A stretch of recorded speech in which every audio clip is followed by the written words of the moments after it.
who are pioneering the change to evaluate real-world business dilemmas, reflect on their social impact, and spark significant conversations. The world is moving at a faster pace than ever, and so are the businesses around the world. Thought leadership and a weather eye are going to be the need of the hour.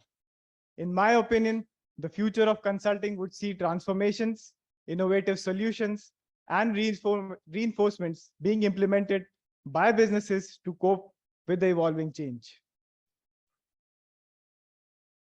Well, it's interesting to hear about this, and I'm excited to learn from our esteemed speakers today and understand how they decode the future of consulting.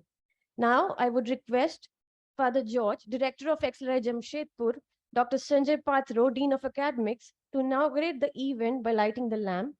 I request all the esteemed guests and Professor Kanagraj to join them in lighting the lamp.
Thank you, everyone. I request Father George to present the bouquet to Mr. Ramachandran.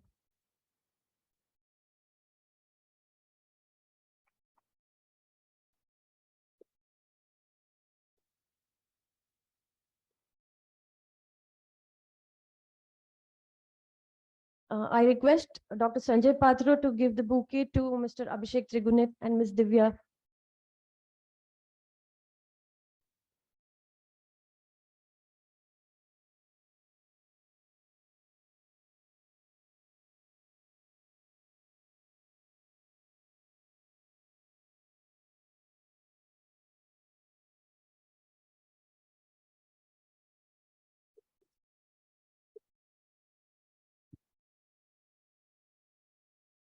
Now, I request Tarun to give us an introduction to Father George and Dr. Sanjay Pathro. Thank you, Tarasha. Father George is the director of XLRI Jamshedpur. He joined as the 14th director of XLRI on 14th August 2022. Previously, he was the director of XLRI Delhi NCR. He has over 14 years of experience in management education in different fields of OB areas like individual behavior in organizations, transformational leadership, managerial counseling, and many more. His research interests are in the areas of leadership and personal effectiveness and managerial counseling. He has also written several articles and research papers for reputed national and international journals. Father George has contributed to publications of numerous journals and papers and has also consulted on emotional intelligence, team building, and leadership. Now, I would request Father George to please come forward and address the audience. Thank you.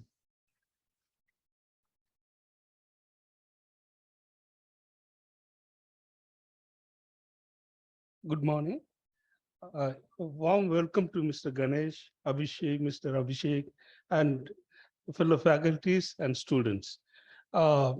congratulate you for organizing this event and specifically focusing on consultancy, because XLRI is also is pitching on that position, like finance, IMC, strategy, IMA. Of course, we already known for HR. And the second specialization we are focusing is consultancy, because it's a growing field and also it's very challenging because people need advice, what to do. That is a thing every business leader needs, that advice and guidance.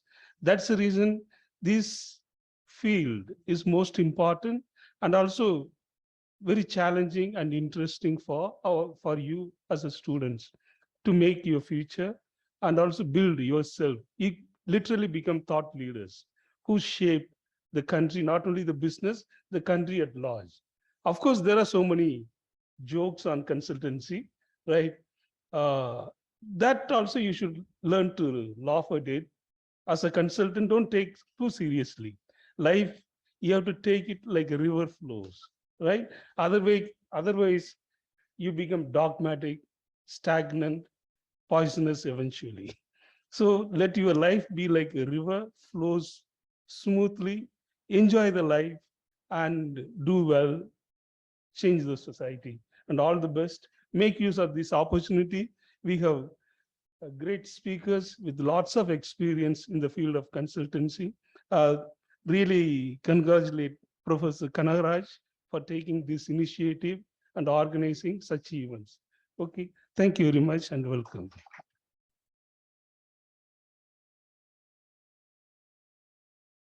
Thank you, Father George. Next, we have with us Dr. Sanjay Patro. Dr. Sanjay Patro is the Dean Academics at XLRI Jamshedpur.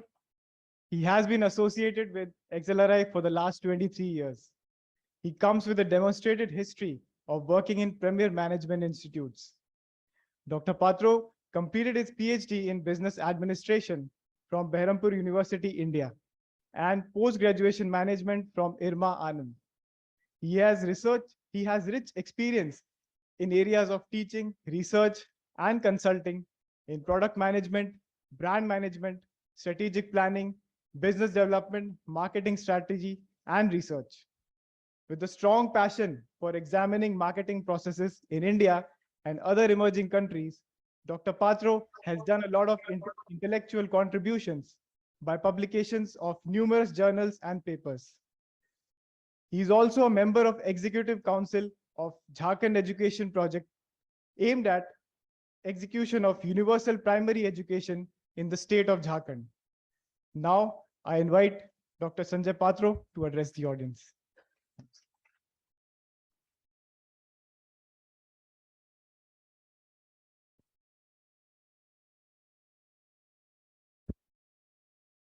Very good morning. Good morning, Father, Mr. Ramchandran, Abhishek, Professor Kanagraj, the team FULCRUM from the Kautilya Club.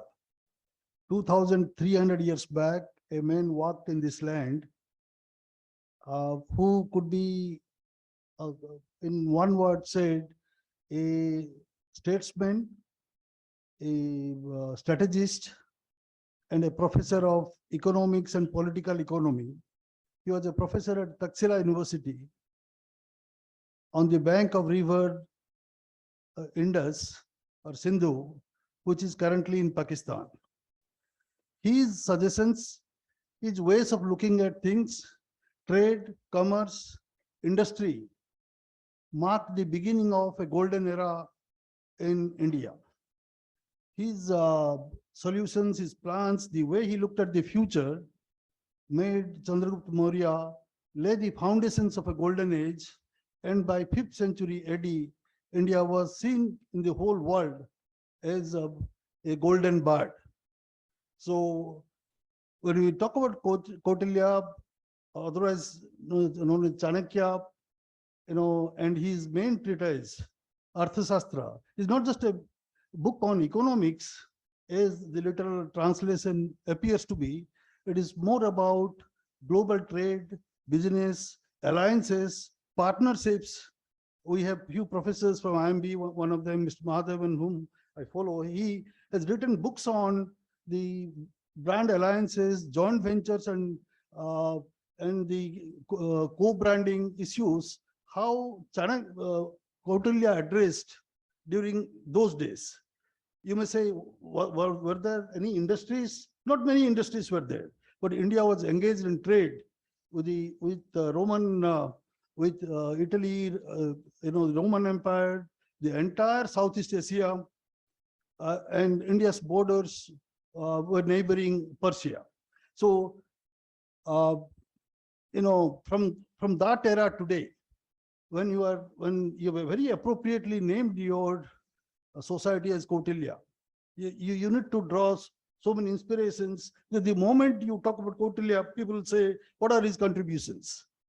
And as his suggestions helped Chandragupta Maurya establish a huge, successful, a peaceful state.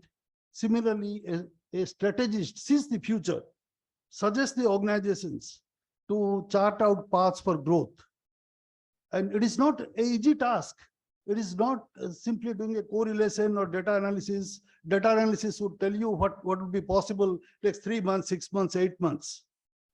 3 years from now, what's going to happen is anybody's guess.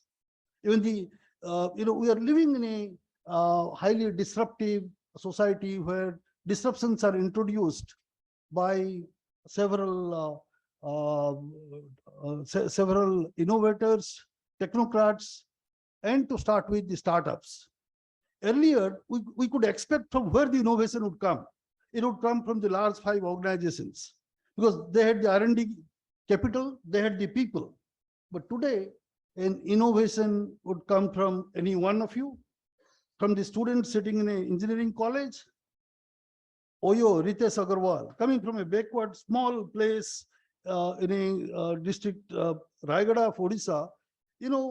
He had more hotel rooms to manage than Hyatt or Hilton or Taj Group put together. How could he do that? Taking inspiration from other parts of the world. The other specific characteristic of this era is digital access, scalability, and the solutions that you do here, that you see here, can be taken to any part of the world. That's the reason why the IT firms, the digital firms have so high valuations. Okay, when Flipkart was losing with a turnover of 2,500 crores, when they were losing 1,000 crore a year, their market cap was higher than Tata Steel. I'm sure in the last 8 months, you have seen more of Tata Steel and their plants. Okay, with a turnover of 2,500 crores, a loss of 1,000 crores, okay, Walmart saw enough value in Flipkart to pay $16 billion. Yeah.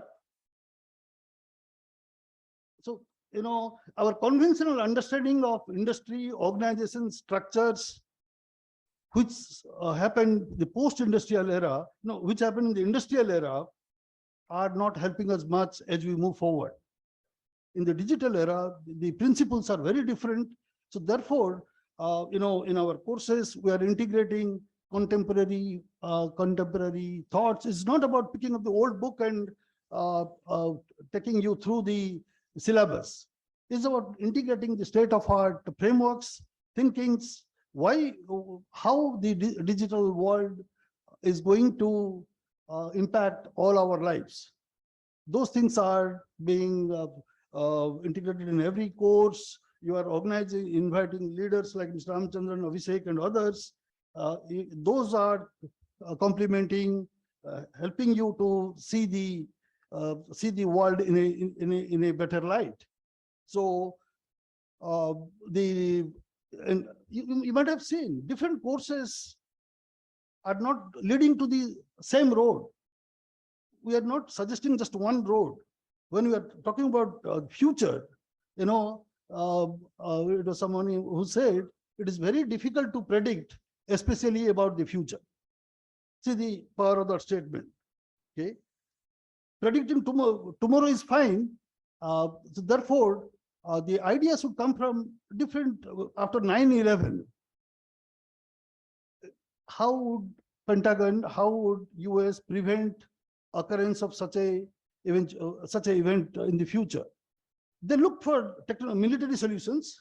They looked for technical solutions. Can a radar, can a dome prevent such attacks? But at the same time, they went to Hollywood, asked these directors, scriptwriters to think of solutions. But these are the people who have predicted how aliens would come and conquer the world. 30 years back, 50 years back, they visualized different scenarios. So when we think of a strategy, is about seeing a pattern in what looks like a very uncertain, ambiguous world.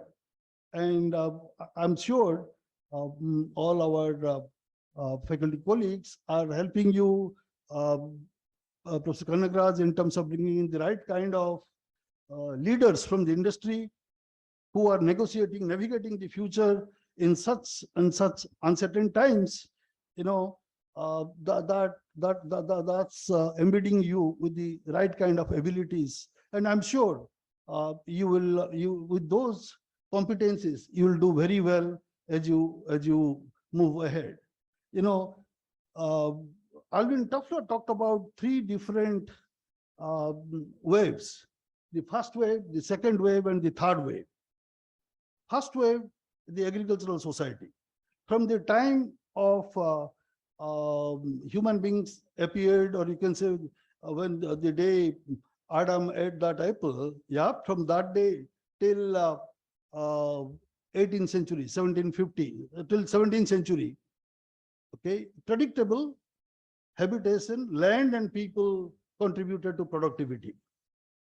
You need to have a rich country, you will have good quality, arable land, fertile land, and more number of people. That's the reason till 18th century, China and India were the largest economies because of the land mass and the mass of people. Okay. Today, land is not so much important. Take South Korea, take Japan. You don't have to conquer land to be rich. You don't have to acquire another country to be rich. You need to acquire markets offering value to customers, where customers would prefer your solutions. In fact, you know, XLRI had a presence in Dubai for a long time, for about 18 years, from 2001 to 2017-18. You know, there I was speaking to some people. Earlier days, it was all the American brands, General Motors, Chevrolet. Those SUVs were conquering the Middle East, the Middle East markets. Today, it is more of Toyota, Nissan, you know, Renault, not Renault, Toyota, Nissan, Mitsubishi. And the entire market, they captured 80% of the Middle East market, which is a very rich market. Okay, so the richness of a country today depends on the fertile imagination of people like you. Rishabh Premji, who is the current CEO of Wipro, the other day was mentioning that the world is coming to India not just for labor arbitrage, not for the cheaper manpower, but they are primarily here, they're coming here for the talent that India offers. GE's largest R&D headquarters outside India, not outside US, outside US is in Bangalore. Every other company, Samsung manages the entire digital solutions for 180 countries from Bangalore. Okay. What we call digital marketing solutions. There are people, dedicated people, 8-10 people managing each of those countries and the markets. So therefore, you know, with 1/6 of the world's population, out of every 6 human beings, 1 is an Indian. And when powered with imagination, powered with the ability to think through, you know, we can be a major force. And that's one of the reasons. I was the other day, you know, had a conversation with Professor Kanagraj. McKinsey wants to take more people. BCG wants to take more people. The world's top consulting companies want to take more Indians to do that work. And our consulting gurus like Ramchandran, Abhishek, and many others are looking for those kind of insights which will help you to come out with business solutions. So I wish FULCRUM the very best. As you know, FULCRUM is kind of a lever which catapults you to the next level. Okay, it was Archimedes who said, "Give me a lever, and I can turn the world upside down." Okay, the lever with the right pressure can make things happen. So how do you do that when you leave XLRI in another 6 months? When you go out, can you act that way? Can you be that lever? Can you be that fulcrum for the organizations? Can you maintain their growth and help in seeing new streams of growth, not just the mainstream, but the seeing the new streams of growth. I wish you all the best. I'm sure our leaders from the consulting industry will provide that spark which would take you a long way. Wishing you all the best. Thank you.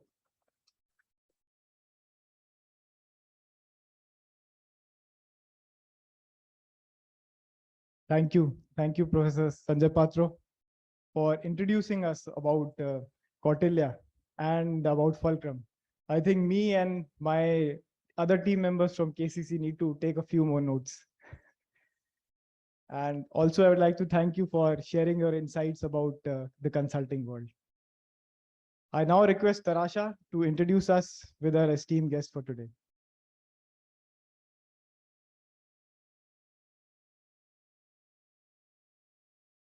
Today, we have amongst us Mr. Ganeshan Ramachandran, Managing Director, Tech Strategy and Advisory of Accenture Strategy and Consulting. An alumnus of IIM Bangalore, Mr. Ganeshan Ramachandran started his career as a senior executive vendor development with Maruti Udyog Limited in 1994. Over the years, he has worked across sectors and industries in the sales domain. He joined Accenture in 2008 and became a partner in Accenture Strategy in 2011. He has been leading Tech Strategy and Advisory Division of Accenture Strategy since 2018 as the Managing Director. Mr. Ganeshan has more than 30 years of experience in process and technology. He specializes in supply chain system implementation and transformation, digital transformation, accounts management, business development, and international communication and coordination. I request Mr. Ganeshan to address the audience.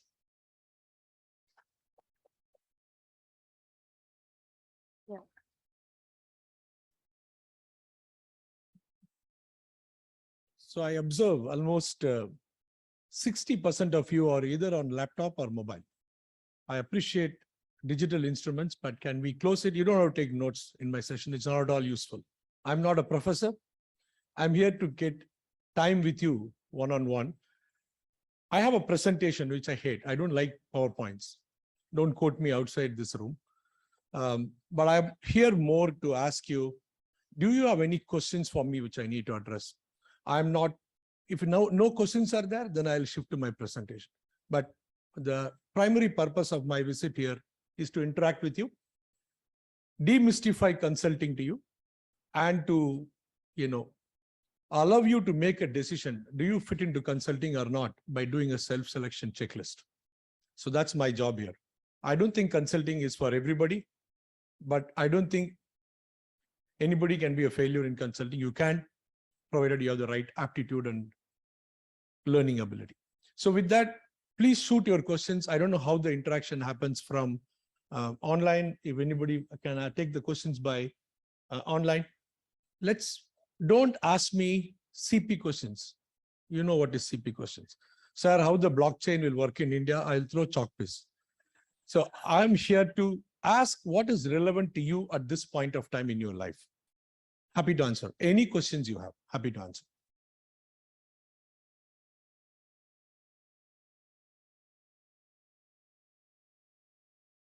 So I request Batch to please raise their hands. Yeah, there's one person there. Yes, thank you for taking the initiative to ask the first question. Your name? Tarun. Okay, shoot.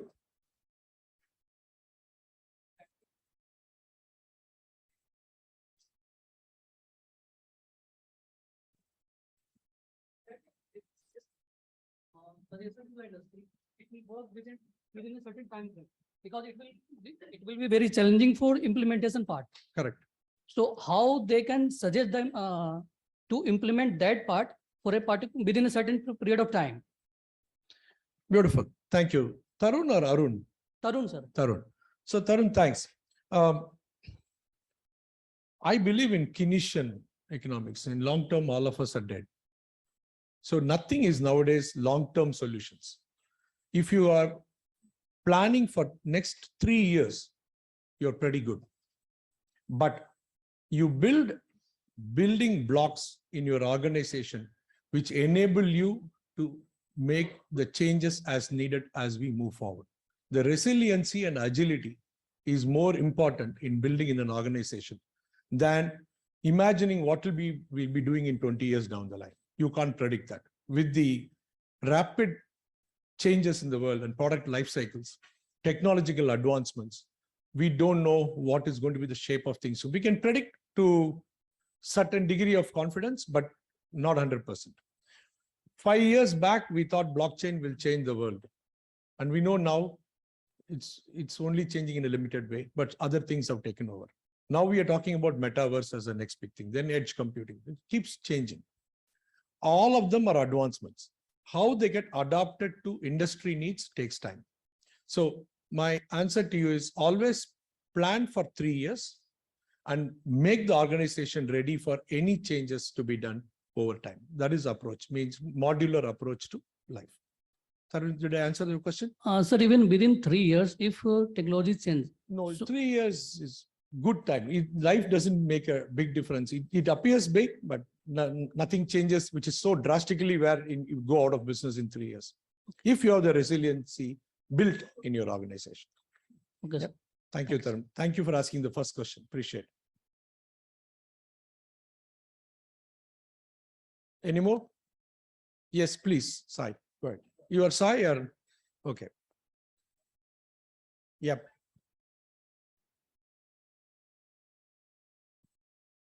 Sir, just adding to Tarun question. Sir, the consulting in the future is like not only giving the solution to the client, but also involving in the implementation along with the client. Yeah.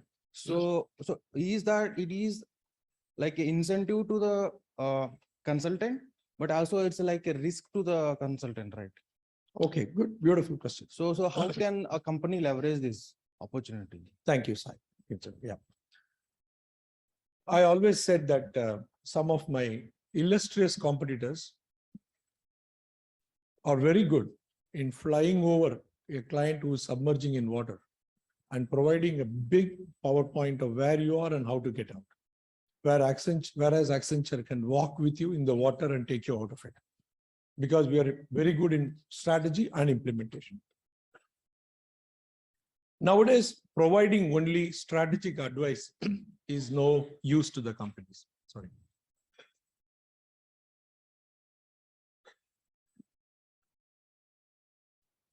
So what we do is, there is a word called value obsession.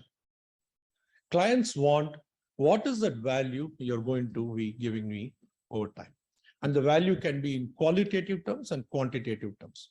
It is a risk, but that's where the returns are also better. In some of the deals we have had, we went for a variable deal. You understand variable deal, right? I mean, it's a skin in the game. So we take a basic amount and then depending on the savings, you take a percentage. The percentage was, the volume of money was so much, the client renegotiated. Oh, I can't be providing, even though they're getting the benefit, but they said, no, we can't be, sparing them. And we do it only with known clients. We don't do it with the relationship clients only, we do in a selective way. And that shows the confidence that our ability to make that value obsession come to fruition at the balance sheet profit and loss level, not just in Excel sheet. And that's a powerful thing. That's a differentiator. If you go to Gartner study or anything, you will see that the differentiation we bring to the table is implementation. And I think that's the wave. A lot of my competition has started now implementation as one of their things. Otherwise, earlier they used to do the first piece, which is, 4 weeks high intensive work, we end up doing 4 years transformation work. And they realize, oops, we are missing a lot of money on the table. So they're trying to get into that space. And meanwhile, we moved from pure operating model consulting into operating model plus technology. And that positioning gave us a differentiated, positioning with the firms, and that helping us do well, as you know, from the market capitalization and the growth. But thank you, sir.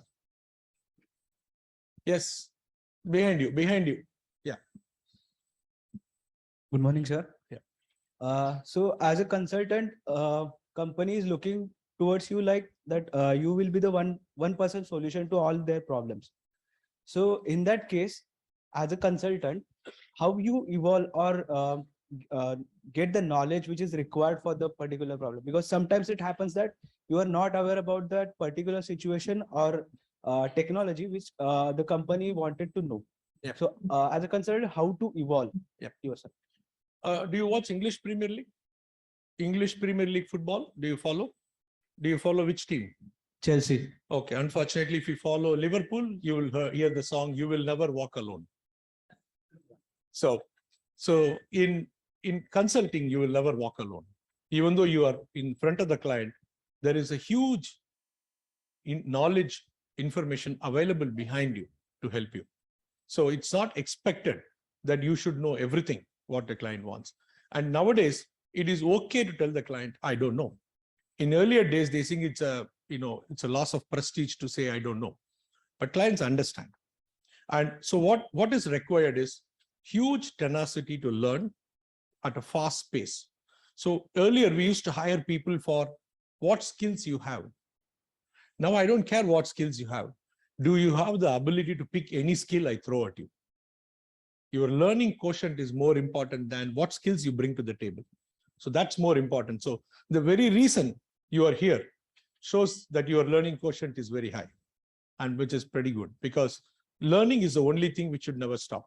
And so with that, any changes happening, you learn, you continue to read, you continue to connect the dots, you develop a teachable point of view, TPOV, it's called, your own thinking, net new thinking of how this will evolve over time. And if you guys start connecting the dots, you make money in share market also, by the way, because if it is a fair share market, let me put this condition, but you can do that. So don't worry about client expecting that you know everything and you don't know anything. It is okay to have that angst that I don't know all the things. It's good to have, that brings humility and that brings learning ability. So it's good to have that. Yes, Mike, here. One more? Yeah, here, please. Go ahead. Good morning, sir. My name is Saurabh. Sir, when we talk about the consulting world, around 80 to 90% of the customers are repeat customers. But when we decode the future of consulting and seeing the market dynamics and the new startups which are coming up and the new clients which are emerging, is there a set template which we as consultants should follow, or seeing the changes which are happening? So like based on the previous trends, we see that generally there is a set template which we follow and then follow that to provide a right strategy for the client.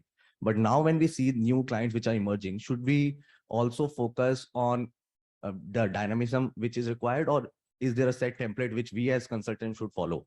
Beautiful. So, thank you for not asking CP question and asking relevant questions. Really appreciate that incisive question.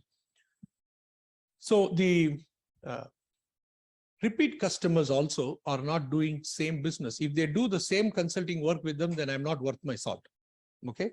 So either you are doing in other parts of the business the same template, or we are thinking of new ideas within that firm to reinvent themselves.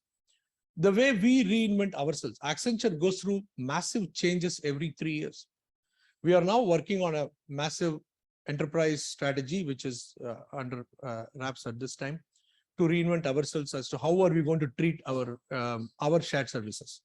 And we run the world's largest shared services for our own captive shared services. We are world's largest Teams implementation. Can't even imagine number of people who use Teams. Even Microsoft hasn't tested the Teams, the volume we are doing. So what we do is typically we first implement ourselves and then take that learning to the clients. That's one way. We also look at the horizon to see which companies are emerging, which sector is emerging, and what are the challenges being faced. For example, we realize the PE firms nowadays are looking to, invest in big companies and exit fast from big companies after getting good returns, sometimes unrealistic returns. So we now evolved to what you call a compressed transformation. How do you provide a 3-month, 6-month, 9-month, 12-month agile-based transformation to get the value, low-hanging fruits value, to ensure that the market cap goes up and then able to exit? So we work with PE firms. So all these are evolving over time as to what should be doing. Then sustainability earlier used to be a fad, good for planet, good thing to do, but now there is profitability coming in, there is a business model coming in. How do we do that? What should we do to be fair to the planet without being bleeding from the money on that value of social? So this is a continuous process which Accenture scans around. We have a big ecosystem for innovation, labs, research centers, multiple areas. We have in Bangalore, Bang 11, it's the Hub Innovation Center. We have like that 20 innovation centers across the world in different areas specializing in. We keep scanning the market for what is to be done. We invest $1 billion a year on innovation, $1 billion on acquisition of companies, and $1 billion on training our people. These are the 3 strategic priorities for us all the time. Yep. I'm not here to sell Accenture, but I just want you to know every company has their own story like this. Yeah. Thank you so much, sir. Thank you. Yeah. Hi, sir. I have a couple of questions. First is, it's very commonly said that a consultant is a jack of all trades and master of none. Okay. Being a veteran in this industry, what comments do you have about that? And second is, like, consulting is a very broad term, but when you deep dive into it, there are very specific niches. There is management consulting, there's strategy consulting, there's technology consulting, there's financial operations consulting. So someone who is, as an individual, is about to kickstart his career and who has only superficial knowledge about consulting as a domain, how do we choose it as a career, whether we have to look in particular niches? How do we choose it? Got it. Both the questions. I'll go with question number 1, which is what jack of all trades, master of none. That's a unfair comment to make about consultants. You don't make money being jack of all trades, master of none. Impossible. Clients are not running charity organization giving money for fancy things. But it is expected that the consultant has, earlier it is expected that consultant has a T structure, which means the person can handle broadly any topic and deep in one topic. But nowadays I realize it's not T anymore, it's pi. 2 topics, 2 deep. Deep means you've done it before, you've been in the battlefield, you exactly understand how to take out value. Why 2? Because things are changing rapidly. Having 2 places is safe bet than only 1 place. Like, for example, if you are a cloud specialist, it's better to be specializing in security or data-led transformation so that you're able to jump from one to another as needed. Being only one specialist sometimes puts you at risk in terms of whatever happens. So idea is have the breadth of knowledge and good depth of knowledge in 1 or 2 areas where you can be really a game changer for the firm. That's first question. Second, consulting is a root word.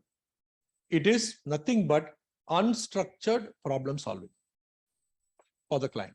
So in IIM Bangalore, when we had the Nexus event at that time, we used to have t-shirts called "We Mind Your Business." So that used to be the t-shirt with the back, I used to really proudly wear that. I mean, actually it's true for, consulting. We actually think about their business. We have a rule called 70-30 rule. So it's not Pareto's rule. So it's 80-20. 70-30 is, if I think about client 70% of the time when I'm in the project, over time, the client will start thinking 70% about Accenture, how to make them successful. You've seen this repeatedly. If you try to solve for Accenture, you don't get the emotional support. Then they know you, that you are solving your problem, not mine. So that we call it empathy while working with the client. So you need to take it a personal challenge to make a difference to their life. And then it makes a huge difference to your life wherever you are. So consulting is developing toolkit of your unstructured problem solving, which includes problem solving methodology, communication, PowerPointing skills, deep data analysis, hypothesis development, all of that together. It comes from in all the three areas you are in. So over time, depending on your ability, either the senior people in the firm will pull you in the right direction, or you yourself will meander towards that direction. So nothing to worry. But if you want more details about strategy and consulting, last night, whomever in the room can give you excellent view of that information. In people who were there last night in the room. So you can give the explanation to him later. Yeah. Thank you so much, sir. Yes. Manish Devarunda Raghu. You're like Devarakonda kind of stuff. Okay. He's ready. Go ahead. Shoot. Good morning, sir. I'm Devashish from PGDM GM, General Management Batch. Yeah. Recently, I heard a term called change management Oops. Okay. in consulting. Yeah. So I was really passionate to know that how did this change management was effective post-COVID, when most of the restructuring of the organization was done post-COVID. Okay. So it is, you heard it recently, the change management. Thank Yeah. you. Welcome to. So actually, I'm on a non-consulting background. So sorry for that if I. Nothing to do with consulting, non-consulting. Are you married by any chance? No, sir. No. Okay. So then you'll know change management very fast. Either you change or you have to change. So not change management is human beings by nature are resistant to change. All of us are used to a routine. We don't want surprises. Most of us. So we follow a pattern. We are like creature of habit. So making them change is the most difficult. So 65% of the digital transformation failed because of people, not because of technology, not because of process. It's because of people, because we don't want to change. And it's more, the change management becomes difficult as you become older in the organization. So people with deep experience cannot change. It's very, for them, even handling a computer is a change. So when computers come in, you make them do digital was a change management. So change management is when you are making any changes in the people, process, technology, how do we implement that? By working with people is change management. Simple definition of it. Now, whether COVID was there before or in COVID or after COVID, change will never go because people are people. But change management comes when there is a gun on your head. COVID made us all sit in the house. You had no choice but to adapt rapidly to be working from home and effective. That change was brought about by extraneous circumstances. So change can come violently. That's what COVID did. Or it can come peacefully, doing a proper change management. The people who are doing HR courses will be, this XLRI is famous for human resources courses, and change management is a huge key in any implementation, any ERP implementation, digital transformation, any process change you are doing, change management is critical. If you don't do it, then it's difficult to reap the fruits of what you are doing. So COVID, no COVID, post-COVID, change. The only thing constant is change. You understood the profound statement. Only constant is change. Okay, sir. Thank you. Yes, Avnish Tucker. Hi, sir. Good morning. Very good.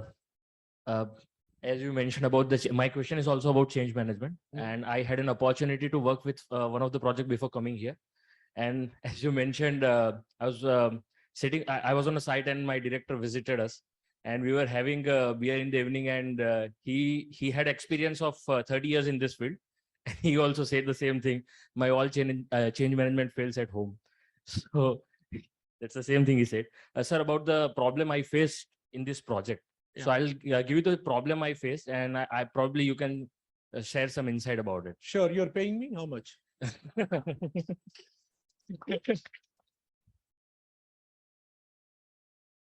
No free consulting, my friend. But go ahead. Shoot. Yeah. Sir, so this project, what is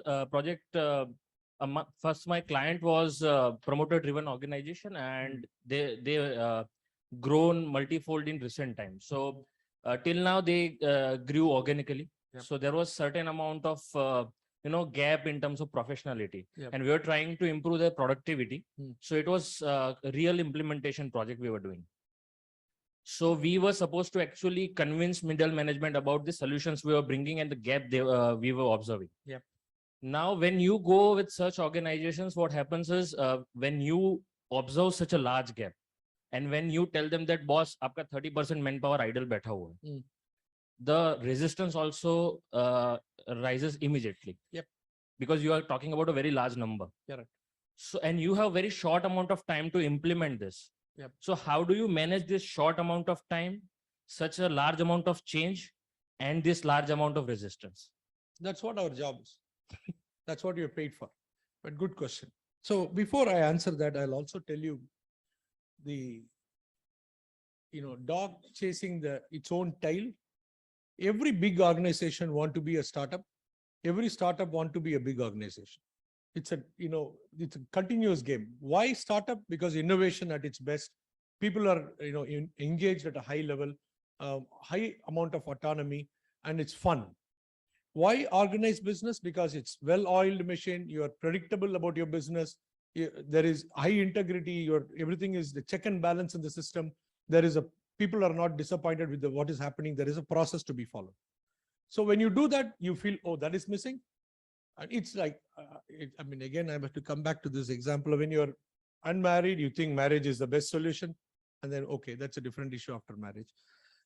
So it's a one-way street. So similarly, this is a continuous dilemma between you want to be this or that. So this is always a problem. And I realize startups believe they were successful because of what they did, and they are very resistant to change. We observed that a lot. Even if they only sell hardware and show it as a head tech sale, but they do it. Yeah, we're not quoting any individual companies here. But the ability to make changes, that is why the governance, how you administer your organization, and how do you metamorphosize from stage 1 to stage 2 to stage 3 of a growth of an organization is important. Classic example of not doing it is Paytm. Classic example of doing it is, you look at Upgrade or others which they're doing in a different way, evolving at the right time, leaving it to professionals to manage, and exiting at the right time to run it. So for specific question you have on the projects, what we do, first find who wants this change. Which CXO level is success criteria is this? And that person should be sitting with you daily basis to discuss this. Because that person has the pain. Consulting projects are not sold for fancy deal, not for putting it in the balance sheet. We're working with Accenture or McKinsey or BCG. It's not that. It's meant for making a significant change. And so who owns the change? And most important person you need to be friend with is finance guy, because they track how you're spending and what you're benefiting. So you manage these two correctly and ensure that the project is done. And on a steering committee on a weekly or a fortnightly basis, raise the issues you're facing and show red flag. And if you think it's not changing, pull out of the project. It's okay. Threaten to pull out and pull out, because you don't want to be going through a bad project. And so, but you should give sufficient examples of what support specifically you need to make it. And the top management person should influence the people to say, this is imperative for our survival, and ensure that that pain is communicated to the employees. Otherwise, it will never work. I've seen a lot of examples, but in most of the examples, the problem is a CXO. And you tell them, they don't accept it. One of the massive heavy industrial client, I'll leave it there. Head of production, I was doing a project with him for improvement of in-plant manufacturing processes. And they are very, very mature companies, which means the opportunities to change are very few. And we were in the line physically for hours together to identify opportunities. And then we went first meeting to present to him. He's called all his direct reports. 32 people were in the room. Okay. And he says, yes, Ganeshan, go ahead, present. I present first finding. Bhai, ye bhi nahi kiya aap log. No, sir, in 1975 we tried, or 82 we tried, didn't work. Oh, this is okay, next. Like that, 5 ideas were shot down. Then we realized who's the problem. So I requested, can I have a coffee with you in Crown Plaza? So I took him aside, had a chat, explained him how consulting works. He changed. Of course, things worked. Because the ideas will be killed if the people are said, you have not done it, you're pointing fingers, immediately the whole thing, they won't collaborate and cooperate with us to make the changes also. So it's a two-sided problem and we solve it together. So solve the CXO level commitment and then rest is manageable. A good question, Anish. Small follow-up question, if you don't mind, sir. With a lot of people waiting, so I'll catch you after this. Okay. Can you have Anish? Yes. And how much time we have? So we have time, but we thought before going ahead, we can take a question from the chat. Please, sorry, friend. You take the mic. You have the mic meanwhile. So you get the mic from there. Meanwhile, you shoot the question. Yeah. Yeah, so there's a question from Sandeep on the chat. If management consultancy offers a significant learning curve across industry and domain, why do you think it's not meant for everyone? I'm not running a learning center. I'm running profitable business here. So while you learn, what am I getting? So it's a two-sided equation. It's not a one-sided equation, Sandeep, but I understand that, your altruistic philosophy. So probably we'll talk one day about how to make you learn more. But there are other edtech institutions which make money out of this. But why it is not for everyone is your unstructured problem-solving skills and ability to learn may not be there with all the people. If you have that propensity, no problem. I'm not dividing you by grade or dividing you by experience or dividing you by, it is purely lifestyle choice you want to have. And what excites you in life? Don't go by mob mentality. Typically in MBA, we all do what I call, everybody is doing investment banking, I want to do investment banking. Everybody want to go consulting, I want to go consulting. Don't do that. Know yourself.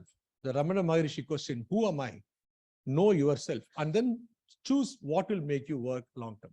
If work is not fun, you will wither out fast. Monday morning, if you're whistling and going to office, that's not working. That's fun. So find out what excites you and do that. Don't do consulting because it has travel, it has 5-star stay, it has a lot of points for travel and stay and all that. All this is Maya. Over time, you will say, I'm not signed up for this. This is not my calling. So your enormous ability to solve unknown problems, unheard of problems at a faster pace. And if you have that in you over time, then consulting is exciting. And it's not a bad idea even to indulge in consulting for 3 to 4 years, learn the toolkit, move to industry. I'm fine with that too, because that helps you in the industry better. But if you stay for 10, 15 years like me, industry doesn't want you. Because now luckily I had a 15 years industry plus 15 years consulting. Then because pure consulting also sometimes industries are vary about. So 3 to 4 years experience is good to jump and do it. Sandeep, but good question. But I'm not saying it for any other reason, but for this. Any more questions? Yeah. Yeah, but that person said I'll answer that person. Yeah. Good morning, sir. Yeah. My name is Himanshu Bansal. I am from also GM batch. Yeah. So, sir, my question is like, when you are a consultant, you are working for a lot of clients, and how do you stay ahead of the curve? Because for the next client, the problems are always unique. And how do you prepare yourself for the next assignment or the assignments? Because the firms are having various problems, and the firms know better than you. Yep. For sure. Absolutely. And their problems are also unique in nowadays. So Yeah. and they expect you to provide a solution which they are not being able to come up with. So how do you stay ahead of the curve? How do you make yourself, how do you prepare your learning curve so that you can provide the solution? Have you been to a doctor ever? Yes. Yeah. How does he know what you are suffering? So You tell your issues, he'll ask you, do you have fever? Show me your tongue. He feels your pulse. Yes. So there is a methodology for finding what you are going through. That is why they are also called consultants. We are also called consultants. There is a methodology of sensing, and we call it a peel the onion approach. Slowly we peel the onion to find what the crux of the situation is. Most of the time, what they tell is not the problem. It's what they perceive. So data speaks for itself. That's why you peel the onion, get the spirit, go underneath, find out. And that is the toolkit I'm talking about. That's a toolkit you learn over time. And they don't want solution when you're talking to them. They're first telling you. You have a lot of time to think about it, analyze it with the data, with peer comparison. There are multiple ways of looking at to see where the issues are. So that's not a problem at all.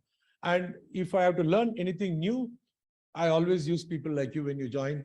Weekend is fun when I give you exercise on Friday, Monday morning, meet me with this data. So it's fun. It's my own way of bragging you guys. Yeah. Yes. So thank you for the session and What's your keeping it name? Bharat. Bharat R. Where are you Yeah. from? Mysore and Punjab. Okay, go ahead.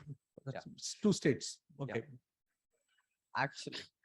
So my question is around that some of the greatest products that we have seen are a result of open source collaboration and open source innovations, which gave to a rise to a buzzword called super boutique consultancies, which are actually the firms who were into development themselves, and then they learned about the business, and now they offer solutions to the clients, and clients are loving the transparency that they offer.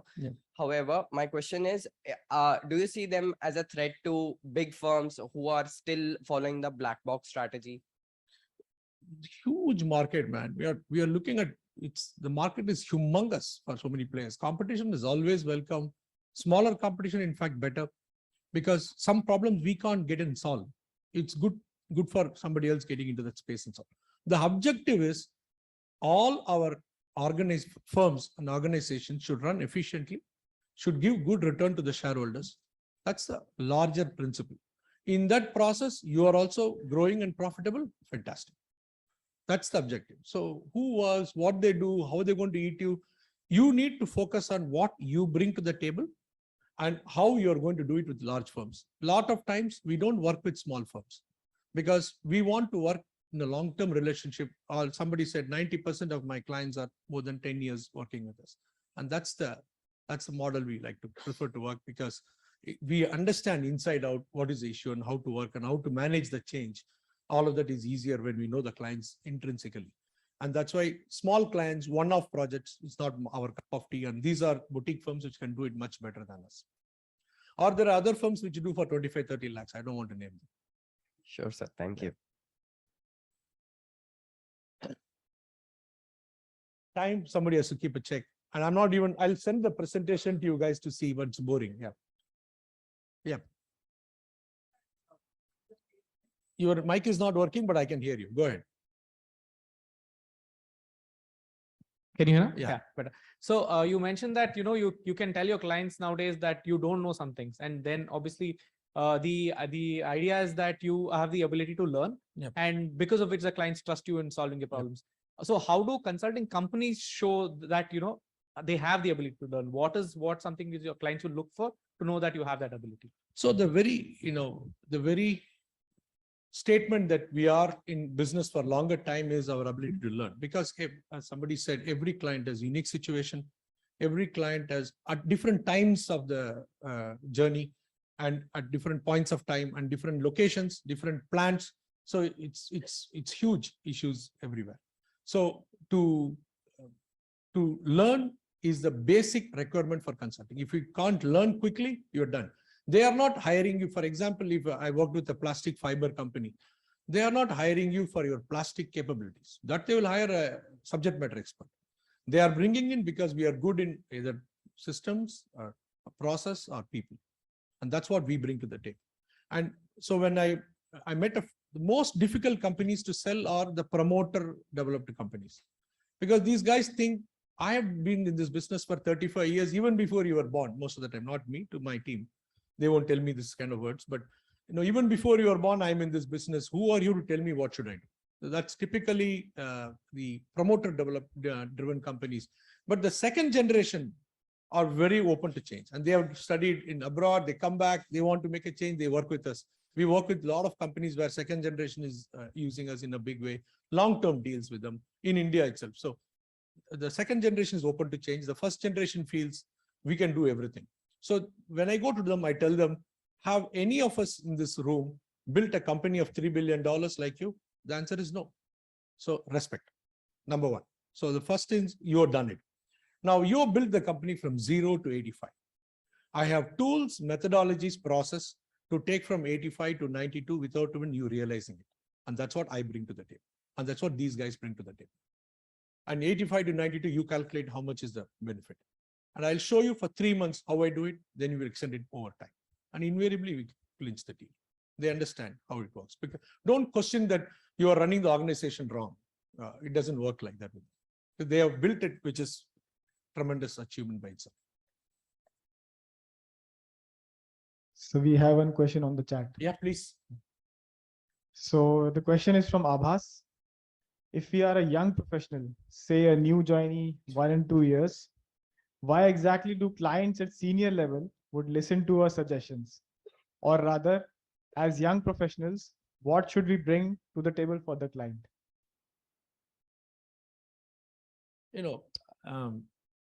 Ideas come everywhere. Good leaders look for ideas everywhere. So the culture of the company is to listen to. I mean, I always quote this story from Mahabharata when Yudhishthira is discussing the war strategy. All the 5 brothers were there. Krishna was there. The uncles were there who were siding with Pandavas. And Yudhishthira said, Sahadev, tell me what should be our strategy. Then Krishna asked, why are you asking Sahadev? He's a junior most member of the team and you guys know war better than him. He said, if I tell an idea, he will not speak against it. He will just follow. I may miss what he said. So first let him come out with the idea. Then Nakul, then Bhim, then Arjun. So what happens is we bring the best to the table and then we decide what is right for the war. I think that's a principle most of the companies adopt. But sometimes what happens in a real crux situation, you have to listen to the leader. It's like army when you're in a war. First thing is just follow the orders. Sometimes you have to be in that mode.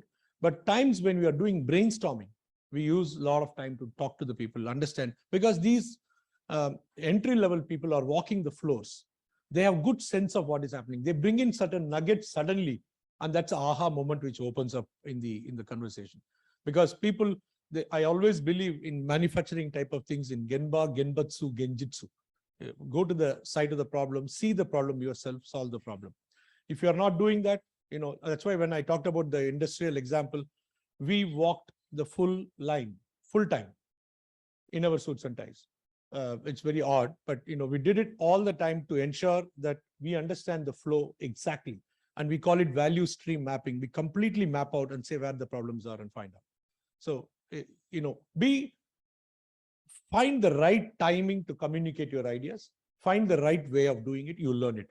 You get beaten up once or twice, you learn faster. If you don't get beaten up, you learn slowly. So never take beating up as a negative thing. It's always, when you fail, you learn faster. It's okay to fail in a limited way, in a controlled way. Yep.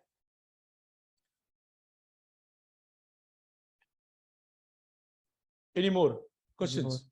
You dried out questions? Yes. Take the mic, please. Hello, sir. Good morning. I'm Arnav Sarkar from PGDM GM batch. Sir, we were studying in our strategy class that M&A, that is merger and acquisition, statistically fails 70% of the time. That is what we have read. And we can take example like Microsoft and Nokia and many examples.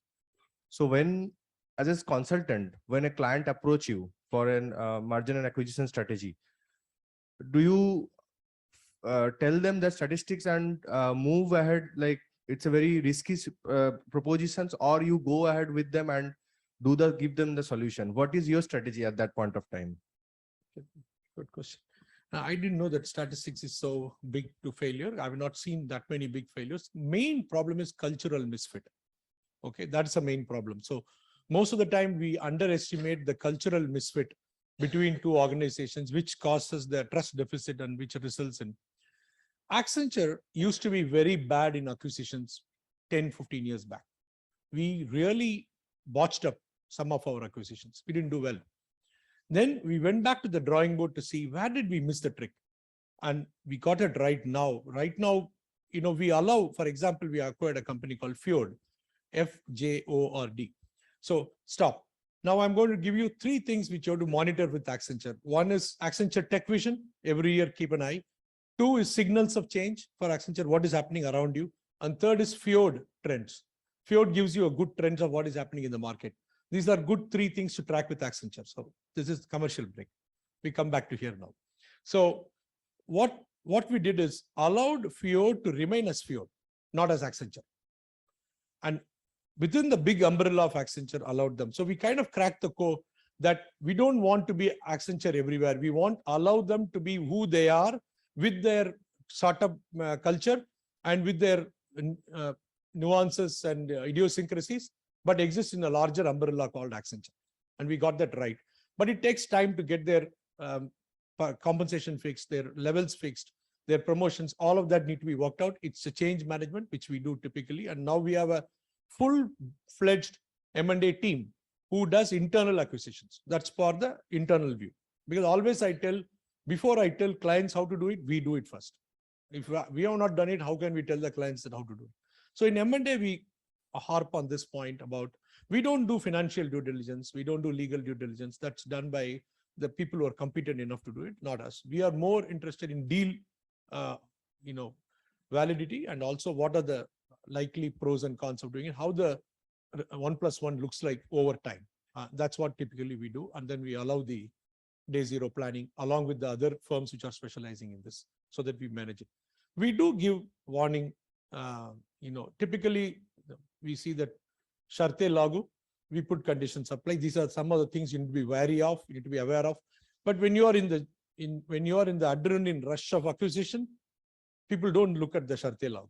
Later they look at it. So we kind of telling them to go slow, be conscious of the pitfalls so that you are able to manage it. And what is your plan B if that happens? So we kind of coach them to do it. It's a very big consulting firm told IBM, don't get into mobile business because it's a bad business, and hive off your laptop business too. So they went by the advice and they hived off the laptop business, did not get into mobile business. The rest is history. So, and Microsoft Nokia, I think it was designed to fail like that. But I don't think it was I have conspiracy theory on this. I don't believe it is a natural death. My personal belief. Sir, I have one question. Yep, please. So you talked about compressed transformation. So, sir, earlier, I think transformation projects, they used to take around 4 years, 3 to 4 years. But post-COVID, transformation projects, the timeline has reduced to even less than 1 year. So, sir, how do we, communicate to the clients that, or how do we come to a common ground that this is the timeline, or, if you complete a project within 1 year, then their expectations will increase. Next, they'll ask now, okay, you have completed a project in 1 year. Now you should do in 6 months. So, sir, how do we come to a common ground? Who is doing the project? You are doing or the client is doing? So we are doing. No, client is doing. You are enabling. You're a catalyst. So if client can adapt and do it faster, why not? I'm happy to do it. Most of the time, the compressed transformation requests come from the client, not from us. We always pitch in for 3 years or 4 years what it takes. But if they say, no, I don't have that much time, I need only this much time we need to do, then we work together. That means we explain them what it means to you to make it happen. Do you have it in you? We are ready. So it's a two-sided equation to make it work in the compressed way. And it's basically breaking the problems into pieces and solving the pieces. So yesterday I was quoting Michael Jordan. Michael Jordan averages 32 points in a game. Somebody asked, how do you do 32 points in a game? He said, I just put 4 baskets in a quarter. Makes it much simple, right? 4 baskets in a quarter looks simple. But you do the mathematics, it's 32 roughly. I don't know whether they actually quoted or not, but it's interesting quote to say, break the problem to pieces and solve one piece at a time. It's easier to do that way than looking at the mountain to climb. Yep. Yes. Yep. Yep. Even though it's a client-driven project, so the client is after it in a year now. But then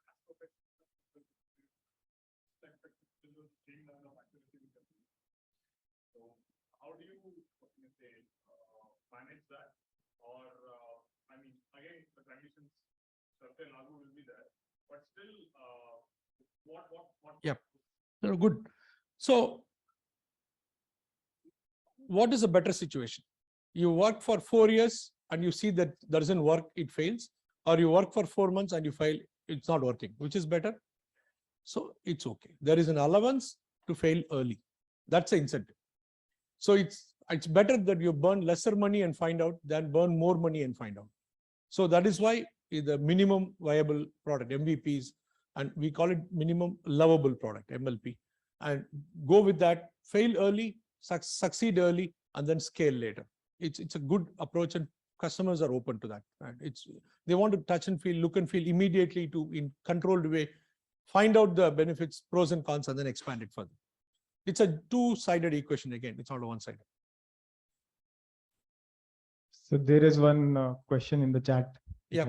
After that, can you reach the mic to that person meanwhile? Yeah, go ahead. Yeah. So it's from Rajib.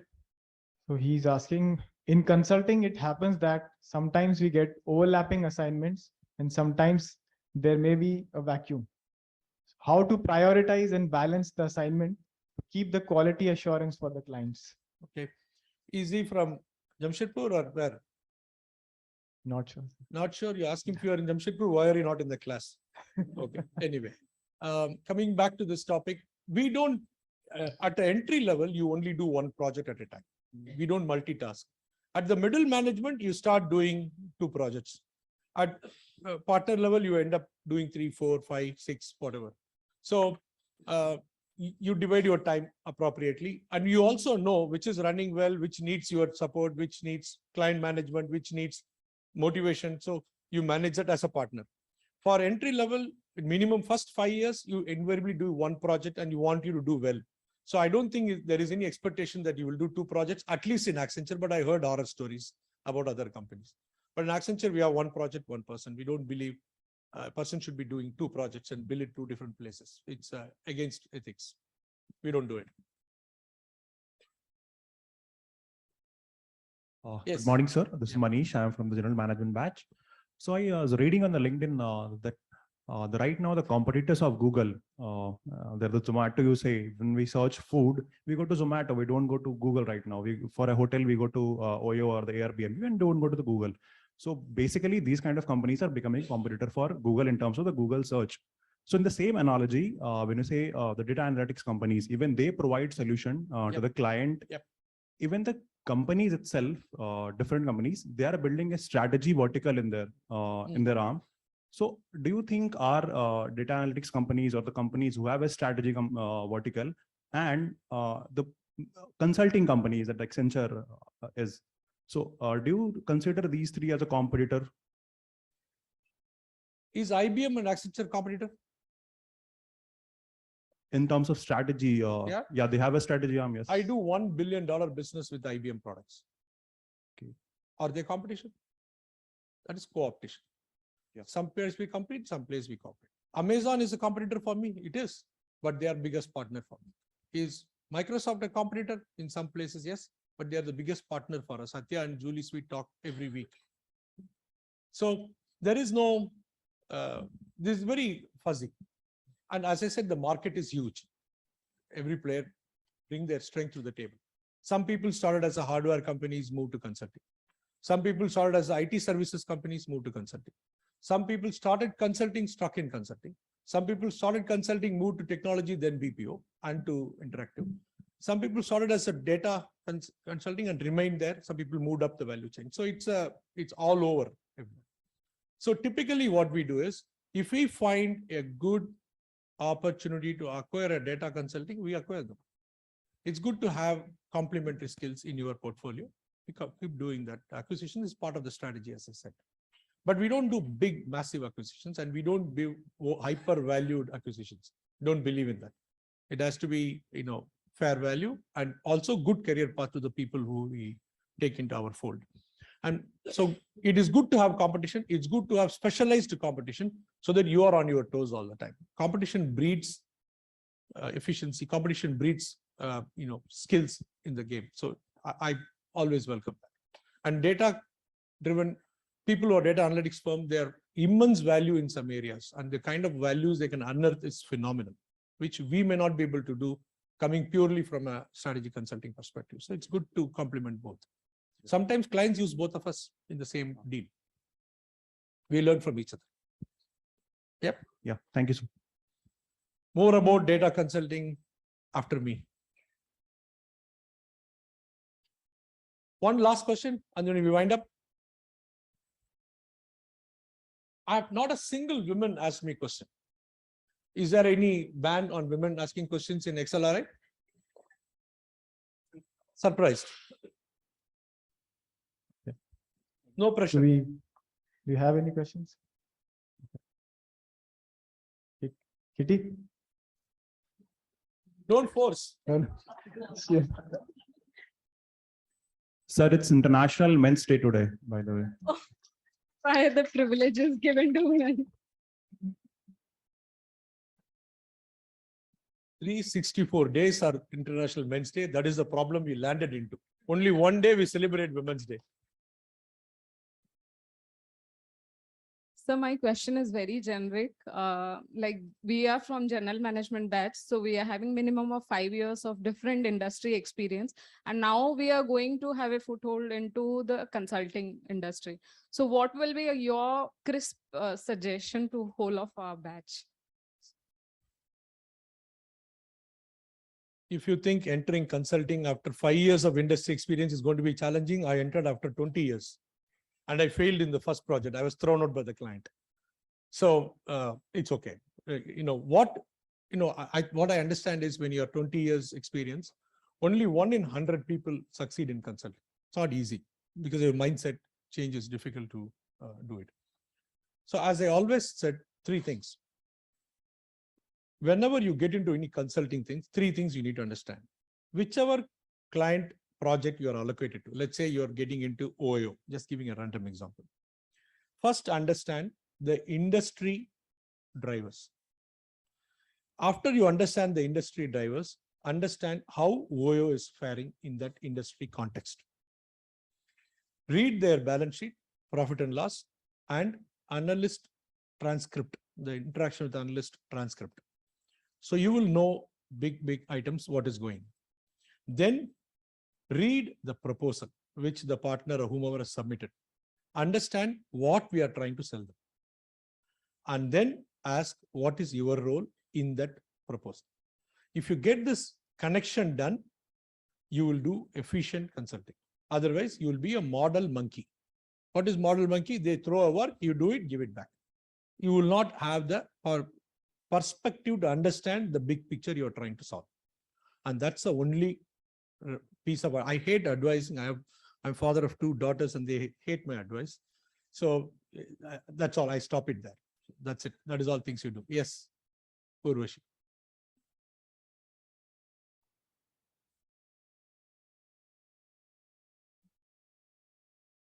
So, sir, my question is around how does Accenture strategy ensure that the client is correctly implementing the recommendations that are given by Accenture? And does Accenture have any set mechanisms in place to deal with the situations probably where the client is not adhering to the recommendations or faltering in the implementations of that part, which can probably lead to not having a desired result as would have been suggested by Accenture? So as I said, good question, Urvashi. So it's bordering class participation, but it's okay. It's the idea is the objective of a consulting exercise is to give the benefit in profit and loss and balance sheet and shareholder value. If that is the objective, then we should be guardian of getting that value into the balance sheet profit and loss. So we create what I call a value realization office, VRO, and we stick to the client like Fevicol, and then ensure that they implement and get the benefit and bill them for that service too. That will ensure A, we get continuous billing from the client and look for more opportunities. B, at the same time, we ensure the value is arrived and the client feels that what is committed is delivered. So it's our responsibility to ensure that we are not here to give an advice and move on to the next client. That's not Accenture. Okay. So with that, team, thank you. I mean, I'm sorry I didn't show the presentation. You've been disappointed. I'm sorry I kept you away from your mobile phone. 95% followed, 2 of them did not follow. That's okay. I keep an eye on all of you guys anyway. And I'll tell you who the 2 are later. But thank you. God bless you all. Take care. All the best in your career.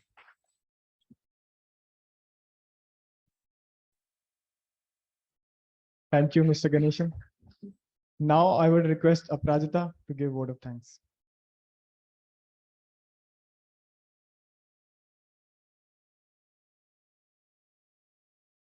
Put it before them as briefly, so they will read it. Clearly, so that they will appreciate it. Picturesquely, so that they will remember it and will be accurately guided by the light at the end of the tunnel. And that is the power of consulting for me. While reinvention begins with you, and it is here. And that is what the vision of Accenture strategy and consulting believes in. Rightly connects my dots of the ideas of consulting that I have. XLRI today is privileged to have a business leader of one of the most top consulting firms across the globe. Thank you, Mr. Ganeshan, to be amidst us today, to take out your time and giving us the insight into the world of consulting, both from the lens of a global leader as well as the client perspective. It's rare that we have big words like change management, digital transformation, decoded into simpler or modular understanding, both from the firm as well as a metamorphosing world of technology, consulting, HR, and have the path of reinventing new solutions every day. We would like to extend our heartfelt gratitude to Mr. Ganeshan today, where we were heard and not only superimposed with the ideas of the corporate world that we are generally done in these sessions. From the greatest takeaway that I have had across the 2 days that I've interacted with Mr. Ganeshan is that you don't have to be everywhere. You can say a no, and that is strategy. It is an unstructured learning approach. It's about developing value obsession where we weigh our risks and returns in a resilient and agile way, and especially in a random way. So no, do not feel sorry if you have those randomized and unstructured ideas running all across your mind every single day. XLRI is an ecosystem which incubates innovative minds, which when direction by the light, as we call it, at the end of the tunnel, produces magic. Thank you, sir, for knowing and showing that light in both the intrinsic and extrinsic levels of choosing consulting as our career path, so that we go back today with the idea of knowing ourselves better. With a product mix of 70% confidence of facing the world of consulting and 30% belief that we will eventually reinvent ourselves in this particular journey. Now, we all apply frameworks in our strategy assignments, don't we? So what is the best framework according to you guys? To me, the framework is that of high expectations and high achievements. A learning curve, TPOV as sir iterates, being a whirlwind of change in your organization and bringing in change management with every step and every initiative that you take up. So extending our heartfelt gratitude to sir again for being amidst us today, as well as we have Ms. Divya also along with us. And thank you so much for being a part of this conclave. Thank you so much.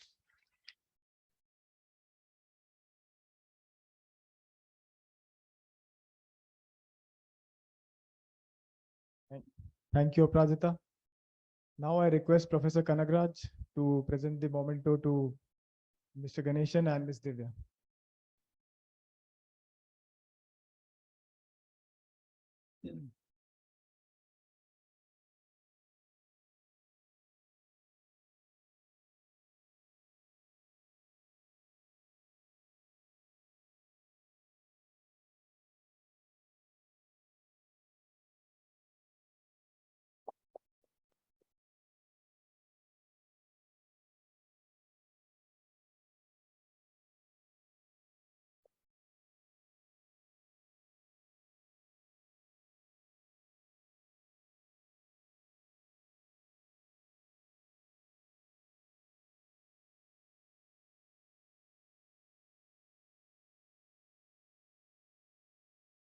Also, Professor, I would request you to present bouquet to Mr. Prakhat Tripathi.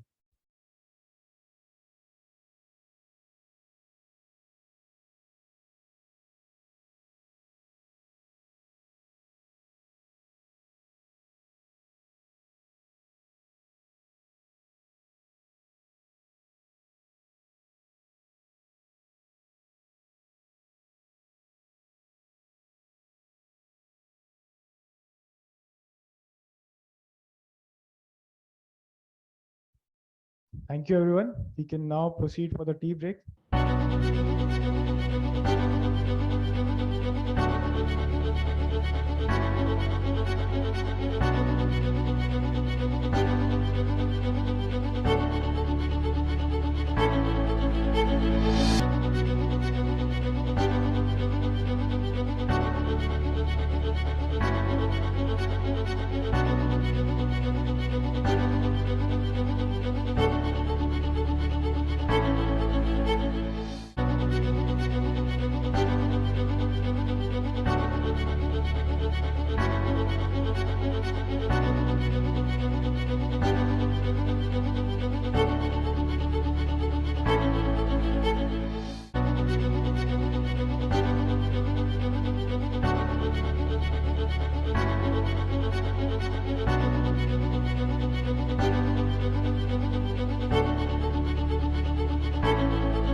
XLRI is different from the way learning happens elsewhere. One reason is because of the use of cases. We use cases to relate academic concepts with industry application. At XLRI, we focus on a management education framework that is integrative and offers students an opportunity to develop and pursue new ideas at the same time. We constantly evolve our curriculum in line with changing economic and social landscapes.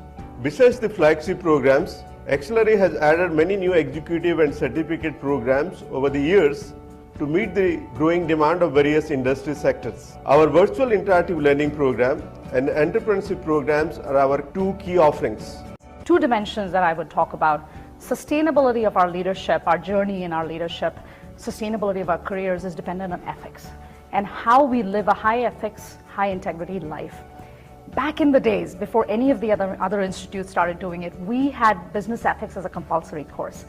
For me, that consonance of my own ethical framework with the institute and now my own ethical framework with my company, that served me immensely. So today when I stand and talk about ethics, it comes from this core of me.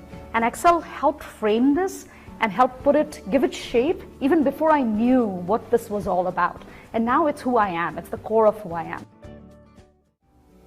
Gave me confidence, Excel gave me purpose, and Excel gave me a lot of confidence to try different things. That's a huge set of experiences I had. And that stood me in good stead because I went to become a management trainee in Hindustan Lever, where I could never have been without the Excel ticket, and without having excelled in Excel, I wouldn't have made it to HUL. And I've been with Unilever all 25 years of my career, so clearly the move from Excel to HUL was great for me. I really think that Excel has grown from strength to strength. It's maintained its reputation. There are a number of students who continue to excel year after year and have created a community of very successful professionals in India. I've gone on to sell disposable diapers to Indians who don't even throw away the wrappers, forget about throwing expensive diapers, selling pizzas to Italians, and now of course selling shoes back in India. Excel is what's taught me the marketing, the consumer insight, all of that. Completely the credit goes to Excel. Associated with it from 1983 to 85, and it has helped me think about the society a lot more every day of my work and every day of my life. Excel gave me the experience for 2 years in a community living, and I benefited a lot. I made some of my best friends there. Secondly, it instilled in me the values that XLRI stands for, but above all, integrity. And finally, it gave me the aspiration and ambition, together with the determination that has probably helped me get where I am today. Besides, I have to say that the 2 years in Excel were great fun. All the time we were in Excel, we wanted to graduate and get away. And ever since, we've wanted to reminiscence about the 2 years there. It is a great experience. Fly Excel, fly high. Located in Jamshedpur, one of the most beautiful city of Jharkhand, India, XLRI Jamshedpur is the oldest and one of the most prestigious B school in India. In the last 24 years, XLRI has imparted world-class business education through rigorous curriculum and indoor and outdoor activities. XLRI aim is to nurture business leaders of the future with an emphasis on ethics and values.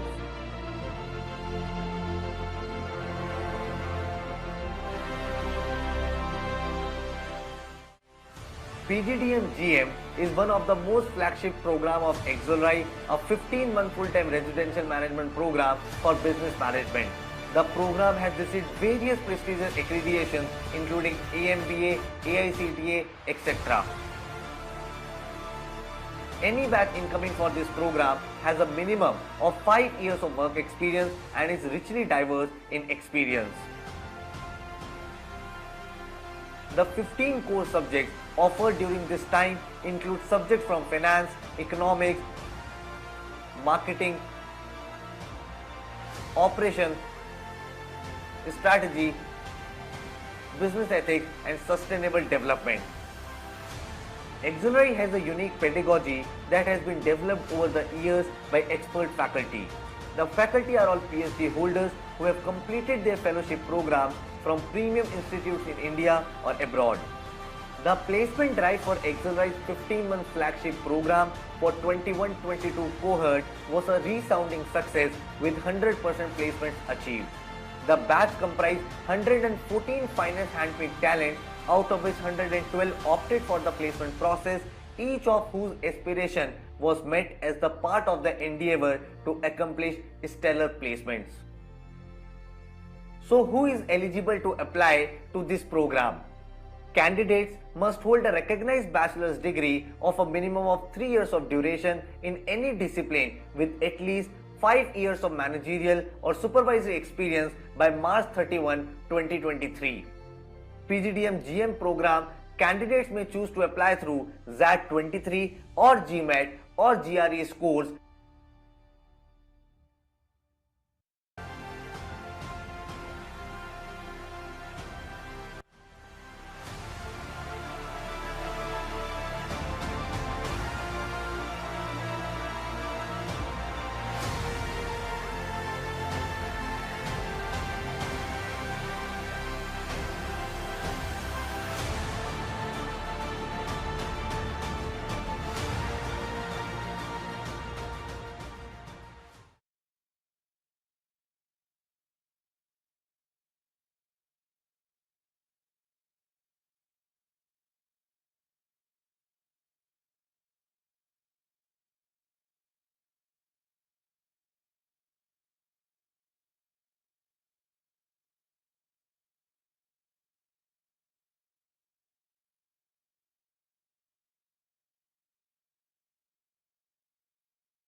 Located in Jamshedpur, one of the most beautiful city of Jharkhand, India, XLRI Jamshedpur is the oldest and one of the most prestigious B school in India. In the last 24 years, XLRI has imparted world-class business education through rigorous curriculum and indoor and outdoor activities. XLRI aim is to nurture business leaders of the future with an emphasis on ethics and values.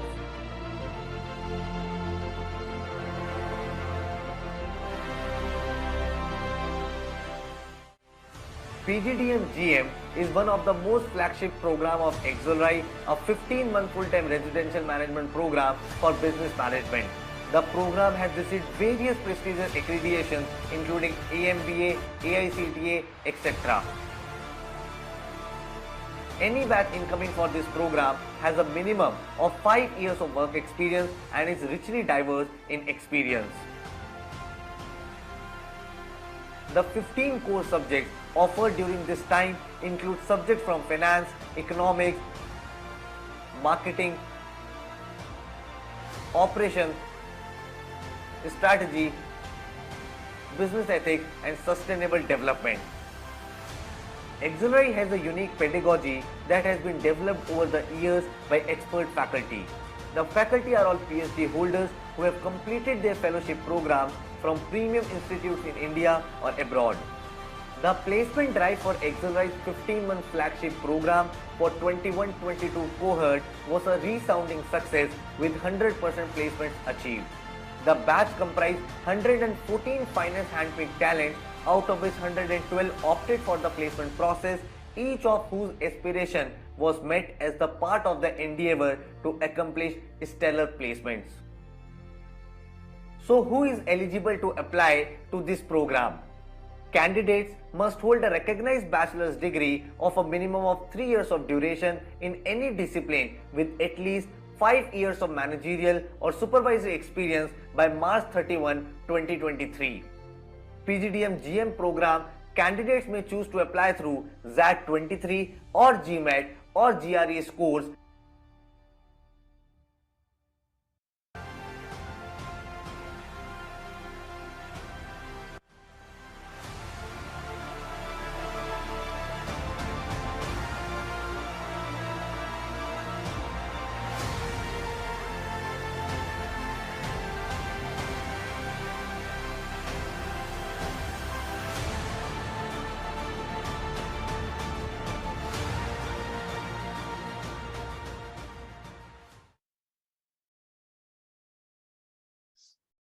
So welcome back, everyone. Our next speaker is Mr. Prakhar Tripathi. He's a partner consulting at Deloitte. Mr. Prakhar helps organizations prepare and implement talent strategy blueprint through the specific solution in rewards, organization design, restructuring, and in restructuring events like business revamp, merger and acquisition, and many more. He also has professional experience across a range of areas in HR advisory. He has worked with key clients in India, such as IDFC First Bank, SBI Life, Small Industrial Development Bank of India, National Payment Corporation of India, State Bank of India, HDFC Life, ICICI Prudential and Lombard, Bandhan Bank, SBI Cards, and Max Life Insurance. Mr. Prakhar also has helped build market and client relationships across Sri Lanka and Bangladesh. He is a regular speaker at corporate and academic sessions organized by NHRD in India, IASL Sri Lanka, AHRP Sri Lanka, various IMs, and at various corporate events. So now I request Mr. Prakhar Tripathi, I welcome him and request him to please address the audience.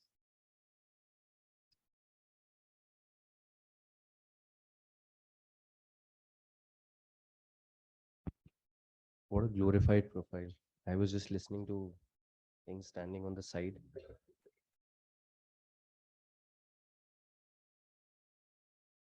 So let me just start by first thanking you all and the organizers for having me here.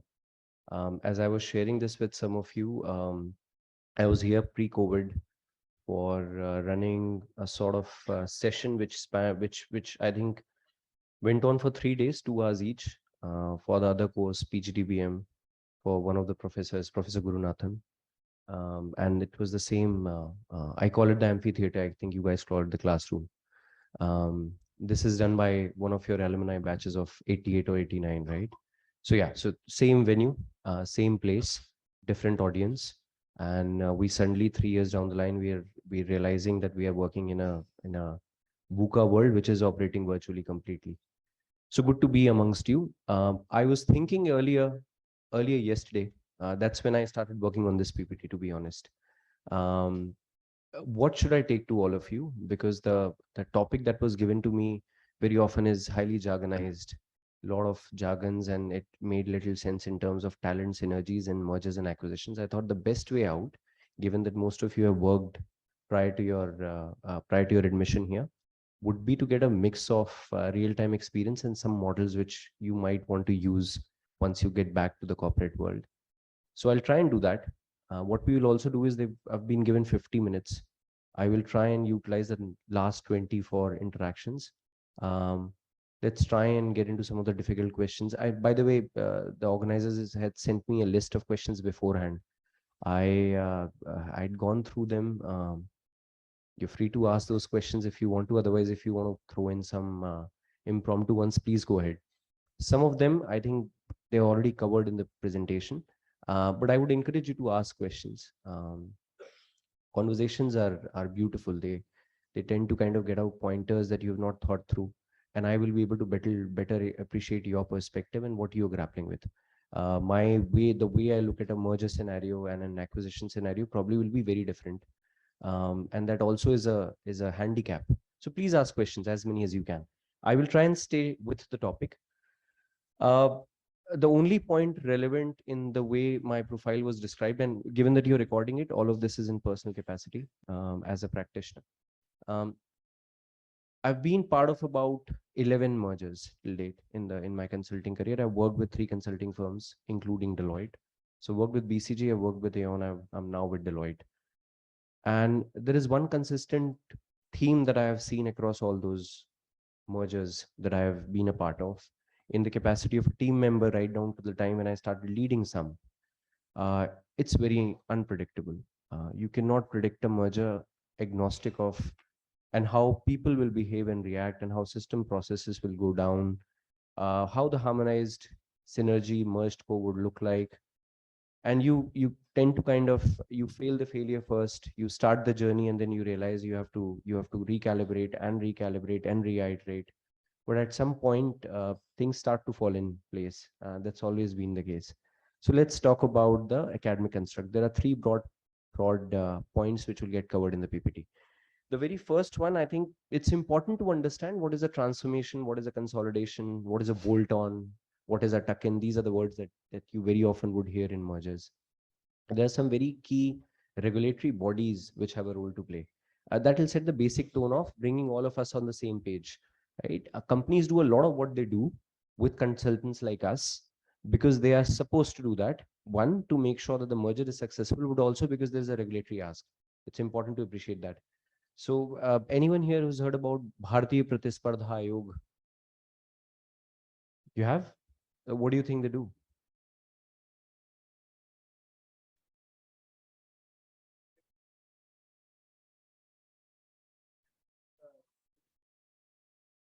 No, super. So I'm delighted that Mr. Thakkar, you're aware of it. So Bharatiya Pratispardha Ayog, what it does is it looks at the fair practices. Now, if Sharma ji sitting in Bhopal decides to buy Verma ji ka shop, that's not a merger, right? Sharma ji won't go and inform Bharatiya Pratispardha Ayog about the fact that he's undertaking a merger. He won't do the necessary filings. There is a certain threshold after which it has to be filed, informed, and then they have to be there is a legal process in which they have to be kept in loop about critical decisions that are taken in an organization. But that's their role. A lot of work that happens predominantly on the talent side is also because that it is prescribed by the CCI, right? Let's talk about the role of different parties involved in a merger, right? But before that, let's quickly spend some time and try and understand what's a transformation. Can you guys see the presentation? Is it visible?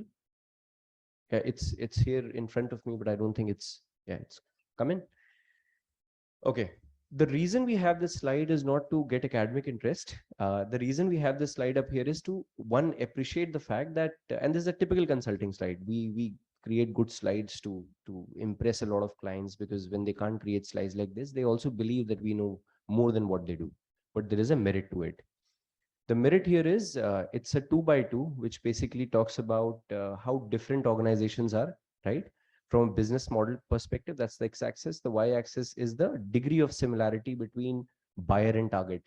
So think of any merger. I'm not allowed to take names, right? Think of any merger that you have seen, heard, read about in the recent past. If the buyer and target are exactly the same, both in terms of size, so there is a similarity, dissimilarity on X and Y. So if you were to think about the business model and the size, you will have one of the names across all these four. Take a minute, just put in the names which you can think of. Think of the recent mergers that have happened. One of a very iconic big merger that has happened recently. I can't take names, but feel free to put in names, because then it will make more sense as I take you through this slide. Now, what you will realize is the end objective of this 2x2 is to understand what is the level of complexity, right?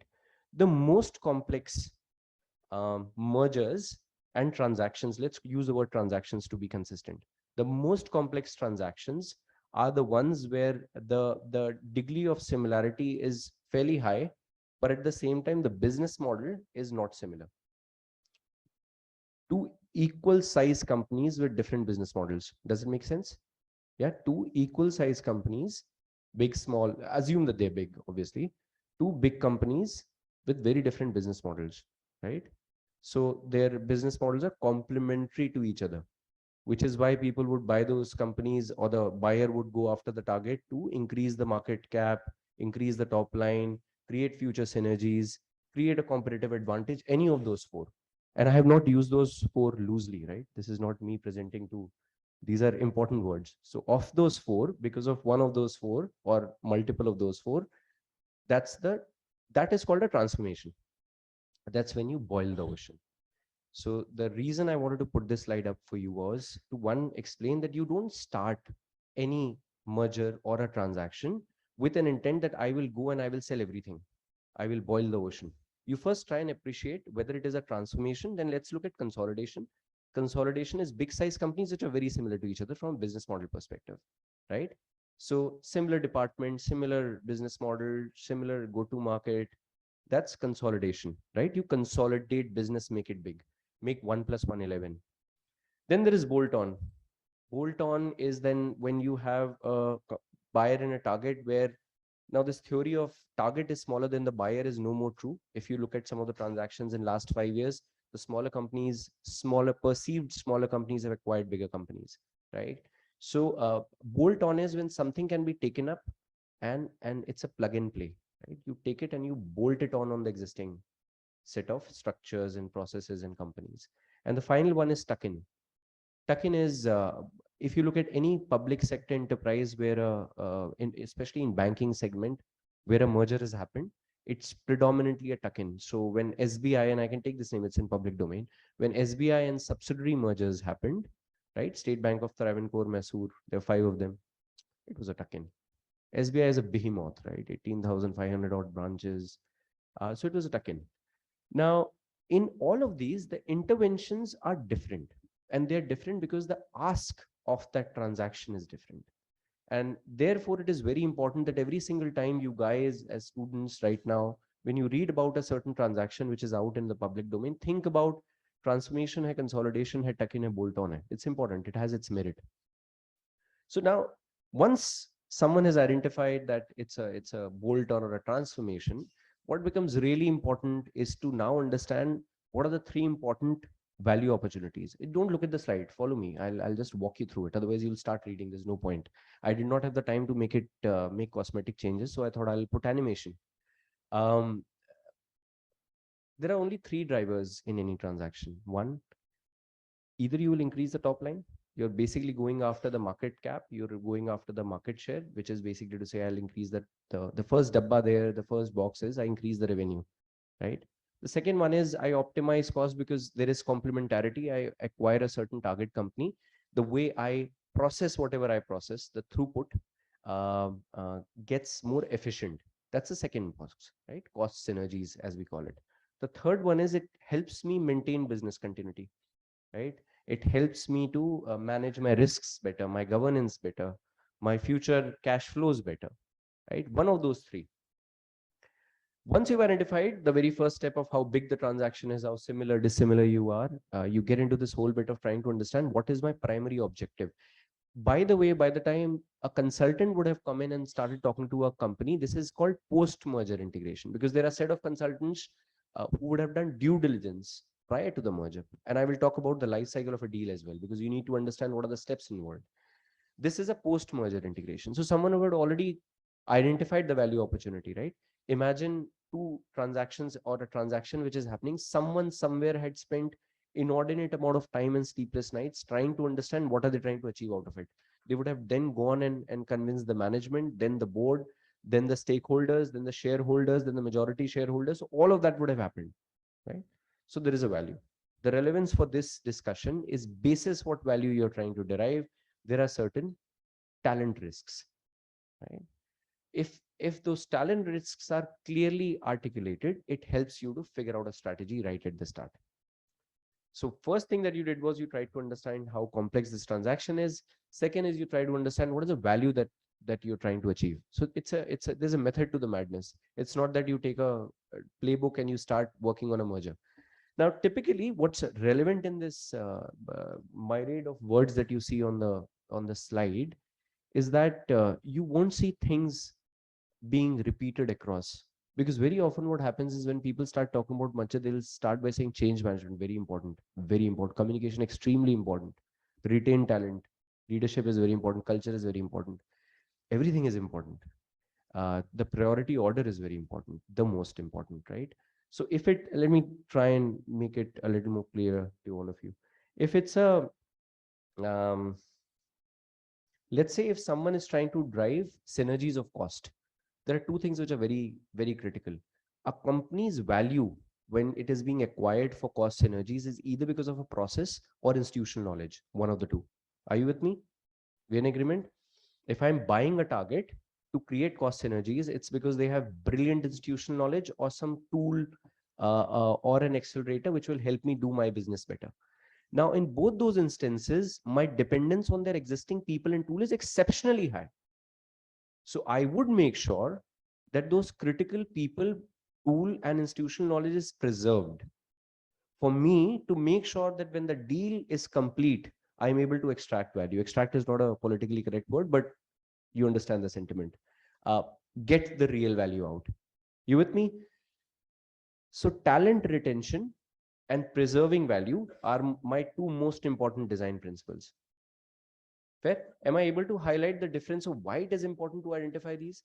Because very often it becomes academic. Some of you might think कि अच्छा मतलब तीन में से दो भी हो सकते हैं, एक भी हो सकता है. The point I'm trying to make is it's important to understand what you're driving, because that will define your end objective that you want to achieve, or what is your most important objective from this exercise.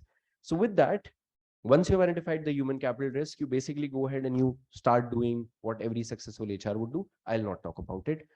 This will get boring. Let's go to the next slide. So you with me, we spoke about first try and identify what kind of transaction this is, try and identify what risk is, because that risk will help you. What is the driver that you're going to drive or you're going to achieve? And basis that you can identify the risk. Once you have done that, this is a laundry list. Again, don't read the slide. I did not have the time to change the slide, so I thought I'll walk you through it. In a typical integration, right, HR would do following things. The left-hand side of the screen, which is colorful, right? In the previous step, you identified what is important for you to manage the HR risk basis the value driver. Now that HR risk will have to be addressed predominantly by one of these. Now I will spend time on things that's important. Without looking at the slide, forget about the slide. What do you guys think happens in an integration? Like if you were to go in and I tell you that, listen, I need to drive the top line. This integration, I am the CEO, MD, CEO, professional MD, CEO of the firm. I tell you with the direction given to me by the board, I need to drive the top line. I need to increase the top line by 3x.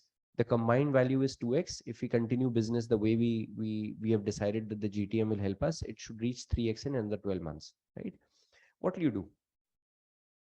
Happy to hear from you. And just these are one word answers. What will you do? Yeah, go ahead, please. You don't have to raise your hand. Just go ahead, please. Focus more on. So absolutely yes, I will brand the merged co differently. This session is more about talent synergy, so try and focus on that. Otherwise, we'll digress, and I will go to some other topic, and I won't do justice. But that's a correct question. I'll brand the new logo, the new company to the existing and potential customers better. That's what you're trying to say. Yeah. Use the economy of scope. And what do you mean by that?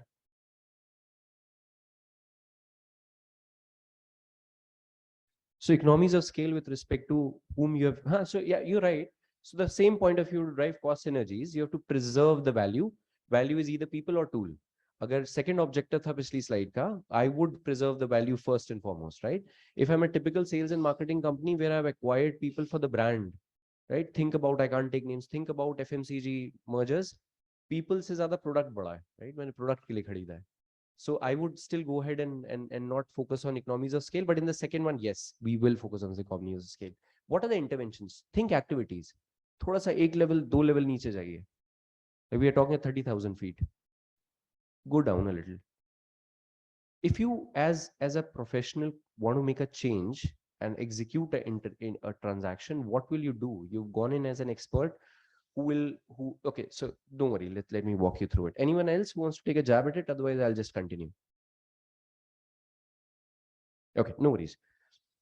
See, the first thing is, there is a buzzword called strategy. So someone has a strategy in mind. There has to be a structure which has to follow the strategy, first and foremost. How do you perceive an organization? If you're inside the organization, you will look at the structure. The org structure is a very powerful message about how this organization operates. It sends out messages around what are the dynamics, what are the reporting relationships, where are the power centers, how decisions get made, how decisions get dispersed, how information flows, how fast is the decision making, everything. All of you have worked in organizations, right? Remember the times when you used to think about kaun kisko report karta hai? That's nothing but boxes and arrows. That's nothing but you trying to analyze mera manager kitte power center ke paas hai. How does the information flow happens? Who reports to whom? Where does the decision making happens or does not happen? The first thing you said right is org structure, right? You come up with an org structure for the merged co.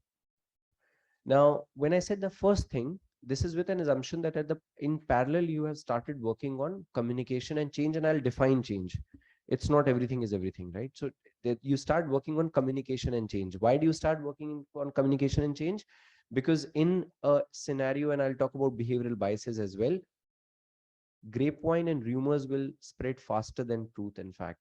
That will always be the case, right? People will, it's like when you meet someone in Europe, you say, "Main India se aaya hu," right? When you meet someone in Delhi, you say, "Main Madhya Pradesh ka hu."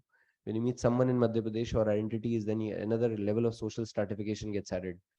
The point is, when in a merger scenario, people identify them, "Main company A ka hu, main company B ka hu," and that kind of creates an ecosystem where rumors spread faster than the facts. So you start communication parallelly. Having said that, org design you get right. Now, if you are in a merged co, everyone has an identity in an organization, right? What is that identity? Mera grade or meri designation. My grade and my designation is two of my biggest identifiers in the organization, right? And people have worked for it. People have worked for a long sort of a career to achieve where they have reached. Those designations have a pretty close to their heart. When, with all due respect, Southeast Asian cultures are like that. So you have to tell people what they will be called, where they will be in the merged co. Get the structure right, get grades and designations out. Once you have done that, what is the next thing you think people are concerned about? You have to wear the people lens. The topic given to me is talent synergies, right? You've got the structure right. So I know mera boss kahan baithega. We have not come to people, right? We've come to, so I know the structure. I have a ray of hope ki us structure ke ek box mein mere jaisa kaam kuch likha hua hai. So I have something to do, right? Now I know what my designation or grade would be. I would want to know what I'll be paid, how important I am. I would want to know, and we humans tend to do this, right? We imagine when you were trying to get into inside this institution, your first objective was admission mil jaye. Yeah, admission mil gaya. The next objective is acha room mil jaye. Acha room mil gaya. Then you start thinking out ab roommate acha mil jaye. Right? So the way we humans, right? We want everything right. Law of averages, we think we'll have the best life, the best health, the best marriage, the best friends. So that's how it works, right? So in an organization, people know different. They will start by first trying to understand and articulate for all the right reasons. If I will be able to get a job in this organization, the minute they have that surety that they have a job, they will start thinking out, where do I fit in this myriad of structure? Then they would start to analyze where am I compared to my peers, which is grade and designation. Then immediately, once all of that is sorted, you would want to know, Acha, what's in it for me? What will I get? All of this is trying to solve for that. Nothing more, nothing less. From previous slide to this slide, there has been a major transition. Previous slide was balance sheet. This slide is people. This transition is massive. So what happens is, up until the previous slide, all of it happens inside the boardroom or desks. This is where you need to start talking to people. Otherwise, you'll never understand what's happening. And that's why when I started this conversation, I said, I had mentioned that every merger is different. Because the minute you start talking to people, that merger scenario is very different. The set of apprehensions, skepticism, concerns are very different. This is the slide where you start dealing with people. I've still not come to the stage where we are talking about, because some of you would ask questions, retention kaise karenge, how we'll come to that. That's fine. Someone will tell you institutional knowledge hogi. This is more important. You do the balance sheet bit, you identify what kind of transaction is this, you then start to figure out for this kind of transaction what you need to do. You identify the value drivers will help you identify the human capital risk. Then you start looking at what will work in this organization. This is the customization phase, because you start dealing with people. Also remember that if you're the HR guy inside the firm, you're doing two things, right? You're basically doing two things, which is one, you are equally concerned about your job, by the way, right? You don't know whether you will have a job or not, but at the same time, you're also supposed to deal with the concerns of others, right? So this is that I very often call it the job that Red Cross did in World Wars. So they were fighting for their life and everyone else's, while everyone around them was trying to take each other's. So this is where HR comes in to say that, okay, I have a job where I support the organization through the transition, and I also integrate the HR function, right? Very simple slide, but contextual, because for those set of individuals, it's slightly tricky because they don't have anyone else to ask question other than the team. I've very often seen the people leaders trying to answer everyone, get everything in order, but at the same time trying to grapple with their own apprehensions and their teams. Now let's understand the way this flows, right? The reason I'm doing all of this is it will set the ground rule. You'll appreciate the transactions better, and then you can ask questions that you may have. There's a deal kickoff typically, where the deals are announced, the strategy project kickoff happens to say that, okay, we are embarking on this deal. These are the set of partners who will work with us. In any typical merger, there is always, this is post-merger integration, right? There is something called an IMO. It's called an integration management office. Someone has to run it like a war room, right? To make sure that everything is happening when it is supposed to happen, and everyone who's supposed to know about it is aware. So that's the PMO, that's the IMO. Very often consulting firms would go pitch for the entire IMO, and within an IMO, there are multiple verticals. So there will be a tech vertical, there will be a people vertical, there will be a marketing vertical, there will be a go-to-market vertical, so on and so forth. Basis whatever the synergy is, and those verticals are identified by the very first point when we said that what are the value drivers. The kickoff is when all the verticals are decided, all the work streams are defined, the IMO is defined, the kickoff happens, you sign and announce the deal, the day one closes. The relevance of this slide is the various steps that come, they come one after the other basis which part of transaction you are in. I'll take certain examples which you will find useful. You do not start finalizing the integration scope prior to the announcement. You can't, right? You will only look at step 3, close of day 1. Day 1 is when the merged co goes live, right? So for the last integration or merger that you would have heard about, and by the way, these words integration and merger are defined by Bharatiya Pratispardha Ayog. So what is a merger and an integration? Whatever you find in various places that you read about it, it is defined in India for the deal size. If you go to their website, you can find the details by CCI. The steps have a critical value when they are, and they have to exactly fall in place one after the other. In a typical scenario, the M&A team is pre-kickoff, right? So you look at there's a pre-kickoff, and in the pre-kickoff, you have an HR M&A team. You finalize the integration charter. Integration charter is, imagine it to be a set of objectives that you have to fulfill and outcomes you have to achieve, which you sign closer to the week 1, right? So the project gets kickoff. This is a step-by-step process. This is basically you're looking at a project charter. How does it work? You first and foremost finalize your team. Once you finalize your team, what you will do is you will create an integration charter. Once you've created an integration charter, you have to create a strategy of how you will achieve that charter. Wait, this is what I have to achieve, but how will I achieve it? How will I go about doing it? Then you create milestones, because these transactions are typically running into 6 to 12 months. It is very difficult to keep track if you do not have milestones. You do milestones, and finally there's an integration roadmap. The integration roadmap is important because if you were to think about it, in a typical merger, both the companies will at best have 10, 15 CXOs each, 30 people at best, of which you will finalize a steering committee, which will have 10 people, steering committees, which will sign off everything. Someone has to sign off, right?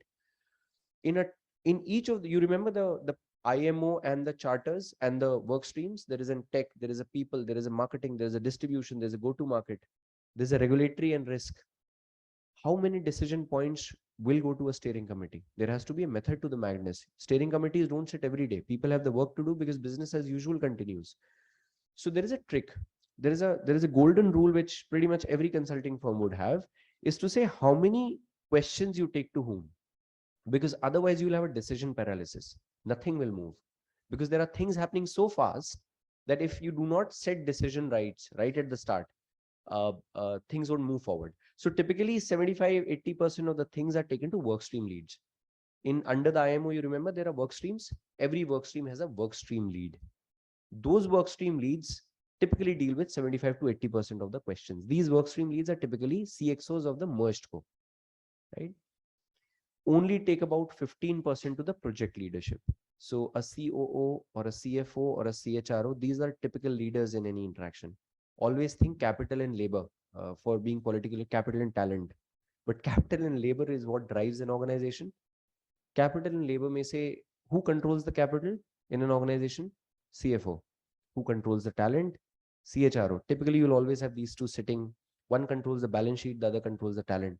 The two most, and if you remember the second slide, which had 3 drivers, between them, they will control all those 3. top line growth hai, value creation by preserving institutional knowledge hai, it's always CFO or the CHRO. So those are the set of people who should deal with 10 to 15%. Only 7% goes to the, and because this is a talent stream, 5 to 7% goes to the CHRO. We do not take, or one should not take more than 2 to 3% to the StairCo. Because very often, and this is also, and we show this slide. We show this slide right at the start to the senior leadership, because leaders also have this intrinsic habit of trying to control things. And the attempt is not to control, the attempt is to safeguard. But what ends up happening is they create a bottleneck. So you make sure that there is no decision paralysis, and the way to do it is set very clear guidelines around who takes what decision and what goes to whom. Now, this is an important slide. Again, making a transition, I couldn't find a builder slide in between. If you remember the people slide where we said that people behave very differently, this is an attempt to chart out. Now, you can't generalize, right? If you look at this graph, it basically is a graph which talks about productivity and time. And the reason it is important, in most organizations which are undergoing a transaction, right, there is either a euphoria or a fear psychosis. So if you're the bigger brand who has just gone ahead in the market to announce that I'm acquiring a smaller brand in that 2x2 imagine consolidation, right? The chances are everyone in your company would be really happy. Or the first one, the transformation. You will be really happy कि छोटी company acquire कर रहे हैं, मेरा role बढ़ जाएगा. I will have more on my pie. I will grow. The company will grow. And company's growth is equal to my growth, so on and so forth. There's an initial euphoria. Then you suddenly realize that there are finer nuances. Keep following the graph on the productivity side. Then you get into this zone of uncertainty where you don't know what you will do and your teams will do. Is there someone who's coming in from the other side who's more capable, perceived more capable than you, right? There's a sense of uncertainty which starts to crop in. What happens to the asset that you have invested so much in the last 5 years, right? Something else is coming in and going to replace everything that you have created in the 5 years. Productivity ki jo line hai, the one that you see, which basically says the baseline of productivity. Every transaction has a written down agreement on productivity, that during the months of transaction, this is the number that we will continue to meet, right? The problem with uncertainty is that starts to decrease the productivity, because the euphoria lasts only about a certain time. Then people have to go back to their jobs, and there is a set of people who have to do their daily jobs, business as usual, as well as they have a role to play in integration. And those are the trickiest ones. And we'll come to how do you deal with such people. But the most important part here is you cannot let the productivity baseline, people's performance go below the productivity baseline. And that happens when there is fear and resistance. Because the same person who initially thought, oh, my job role is going to increase, suddenly gets to realize my job will increase, but I won't be paid more to do that, right? So I'll be doing more for pretty much what I'm getting today. From there on, there is a paralysis which starts, right? You get into that whole zone of you took out your colleague and peers out for a drink in the evening, and then you start the discussion around, yaar bahut uncertain lag raha hai, pata nahi kya hoga, right? And that's when that fear psychosis starts to spread, right? Then there are two more people who will say, by the way, मैंने पता किया था उनकी company में 4 लोग हैं, 4 साल junior हैं हमसे, right? Same grade. Imagine यार, same जगह पे आएंगे. That's where the paralysis starts to happen. Now it spreads quickly. You know what? Last time, and all of you, it helps. You have all worked. How did you feel when your manager was really disgruntled? Not with you, with the system. How did it feel? Yeah, sorry, push. You felt good? Yeah, no wonder you decided to take a break, man. But how did you feel? Sorry, I was at my bit sick. So, so how did you feel when your manager was disgruntled? Yeah, so see, it spreads faster, right? If your manager comes to you every day in the morning, you reach the office and you get to hear that was bahut uncertain time, we really don't know what's going to happen, versus someone who's actually optimistic about the future, it does make a difference. Like I'm sure it sounds cliche, but a good manager who's enthusiastic about the future, or at least optimistic about the future, really helps, provided he's a good person as well to you. But yeah, generally it helps. And in most cases, the reason people start and put so much importance on culture and performance is because managers tend to be the harbinger of, I won't call it the truth, but the way they see their world, it quickly percolates down in the entire team. Now the point is, how do you ring fence that? How do you get out of it? Whatever little I understand and I've learned from my seniors and people who I had the privilege to work with, you make them test and accept. Don't go and tell them. If you'll go and tell them that, listen, I've come from this organization where I'm paid to do and say what I'm telling you right now, they'll not believe you. Yeah, you're supposed to make a transaction and you go like this, the chances are they will not believe you at all, right? So what basically happens is you make them test and accept it. The testing and acceptance, I'll take an example. I was in this transaction, can't name the client, where an NBFC was acquiring a bank. What we did was, the biggest apprehension was, and this is, I'll tell you, this is the worst kind of apprehension that I faced from employees, because the perception was that they're smaller than us and we are getting acquired. We know how to do the business better than they do. Our institutional knowledge and governance is way better. You know what we did? We took some of the first step, these managers. You can't take everyone. Don't take people who, I call them the image creators, right? People who have the ear and eyes of the larger audience. You identify those people, right? You take them to the organization where the second organization, the target organization. In this case, the target was the buyer. The buyer organization. You make them work with them for a month, right? Their job remains exactly the same of what they were doing. And by the way, this can only happen once a certain deal has been signed with CCI, because the data can't flow in properly, equally between the two entities. There are certain restrictions. That's why there is a clean office. We call it the clean office, where everything goes to the clean office, and then the clean office decides, which is basically consultants like us, what goes where. We made them sit in their offices, appreciate what they have been able to create. And you know, it was a wow moment for most of them, where they said that, boss, we had no idea that their system and processes are defined to T. The governance that they have is better than us. The digital enablement that they have, no wonder they are able to produce 3x of what we do with 1/4 our headcount. The appreciation improves. There will always be these naysayers who will be skeptical about, so what, I mean, we are bigger. But then you can't deal with it. You have to look at the larger transaction and the success of it. So the point I'm trying to make is test and accept. Don't go and preach. No one's going to believe you, right? Test and make them accept.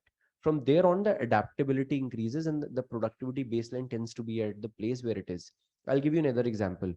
If you think about organizations where you're dealing with white collar people, it's easy. You take them, you do something like this, they appreciate. Also think about, think of the feet on street, right?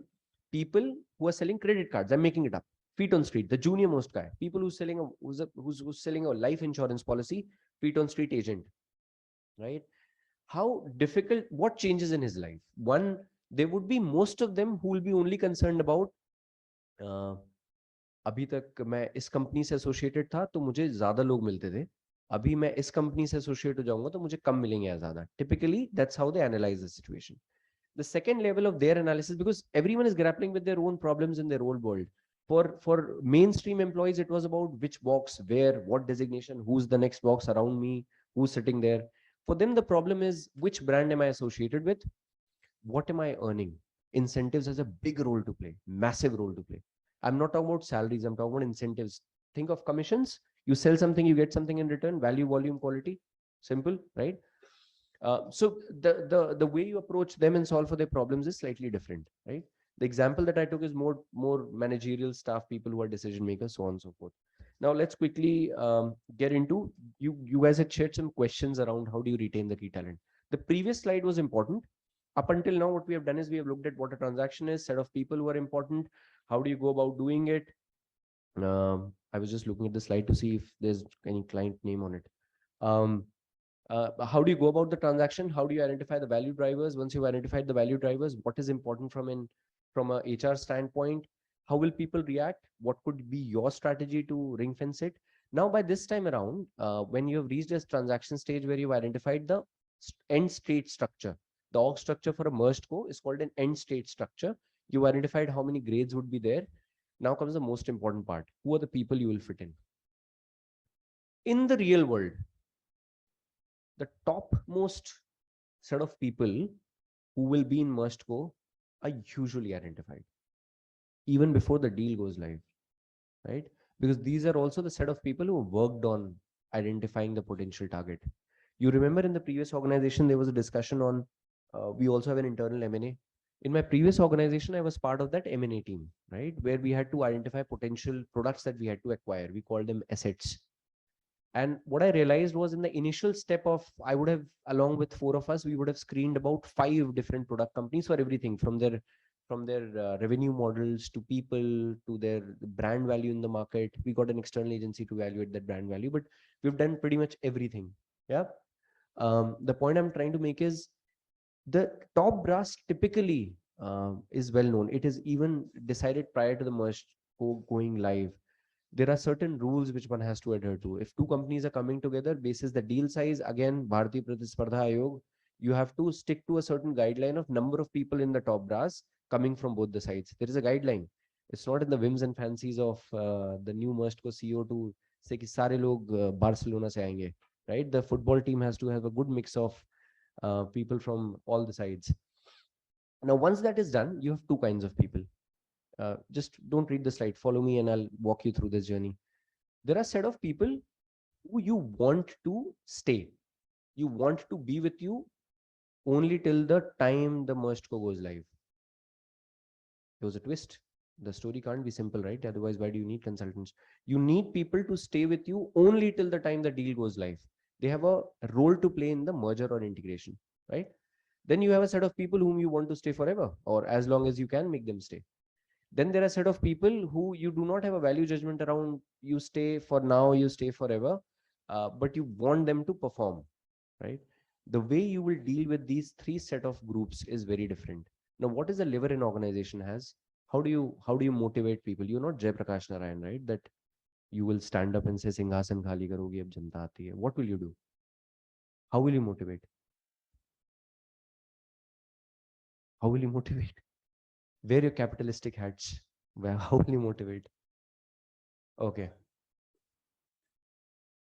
Now those, and when I was back in campus, I used to use words very loosely. Incentive, comp. So there is a, you use them in a certain way, but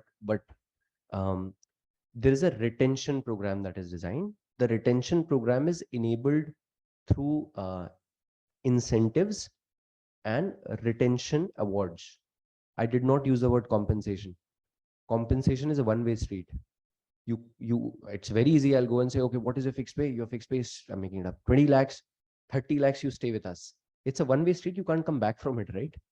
Now, it's a slightly complex transaction. I'll try and explain it to you with one example. There's a paucity of time. Imagine Sauradeep and Prakhar are 2 executives in the transaction. Sauradeep already has ESOPs. It's one of those long-term incentive vehicles which has been given to him. Prakhar also has ESOPs. Now, it has been decided that Sauradeep will stay with the company for 18 months. And Prakhar will, because they like me, they want me to stay now and forever, for as long as this can last, right?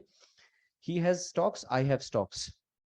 I don't even have to design anything new because the stocks that Sauradeep has were with him. So there is a grant, vesting and exercise. You understand these 3 terms? Okay, don't worry. Simple, quick, ready, Rekna. When I decide to give a stock to someone that's grant date, when the stock comes in his pocket is the vesting, when he decides to sell is the exercise. Like, it's not that simple, but yeah, this works. So Sauradeep has been granted, but it has invested for him. It hasn't come in his pocket. So I go to Sauradeep and I tell him, Sauradeep, there's a substantial value. I will accelerate vest it. You are going to get it in your pocket in 24 months. Stay with us for 18. I'll make it vest. Works? Works. I didn't do anything. I just structured the deal. Fair? Because these are senior folks. You don't go to them and tell them 40,000 if you stay for 18 months. That doesn't work. No incentives do. I accelerate vest your ESOPs, subject to you staying with me for 18 months and the productivity baseline for your team being where it is. One sort of an example. Makes sense? Right? Makes sense? Appeals to you? Like, if it sounds logical, it works logically, right? The second type of the thing is called retention awards. Then I realized that Tarasha doesn't have any ESOPs with her. What do? I go to her and I tell her that, listen, successful day one, I give you ABC, whatever that could be money, that could be deferred cash, they're vehicles. Like we also, and consultants like us, we sit and work it out, but there is a way to do it. We create something called a retention hook, right? With me. Now, for everyone else who's here and will perform, will not be very happy with this the minute they get to know, and they will. Compensation is the most discussed topic on the floor, which should not be the case, but it is. So the minute I gave that deal to Sauradeep, I just opened a can of worms somewhere else, where people said that, yaar, wo 18 mahine mein jal raha hai, uska accelerate vest kar diya. Because Sauradeep himself will go and tell everyone. Because he has to make sure that everyone knows that he is much valued in the organization. Right now, there was a looming gloom on top of him, on top of his head, to say ki 18 mahine mein gayi job. So he will go and tell everyone. So what I will do is simultaneously, I will also design programs for everyone else. I think it says your battery is about to die. This doesn't show. So something is wrong. Anyways, I'll continue if someone can help. That says the battery is going to go down. That's nothing to do with the laptop, right? So the way it will work is that people will realize that Sauradeep is getting money, get me back on track. I will design something for everyone where I'll say that once the merged co goes live, I will give money to everyone in a certain manner which drives productivity for the success of, and it is allowed. The regulator, let's say it's a bank, the IRDA, CCI, everyone allows for it. You have to go and submit the case to say that this is the program specification, because otherwise, see, there is a very bright chance that you will end up incentivizing people unnecessarily because of this. Imagine a situation, I'm not saying that this happens, the set of people who bring a certain company on board to design it. What's the reason why there is no, I mean, which should not, unethical things happening in between, right? So there is a defined process in which these plans and the reason and the rationale has to be submitted to the regulator. So all of that happens, but this is our retention plan. You pay to stay, you pay to perform. Is it clear to all of you? Slide doesn't do justice. You can't capture stories on the slides. The last point that I want to make is, and this is again questions that you guys had floated. Don't read the slide. I had to put something. I've put something. Change management and communication, right? Actually, don't look at the slide at all. Just see, culture is something that you will read a lot of academic models around culture, climate, subculture. I will tell you a very simple example of how you experience the culture. I was doing this transaction between a company headquartered in, and these both, it was a proper transformation. They were behemoths. One was headquartered in Bombay and the other one was headquartered in Delhi. I'll give you a very fine nuance of how culture plays out. The meetings that I used to do in Bombay, I used to fly economy class. So the deal was that the company where I'm going is paying for that travel fare and stay. That company, everyone used to be in office at 8:30. I every day used to eat my food in the staff canteen. It was an executive canteen, obviously for the supply chain piece, there were two separate canteens. And this was obviously a service sector company. So everyone was a white collar job, had a white collar job. I used to eat in the staff canteen, executive canteen. And they had a issue if my team was leaving before a particular time frame for all the right reasons. So high stake transaction in a crunch time frame, not that they were trying to drive people nuts, but that's how the fact of the life is. The other target that we were working with, I took a business class every time. The mornings started at 9:30 with a Starbucks, and people were like, 10 baje office aa rahe hain, like, aa gaye aap aiye. And pretty chilled out. You know, nothing of this had to do with their performance. They were phenomenally good in what they do, or what they were doing, and that's why they were being acquired. And as I started to, I'll give you just one small example of the way culture is experienced. In their policy, it was defined that at a level XYZ and above, some level and above, in this second firm where I used to have Starbucks in the morning, level X and Y, Z and above, everyone, for if they had to take a 1.5 hour flight or above, will take a business class. The other company had no such policy for anyone except the CEO, even for if the flight was like a 5-hour domestic flight. That's culture. In one of these companies, I had very often seen that the CXOs would just roam around to say, "Are Deepak kya kar raha hai? Come here, let's go have tea." The other company was very hierarchical. There was a floor in which the CXOs used to sit. Nothing wrong with it. I'm just giving you have to experience it. The only point I'm trying to make is this piece no one has been able to crack. And more often than not, and there's nothing wrong with it. In PSBs and PSUs, if you go to it, very often I've seen people making fun of the fact that they really value their towel very. Do you understand the towel? You know the relevance of a towel in a public sector enterprise? So when you become a CGM and above, you get a towel, a white towel, which is on your seat in a cabin. That is very important. People spend 28, 30 years to get that. And that is why it is important.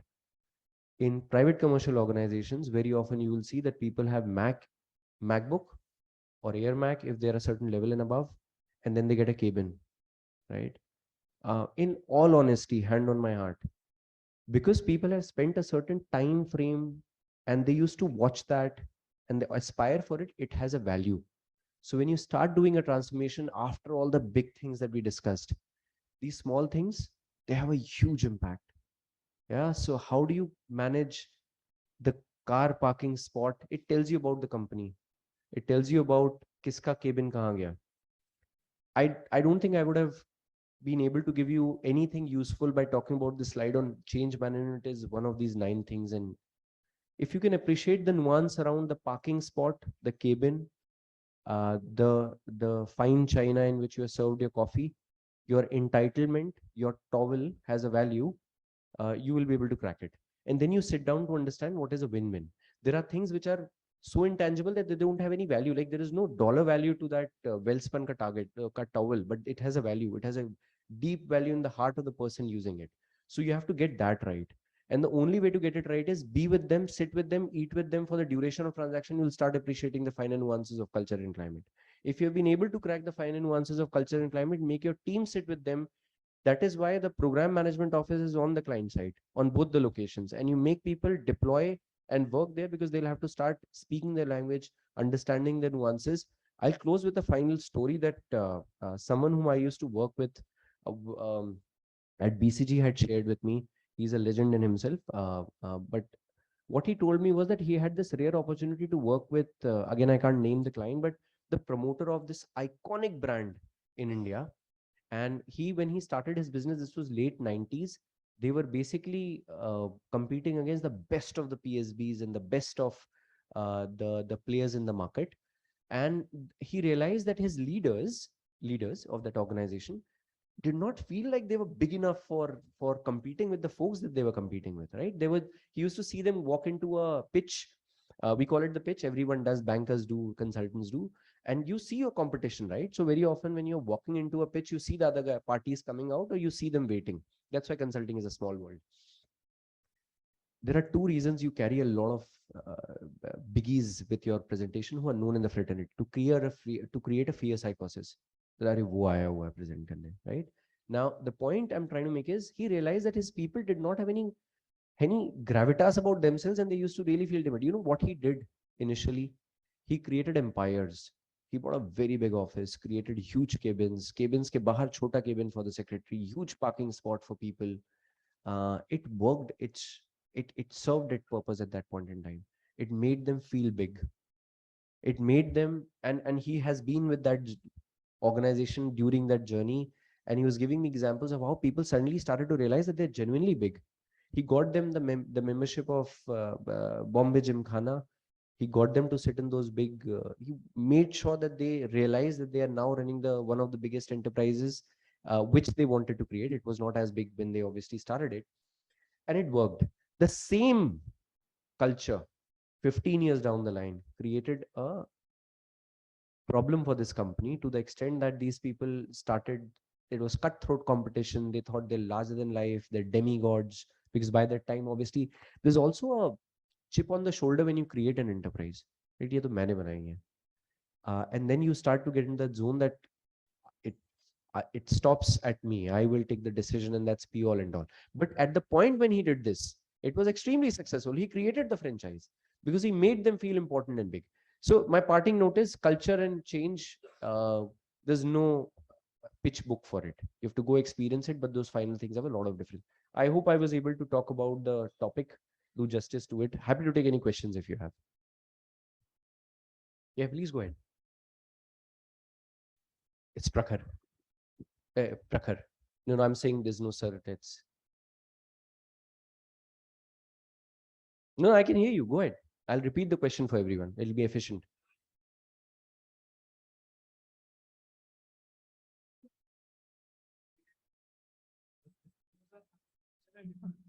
So finally, who acquires whose culture? Yeah, the question is what happened at the end of the transaction? Because I guess Mumbai company was acquiring Delhi company. That cities are irrelevant and immaterial, but yeah, who acquired? So what we did was at the end of the, as I understand and I see it now, what we did was that towards the end of this, the pilot offices and branches continued the way they are. They have their own culture, right? The headquarter, automatically, the minute we consolidated at one place, in 3 years that I continue to work with them in some other transactions, but the host city culture prevailed. I didn't say the acquirer, I said the host city's culture prevailed. So both are operating with their separate cultures. No, the headquarter has only one single culture, and like culture has subcultures, branches have their own subcultures. You go to SBI. SBI is an ideal example. I've done a lot of work with SBI in the past. You go to, they have circles, right? Different circles. You go to Bangalore circle has its own subculture. You go to Chennai circle has its own subculture. You go to Digboy, it has Assam circle has its own culture. So they have subcultures, branches, head office is one. Thank you. G. I am Adi from GM batch. So welcome Prakhar to XLRI. We are really obliged to have you on campus. So my question is, one of the big firm has decided to split their advisory and audit practice globally. So how Deloitte is seeing this change in the industry, and is this decision is going to take issue into consideration of the conflict of interest, which is being talked so much in last few years, and going forward, is this the starting of big three instead of big four? And what is the Deloitte strategy going forward with this? Okay, that's a great question. I'll be honest with you. One, it's beyond my pay grade to comment. It's beyond my pay grade. I manage a book for a practice. What you're asking me has to be answered by my president of consulting, who I think you had invited earlier. But here's what he says, and I'll repeat that. From a Deloitte perspective, we see tremendous value in doing the business and the way we are structured. So we take all solutions to the client, risk, tax, consulting, which is advisory and audit. And we continue to operate in that because we see a lot of value for just not for our own shareholders, but also stakeholders and clients. Yeah, yeah, please. And thank you for those kind words at the start. Thank you. It's a pleasure to be here. Good afternoon, sir. Sir, my name is Vishal Ray.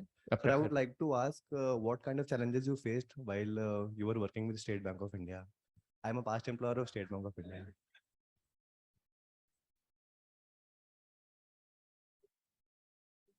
Which circle were you in? You're in Bhopal circle. The LHO is in Bhopal, right? So did you use Saksham? Saksham as in Saksham, the performance management system. Sir, I was in a credit department. But तो सबको लिए होता है Saksham तो credit में हो risk में हो आप. See, I will not answer that question straight. What is the challenge that I faced with the SBI? See, SBI is an iconic organization, and I don't say it to be politically correct. I'll tell you why. I'll give you the good things about SBI, so you go back to SBI if you want to. Madam Bhattacharya was there, and the SBI corporate office, 17th floor is all teak, and you have these massive paintings of all your past chairmen in that room. Over the years, with all that people have to cringe and crib about, SBI has been able to select the best of the lot for the most important posts. And it always intrigued me early in my career to understand कि ये system काम कैसे करता है, to make sure that the best gets selected. At some stage in my career, I had the privilege to work and understand how that ecosystem works and how best of the lot is selected. I tell you with a lot of responsibility and confidence that their system, and not just SBI, every public sector bank, the way they select their top brass is impeccable. I don't think private commercial organizations have systems like that. Also because in typical SBI parlance, people move. तो किसी एक आदमी का आप पे point of view नहीं होता है, which is very dilapidating if you ask me. That when your career depends on then one person's perception and view about you, it's limiting. In organizations like SBI and others, you have worked with so many people. एक तो आपका 360-degree view बनता है, plus multiple people have a view on you, right? And very often we all are a function of आप सबने काम किया है. We are very much like the first managers and teams we work with, or at least we look up to. We actually become like them eventually. Like if you work with them for long enough, when I look back and I talk to people about this, a lot of traits that we acquire and we exhibit are like people whom we adore. Consciously, subconsciously हो जाता है. Yeah, I can't, like, it's बुराई तो मतलब आपको paper पढ़ेंगे तो मिल जाएगी. Yeah, please, ma'am. Hello. Yes. Hi. Thank you for joining us today. I had a question. You had mentioned that the two important things in an organization is maintaining value and retaining the employees. So I would like to understand, how has Deloitte understood and maintained retaining their employees, and if you've had any challenges in that sector. Okay. See, consulting. Again, these are not my words given to me by my previous CEO. He said that consulting is not a professional choice. He said it's a lifestyle choice. What I mean by that is when you choose a profession like consulting, you're please have a seat. When you're selecting a profession like consulting, what you're doing is you're taking a lifestyle choice of how many chuttis will you take in a year, how many cousins' weddings will you attend in a year, how many of your annual functions of the kid you will attend, and so on and so forth. And these are conscious choices. No one has forced it on you. For those of you who read Jordan Peterson, he very often talks about sacrifices that we consciously make towards the aim of achieving an end outcome. Hear that man, brilliant. So the point I'm trying to make is Deloitte in consulting career, people very often when they join with a very clear point of view on lifestyle. When people join from campus, it's not good to generalize, but in my limited opinion, I have seen two kinds. People who are just fascinated with the fact that they're consulting, it's super, right? I remember my early days in BCG, it's phenomenal. You're traveling constantly, you are in hotels, yeah, you're single, it's what you having good food. You're always staying in the best of hotels from one flight to the other. Back in our days, Facebook used to be the rage. It used to become a, what do you call it? Update from this to here to there, here to there, here to there, right? But that cannot be the motivator. It weans off very easily and very quickly. So the core of work has to excite you. That's how we retain people. And I speak on behalf of a lot of my fellow partners that if you're able to excite people about the work, the paraphernalia is just an add-on. It's an icing on the cake. The paraphernalia will never retain people, that you get to stay in the best of hotels and you travel the world and I call it the Bhakra Nangal theory. So imagine someone from my family has worked on Bhakra Nangal. Ever heard about that Bhakra Nangal? So before Three Gorges Dam came up in China, it was the biggest in Asia. And if you take out every single big from Bhakra Nangal, you can make a line from Earth to Moon. It's that big. And my Tayaji, whenever I used to talk to him about his professional life, his claim to fame was, I built Bhakra Nangal, like kill it. I built Bhakra Nangal is his claim to fame. He has left something. What is your Bhakra Nangal? Like when I look at some of these organizations and I drive around with my kid, he's too small to understand anything, but I keep telling him that I have a small role to play in this massive transformation that happens. That's my Bhakra Nangal. So that's why I stayed back and I could work for so long in consulting, and I've compared to a lot of others I just met in the morning, had 3 decades of career. Still a long way to go, but people have to be excited about the core of their job and the purpose of it. Otherwise, it never works. You have people who will come for money, they'll leave. But it's the core of the job, which is the only real retention ever. It has to excite you. Not easy to do it 10 years, 20 years, getting up, doing the, I won't say the same thing. That's a good thing about consulting. You're never doing the same thing. But yeah. Did I answer your question? The challenges, or people leave.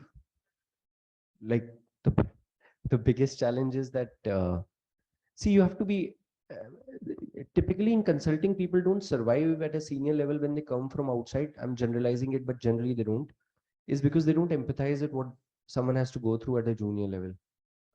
So one, you have to empathize, and that's the biggest challenge. You have to constantly talk to them, right? People have very different challenges. There's someone has a problem, you have to just reallocate work. You have to be in touch with them. Time is the biggest challenge. You're with clients. You have to be with your team, and you're as good as your team. Consulting is an ideal example of that. Like everyone says that people are our biggest asset. People are our only assets, right? You're buying a consultant. You're investing in a consultant. As a client, when you get a team on board, what are you doing? You're looking at a consulting firm tool, institutional knowledge.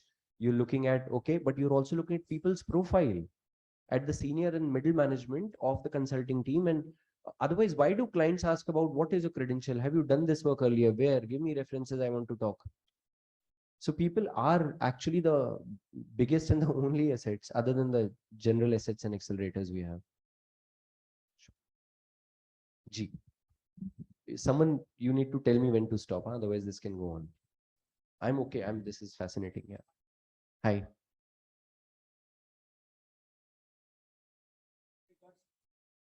No, go ahead. You're audible.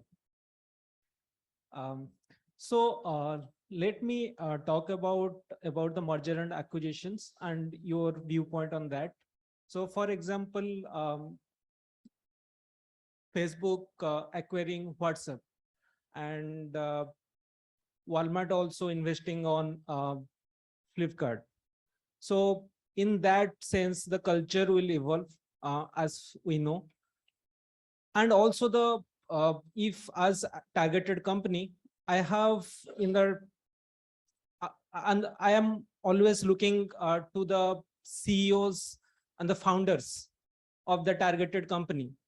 And if they leave the company in between after we acquire that, then how we will deal with that change. So if as a startup, I have established the startup, and as a company, always the CEOs are the forefront. And whatever the things, I look into that. But being the behemoth, how I will manage the change when the targeted CEO is leaving the company? Okay, so fair. I'll try and answer that. You had 2 questions in that one. First was, if I get it right, the first was what happens when the actual acquisition happens versus someone invests in a company. That example of investment coming into Flipkart.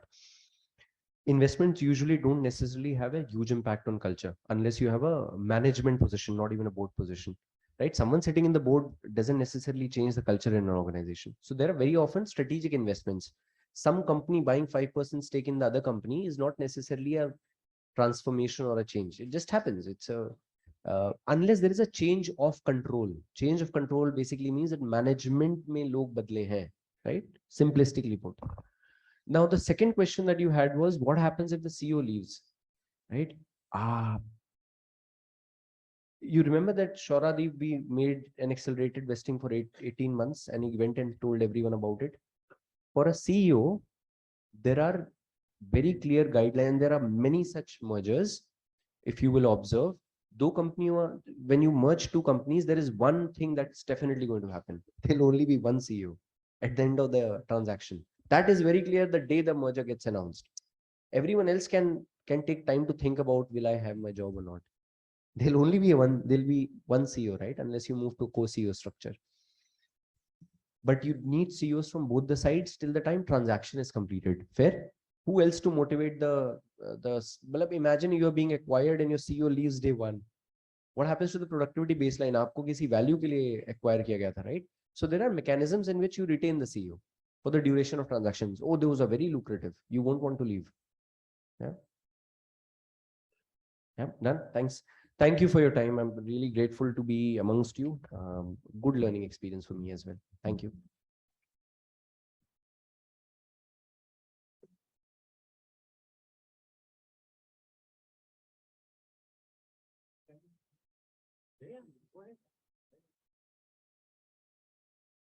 Hi, Prakhar. Thank you. Thank you for staying back for 2 more minutes. I was question that I did end up asking in one of my strategy class as well, that will it be fair to say that technically there are no mergers? There is an acquirer and there is an acquiree. That's the first part of my question. And a second one is that, could you share with us one situation where you say that two people who are at great value, great talent, great team, say you have two CHROs and you have one spot to fill, like you were just telling Bebu about it. So what is the structure basically you follow to fill out that, make that critical decision to give out to the best interest of the firm or the company that you're serving? Second question. I was just thinking about the first. Yeah, sorry. So what's the second question? So say that, like you shared, that there's obviously going to be one CEO who's going to be filling out that spot. Yeah. Like in terms of Sauradeep and Tarasha, say that both of them are capable enough to be at the CHRO level. And you have to make a call in a structured way where you want the firm to benefit to its best. So what is the structure basically you follow to, pardon my language for saying that, choosing one over another or deciding, okay, this is the one we are going to lay off and this is the one we are going to choose? How do you make that Let call? me take the first question, and that was a brilliant question. You basically said, is there something like a true merger ever?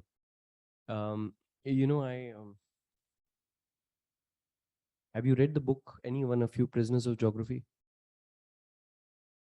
Let's take an example. Companies are very small entities to that extent. Think of nations which were created out of smaller territories coming in. I come from Madhya Pradesh. Madhya Pradesh did not exist. Madhya Pradesh was created by combining Vindhya Pradesh, Mahakaushal, and what you call Chhattisgarh today, right? When the new Madhya Pradesh got created, it had its own set of constitution and charters. Over the period of time, everything about Mahakaushal sort of disappeared. Bundelkhand and Baghelkhand ceased to exist. And what you had was a Madhya Pradesh, which now had its own identity.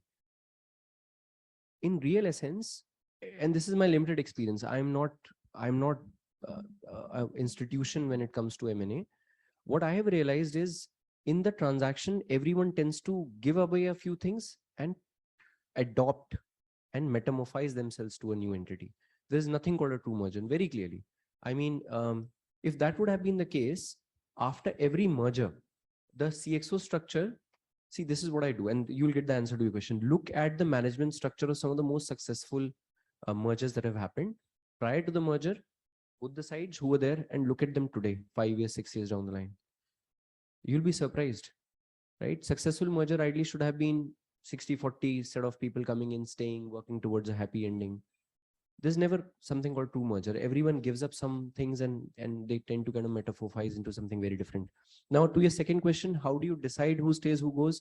One, that's with great power, great responsibilities. I don't think anyone is given that absolute power. So there is a committee-based approach. We humans tend to rationalize our decisions on back of data, right? So we as consultants put out as many data points as possible to say how the person, we use psychometrics, we use past behavioral data, past performance data, we talk to them, we arrange a one-on-one with the future CEO. And then what we do is we sit down to understand the aspirations of the individual, what he knowingly, unknowingly brings to the table, and what is the clear directive of the CEO, right? If the captain of the ship also needs to align with what he can't take. See, if you're the CEO of the merged co, you have a big problem to deal with, which is to make that business successful. The one thing that you would want to get absolutely right, and that's what most CEOs spend 60% of their time or 70% of their time in an M&A, is to get your top brass right. If you have those set of people, they will still run their own teams and you can trust them. Very often in corporate, you'll see that loyalty and trust are highly valued. One, because if you think about it, by the time someone reaches a CXO level, he has proven his caliber on whatever you call it, technical, functional, whatever is that word. At that level, everyone is competent. You just need to understand who's aligned with your thought process. So the decision to select who stays and who goes is on back of a lot of data. But at the end of the day, it's a behavioral science, and then you have to see the comfort of the new CEO and the team. Can I fairly say it could also be an intuitive call? Like, apart from all the psychometric tests and the Too much data. input going into for it to be intuitive. I mean, it's like saying that मैंने पूरी book पढ़ ली, उसके बाद I knew the answer intuitively. In the process of reading the book, it framed your opinion. So when you keep reading and looking at various data points, you are shaping, someone is shaping an opinion on your behalf or of yours. So yeah, that's how it is. Thank you. Thank you. Thanks a lot.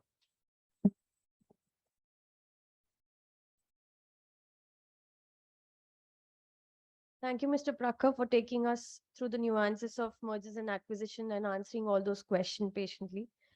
I would request Sauradeep to give vote of thanks.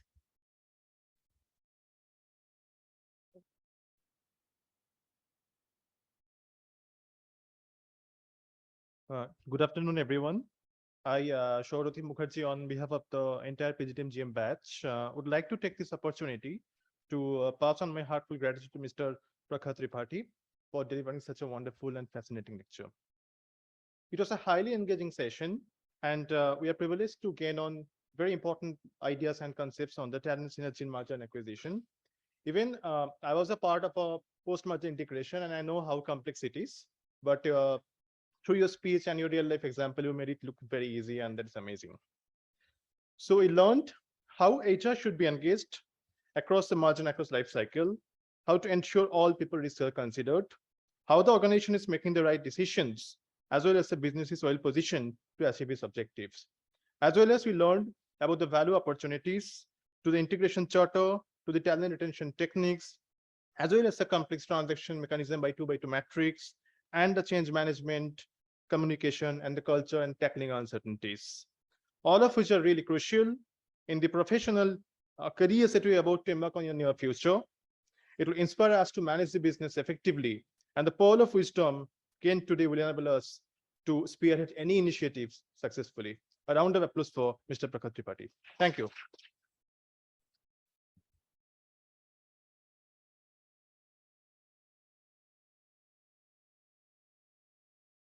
Thank you, Sauradeep. I would request Professor Kanagraj to present the memento to Mr. Prakhar.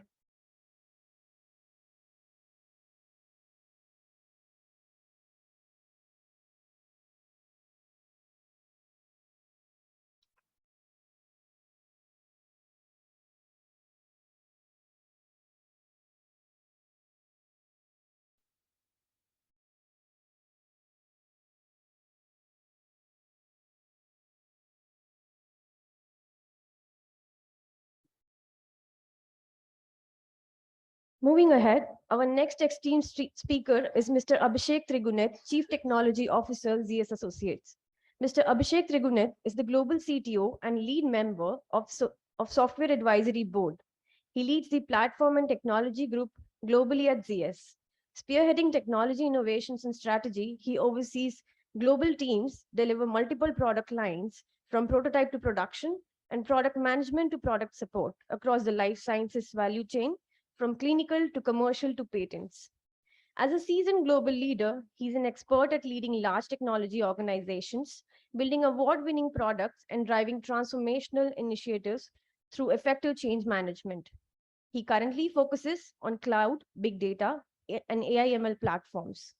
Prior to ZS, Abhishek worked as a senior director for EPS WCG, leading teams across the US, Asia, and Europe.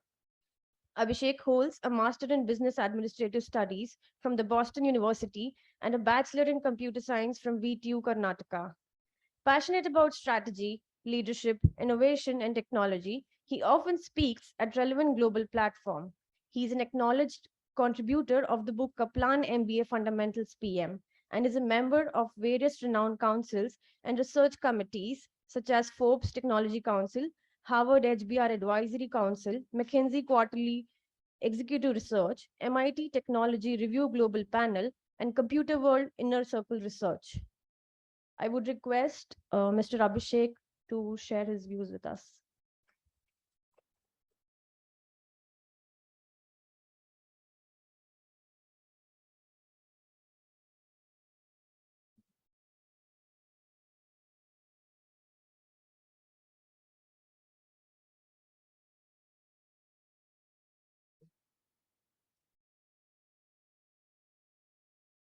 Am I audible on the Zoom as well? If somebody can quickly type in. Is the presentation visible and am I audible?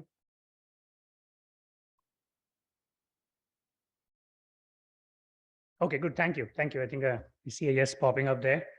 All right. First of all, thanks a lot for the invitation and the opportunity. Always great to be, among students, especially, from a management standpoint, because that's what we do. We try to interact with clients. We try to offer them advice, and along the way, learn from them. So thanks again for the invitation. And it's also good to be part of this part of the country in particular. Now, I grew up in a place not too far from here, Dhanbad. So if some of you are aware, so that's where I grew up. I went to school, which also is not too far from this place. So I went to a boarding school in Ranchi, Bishop Westcott, if some of you are aware. So that's why I had my early childhood education and so on. And a lot of those learning has stayed with me. So this place I do call home. So again, really, really good to be here. So what I'm going to talk today, the topic is that of navigating new frontiers of consulting. Given on the theme of decoding the future, I thought it'd be good to talk about some trends and some themes along the way. So please feel free to stop at any slide, but I'll make sure that I have enough time, to take Q&A, towards the end. And it could be about the consulting industry at large, any of the scales. Could be about product, could be about technology, could be about life sciences, which you do a lot of business in. So anything that I can attempt to answer, I'll be more than willing to. So I'll start with a little bit of a quote, or in this case, a little bit of a comment here. Now, some of you may be aware, especially people who still remember science, something taught in school, about the law of entropy, which talks about that the randomness of the universe, and I took the liberty to add business here, is always increasing. I mean, that's the second law of thermodynamics. But what does it have to do with consultants?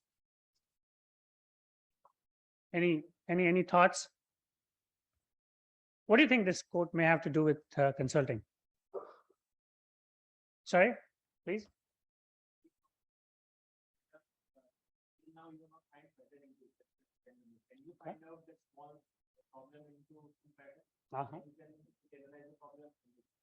Good. Very nice. Good. Finding new solutions. Yeah, please. Okay, good. Very nice. Yeah, please. Somebody at the back. Just shout it, yeah, please. Okay, the complexity continues to increase. Okay, there's somebody at the back here, please. Okay, very nice. So I think you will see there's a little bit of a theme to it. But what I wanted to convey was consulting too continues to evolve, because as the complexity in the ecosystem evolves, more situations arise, more problems arise. Problems that were there yesterday may not be the same ones today. The solutions that worked yesterday may not work today. So essentially, the consulting continues to evolve as well. And that's why it relates very well with the theme that what's changing in this industry from a consulting standpoint, and what does it mean for the industry, but also for us, here as audience in this room. So that's what we'll talk about. So the first theme is that of going from narrow to much broad. So that's the theme, narrow to broad.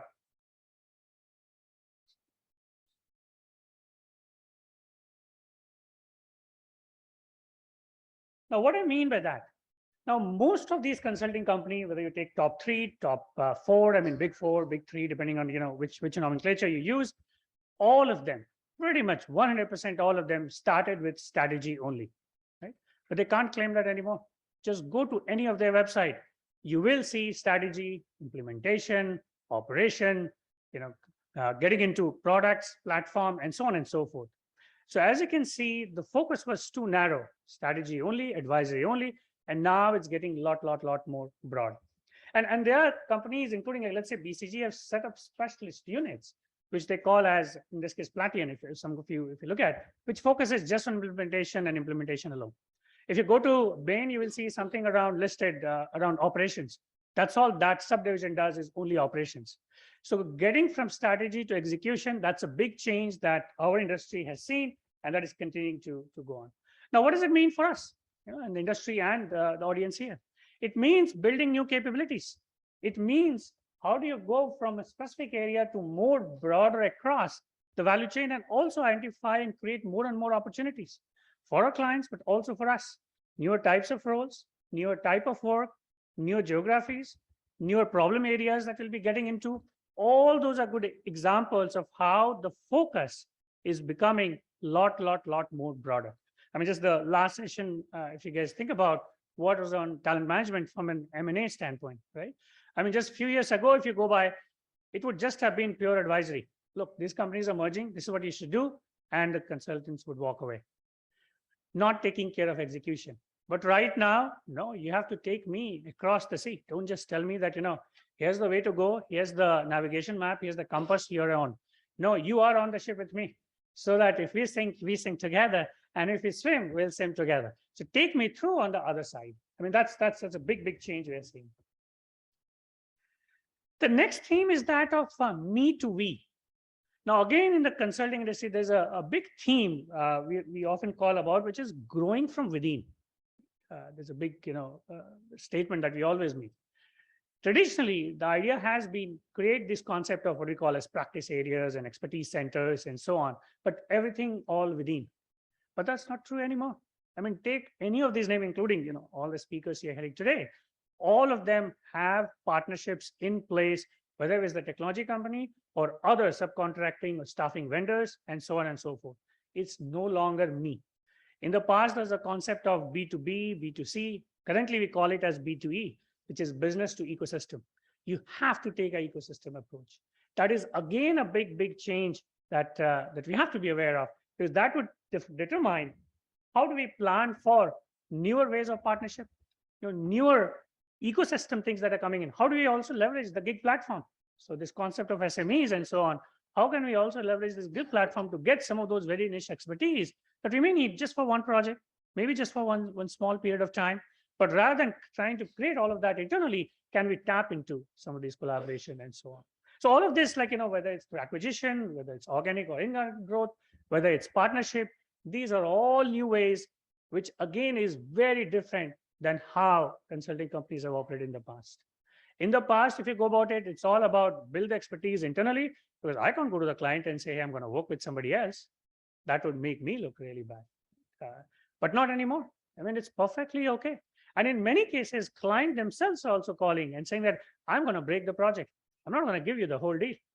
A part of it, I know you're really good at this. I'm going to give you this. This part of the deal, I'm going to give you to another vendor. So they both all come together to then deliver the final offering of the solution. So this idea of me to we, again, a big change that we are observing in the industry. The next one is that of pay. So again, no longer can we go ahead with the mindset of about what we call as workload build-up models and fixed term employee pricing and so on, which is pay by hour. Essentially, what it boils down to, based on the level, based on the hour, this is what you're going to pay. Now, whether you take it or leave it, but this is what it's going to cost. That has how consulting has traditionally evolved over decades and decades and decades. But now again, we are seeing a big change. We are seeing a change where a lot of things are coming in to moving from pay to outcome, to impact. Show me what you were able to deliver. Show how it has benefited my business. What were you able to bring to the table? All those are examples of changes that we are now seeing in terms of how we get paid. So how does it impact the industry and us? New business models are emerging. This concept of subscription, value-based assessment. Like now, if I'm going to choose between big three, I will assess them based on past projects that they have done and how much value they have brought to the table. What has been my ROI? Next time, I'm not going to pick that other one. If you think about it, all of this are big reasons why we are moving towards this concept of value-based models and value exchange, in the sense like what do we bring to the table and what you get, client as from a value driver standpoint, is what would dictate how much you're going to get paid. The next one, again, for folks at and again, XLRI, I'm sure you guys can relate to it, is very people-centric, which is a little bit in the org structure. How is the organization structured? So there's a concept called pyramid. So the pyramid-based of structure is very common. You go to any consulting company, there's a pyramid, a bunch of associates, at the bottom, going up to senior associates and consultants, going into the partners and so on. Right? Very, very familiar that the pyramid model. Now that's changing. It's changing to what we call as a rhombus structure, or what is called as a diamond structure, or a bulge pyramid as well, oftentimes, which is swelled up at the center.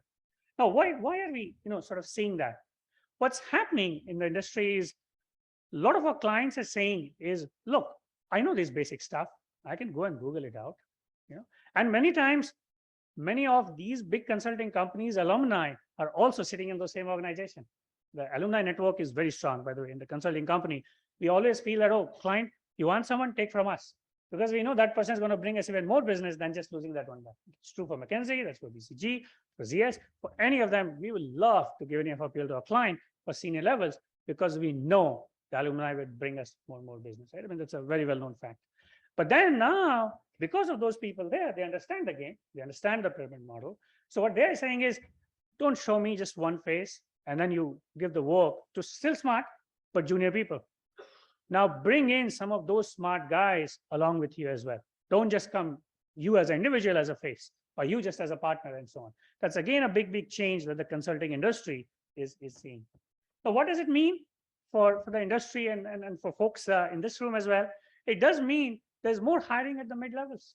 Right? There's of course cost pressure because of that. I mean, last year is a great case in point, right? One of the brutal years when you look at the cost rise, any consulting company if you take, last year has been brutal from our cost of operations and rise in cost of. And one big reason is because of that rising cost for talent, but also this need for mid-level hires than just the junior ones that you come. And that's why when many of you are coming with experience, it's a sweet spot.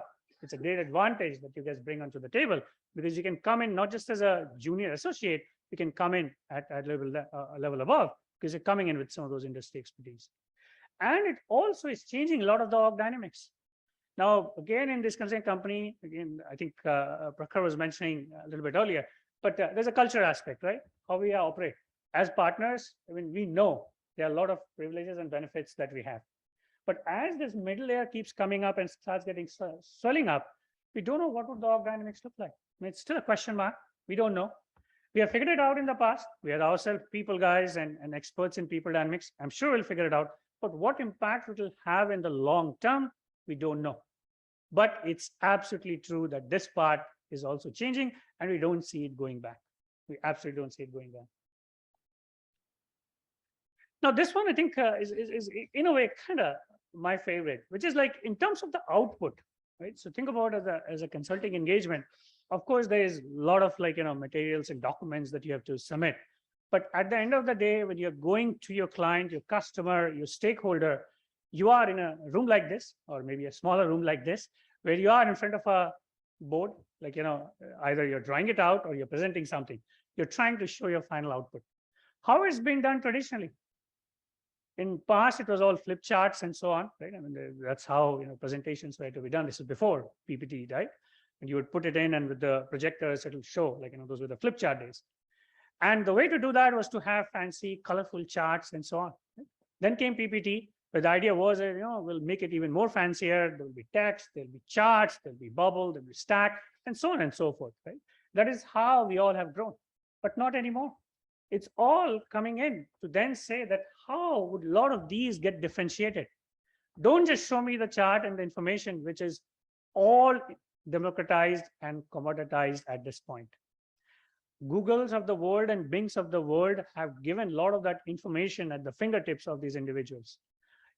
Today, our clients can go in just on Excel and create a lot of those pivot tables on millions of records in flip of a second, right? Without even knowing anything about BI and AI and everything else, right? So all of those have become, democratized and so on. And a lot of this back-end work with automation, with BI, which is business intelligence, with AI, with concepts like NLP and so on, are all getting changed, right? All getting changed. This client is saying is, don't bill me for that. I mean, that's just table stakes. I mean, I know you're going to get that. What else you're going to bring to the table? That is where the need for differentiation comes in. It's absolutely important for any consulting organization today to have that USP, that unique differentiation, that competitive advantage that you're bringing to the table. Now, it could change from company to company. For some, it could be just one of these. For some, it could be a combination of these. Whether it's the brand recall, like, for example, when you get your accounting and then the CAs are coming in from Big Four, automatically there's a sense of security you get in, right? Those Big Four have evolved you. Oh, I see.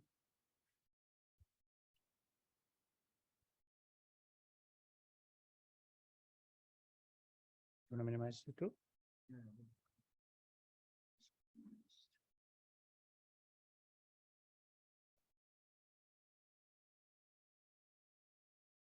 All right.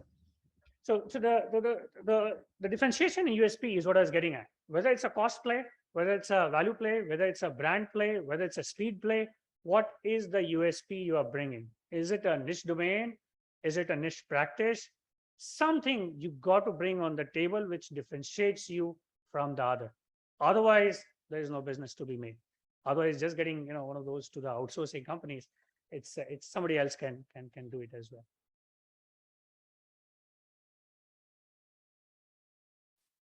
The next big trend is that of people to digital. Right? Now, again, I'm not saying people are going away. It's at the end of the day is by people for people. So of course, it's people are not going away. But the idea is, if you go again 5-10 years back, it was about that consultant as an individual, what skill that person is bringing along with him when he's entering that room, right? Whether it's logical reasoning, whether it's critical thinking, whether it's oration skills, interaction skills, and so on and so forth. Right? It was a lot about the people and the individual that we are going. Again, people is not going away. What we want to convey here is that it's becoming people plus digital. Clients again are coming and saying is, don't show me just the PPT and your face. Show me what you have. Can you show me a demo? Can you show me something that I can live with? Do you have an asset? Is there something that you have built which will speed things up for me versus you having to start from scratch? Because guess what? Your competition is telling me that. So this idea of asset-based consulting, product-led consulting, this idea of a value play or technology-enabled consulting for digital is big time. And digital transformation has done its job. I mean, again, now every company wants to be digital. Again, no going back on this trend. Now, what does it mean, again, for the industry and for all of us? You will see all these new roles sort of emerging. Now, again, I'll use ZS as an example, my own role. I'm Chief Product Technology. Again, my formal consulting title is that of a managing partner. But again, it's a CTO, CPO title as a whole. And that's, again, a trend you will see in the industry. McKinsey, just last month, they hired their first Chief Platform and Technology Officer, Jackie Wright. They hired that. Now, Accenture has certainly, been doing that for years with Paul McDougherty. He has been their CTO for ages. But the point I'm making is you'll get to hear a lot of these new things and new roles, which was unheard of in consulting company. Now, go and search for the word product manager and consulting company. You'll be surprised. All of a sudden, all Big Four, all Big Three, depending, again, I keep saying which nomenclature you use, they all have these roles. Data scientists, right? All of a sudden, you'll hear like, DevOps engineer. You're like, consulting company, what are they talking about, right? So I think the way digital has infused the consulting industry and the industry or economics at large, again, no going back. This is here to stay. We'll continue to see new and new roles emerging, and you will get to see companies making acquisitions or creating their own. Whether, like, for example, for Accenture, they have this product and platform as a practice, as a group, formal group. If you look at Deloitte, has Catalyst. They call it Deloitte Catalyst. BCG has BCG Omnia. So if you go on and on, you will see, like, again, at ZS also, we have our own product and cloud, which I privileged to lead. But as you see, every single consulting company will have a dedicated asset, product, IP group that they'll have. And they'll partner. They'll continue to partner. Again, take any of them. Do they partner with Azure or AWS or like Google Cloud? Answer is 100% yes. You absolutely have to. There's nothing where you can do to compete with them directly in some of those spaces. So the only way is to partner with them. Right? So that's the idea here. Now this one is again interesting one about one to many. This is again a big movement that we are seeing from skills. In consulting, there was a time, again, in the morning, I think Mr. Ganeshan was also referring a little bit to it. This concept of I, again, very common in the consulting world. But the idea was like, you go deep and you go really, really deep in one area that you kind of master. And you can have your entire, career just in that domain. That is how people used to live, and they were known just for that one expertise and so on. Now, not anymore, not anymore. Now, You can't just have the general consulting skills, but you also need to bring in multiple deep skills. Now you can pick which one you want. Now, again, I'm not suggesting that the generic skills of the problem, like, structuring or the critical reasoning or like, the problem breakdown or the frameworks, as we all know, they're going away. Absolutely not. But what are the other expertise you are being known for? Because again, that's table stakes. Now, again, we use the word T to pi. I will go even further to T to pi to then a comb structure, which is now the general skills as a horizontal, but then you have many, many of these as what you use. And at the same time, you also have to keep changing. So it's not that you pick one and you'll live with that. For the simple reason, because that entire depth or the skill sets that you picked will also change, will continue to change, whether it's industry changes, environmental changes, regulatory changes, new market dynamics. Some of them are industry itself just getting gone. There are so many changes happening around this. So one thing that I would again urge you guys, again, what it means for us is this idea of rapid learning and then unlearning and then relearning, right? So this reskilling, you have to have a mindset of that. And unlearning is also very, very important. People keep saying that, oh, learn just new skill. No, it's important to unlearn. Otherwise, what's going to happen is when you're trying to really solve for it, if you're using the old skill, it's not going to help you. You have to figure out how do I keep that at the bay and then pick up something new. So that's again a big change we're trying to see, trying to fill in and seeing that in the industry. You have to be agile, you have to be adept. So this idea of change, you just have to accept, especially in the consulting world. If you have to survive, you have to be adept, and we call it as living on the slope. So if you look at the analogy, living on the slope means you're always moving, right? The goal is to keep moving up, but the idea is because it's a slope, it's trying to pull you down, right? So you're always on the move. So living on the slope is the way to go.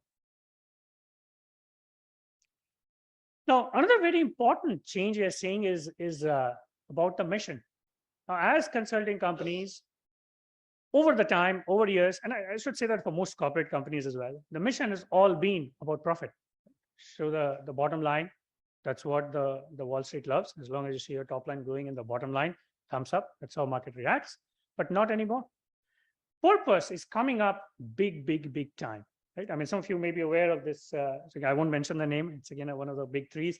But recently they got into a scandal around opium scandal where they were fined just because you advised a client and they made profit for something which is unethical. You can no longer just hide behind and saying like, we're just offering advice. It's the client which did the bad thing. Right? This whole idea of purpose, what do you live by? So all of these, whether it's around ethics, whether it's around sustainability, whether it's around accountability, whether it's around environment, that's all coming out as big areas for every single consulting company to focus on. And what does it mean for the industry? Again, for us, is focus on compliance.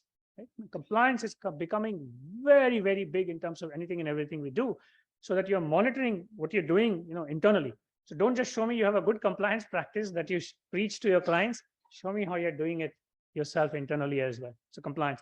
And then there are a lot of these new roles coming up. Chief Trust Officer, Chief Accountability Officer.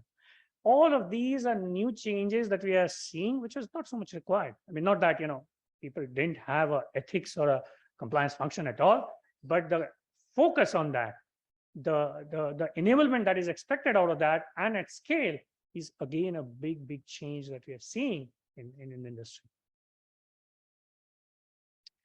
Now, this again around interactions. So again, as I was quoting one of the other examples as well, when you go into that room to interact with the clients or to put across your point of view, how it was done, all through documents, through chat, through conversation. The key idea being is, look, I'm the expert in the room. I'll tell you, right? I'll take your data. So it's not that I'm trying to make things up, but I'm telling you, and the hope is that, you would give me the respect back and see me as expert in the room, and you will be willing to hear. So the idea was more of that one way predominantly. I'll collect all the data, but at the end of the day, it was more one way, predominantly through presentations and so on. Not anymore. It's now becoming that it's about an experience, right? Can you go about creating an interactive, more of a design-led experience when you are delivering your work? Now, what does it mean for us? Concepts like, design thinking, concepts like storytelling. How do you convey the same thing through a story? How do you deliver a live demo? Show me something that I can interact with right in front of me. So I believe that it's not just going to work at a point in time, but but will work as my business, as my practices also change. And again, a big thing that you'll observe if you're following these consulting companies is their acquisition or investment in creative design. Pretty much all of them have acquired or have made strategic investment in one or many creative design companies. So for folks who are not a creative design, companies typically which come up with branding, they'll come up with brand guidelines, they'll come up with advertisements and so on. Every single one of them are acquiring or creating capabilities in C&D, as we call it. Now, what's the reason for that? It's predominantly to make sure that when you're going in front of the clients, you have the capability to create a positive experience versus just a one-way narration. I'll tell you a story on this slide as well. So within the organization, we have something which we call as a advanced data science group. Now, these are all data scientists and very good at what they do, looking at all the fancy models and so on. So we're talking with the ADS leadership, and on the challenge, they said, Abhi, we're having this challenge. We're going to the clients and we are showing them the models. If some of you who are aware of how AI/ML works, most of them is you give it input, it gives you output. What's happened in between is like a black box. It's a big challenge that we have. So clients were asking, yes, we trust you, but what's going on in the black box? Can you tell us what's going inside? Can you help us uncover what's inside the black box? And we said, okay, fine, let's see what we can do. So we came up with this concept of AI gallery. Now, what it does is it conveys the same thing from a business point of view. Right? So what is the business problem you're trying to solve? What are the data points in the concept of feature engineering? Not to bore you guys from techie details, but a concept of feature engineering and so on. Now, what data points are you trying to maximize, and so on and so forth, right? So we presented that visually. Same thing, like one good example I can take is that of, let's say in the telecom domain. You have this concept of customer acquisition, customer churn and so on. Very simple, use case you can think about it. But if you put a AI/ML, which is now predicting how much churn that you would get, or at which part as part of the life cycle with the customer fallout or a prospective kind of fallout, all of that was in that AI/ML model. Now, if you express the same thing visually and you walk them through that, look, at this step, this is where we're collecting data. This step, these are the feature engineering endpoints that we are trying to maximize. But this is how this model is trying to work. Can you play around with some data? So there are certain areas where we gamified that. You upload an Excel file and you can then get output and you can see that. So you get the drift. The idea is, how do you leverage some of this to not make it just as a black box where the other side, in this case, our clients, and just saying is like, yeah, they're good consultants. They know what they're doing. No, they're questioning. Show me, because I want to know what's going inside. At the end of the day, it is my business that I have to run. The next one is that about talent. Now, if you see from a talent standpoint, it used to be a magnet. The big three, the big four, always a talent magnet. It still is. I'm not saying that, those are not good places to work. But now it's a little bit of a talent war. Not talent war between just these consulting companies, but also talent war when you compare yourself with the tech. So if Amazon comes in and pays you twice the salary, what do? Or a startup comes in and says, I'm going to give you 5% equity. Well, you are forced to think whether you take it or not. I mean, it's up to you, but you are forced to think. Now, just go 5 or 10 years back, that was not the case. That was absolutely not the case. So there's again huge pressure from tech, from product, from startups, where there's literally a war for talent. And everybody wants that skills, right? The fungibility, the nimbleness, the transferability of skills and so on. Because as I talked about in the first slide, the randomness of the universe or the business universe is changing. And it's changing everywhere, not just for consulting companies. So what do? There's also increased focus on people practices, right? There's a lot of people practices. There's increased focus on retention strategies. Now, the work-life balance is definitely a talk of town. So there's a lot of focus on within all the consulting companies that how do we focus on the hiring, the engagement, the retention, and what do we do about it, right? So again, those are all things that concepts like diversity and inclusion, again, a big theme, big topic on all the tables of all consulting leaderships to kind of take care of it. Again, these are again all big changes that we are seeing, but we did not have to worry as much because when you're a magnet, things will come to you. You just have to filter. But when it's a war, you have to hunt. You have to hunt at the right places, and at the right places, you also have to hunt with the right skills, the right tools to get the best bang for the buck. And now this is the last slide. Now I've talked about a lot of changes and how things are changing from a consulting standpoint, but consulting has a role to play in all situations. When business is going up, all green, you want to stay there, you want to continue to grow, you need advice. When the market is going down or your business is going down, you want to arrest that. Right? You don't want to fall off the cliff. You need consultants and advice there as well. So that's where the red comes in. And when you are at the plateau, there also you want to grow. You don't want to go down or you don't want to stay stagnant.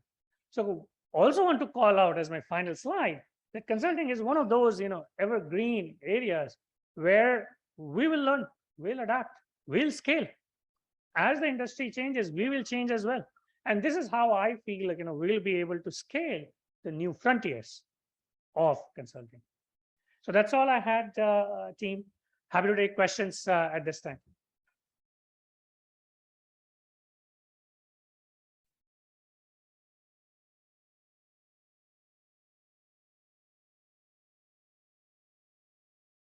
Just to reiterate, when we talk about consulting, products, tech, industry at large, anything.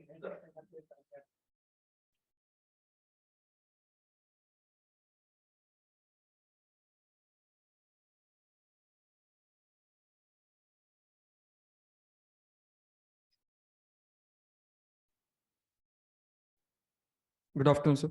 Sir, this is Himanshu Bansal from General Management Batch. Sir, I want to ask, as the consulting is growing and it is evolving, so do you feel that it has become the need of the hour to vertically integrate into technology building stuff also, while the technology companies are getting forward integration and doing the consulting jobs also? So should this be strategy going forward, or? So it's already happening, right? So let me give you some examples.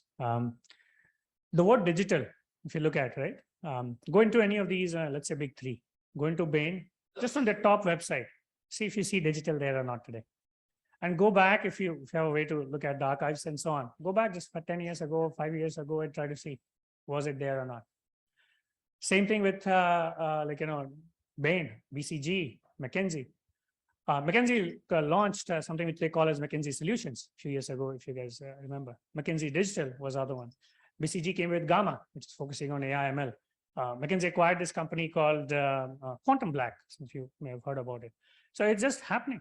It's writing on the wall that if you don't do that, with digital being so core, as I was just showing in one of the slides, it's writing on the wall. I mean, you either transform yourself or you perish. So it's happening. It's 100% happening. And you need to continue to transform, some through partnership, some through your own, which is the organic growth, and some inorganic as well through acquisitions and so on. And each of these consulting companies are playing all three of those, including yes, I can share examples, but all three of those are avenues that you have to use. What other verticals can we look for? We can expect the vertical integration in other than digital.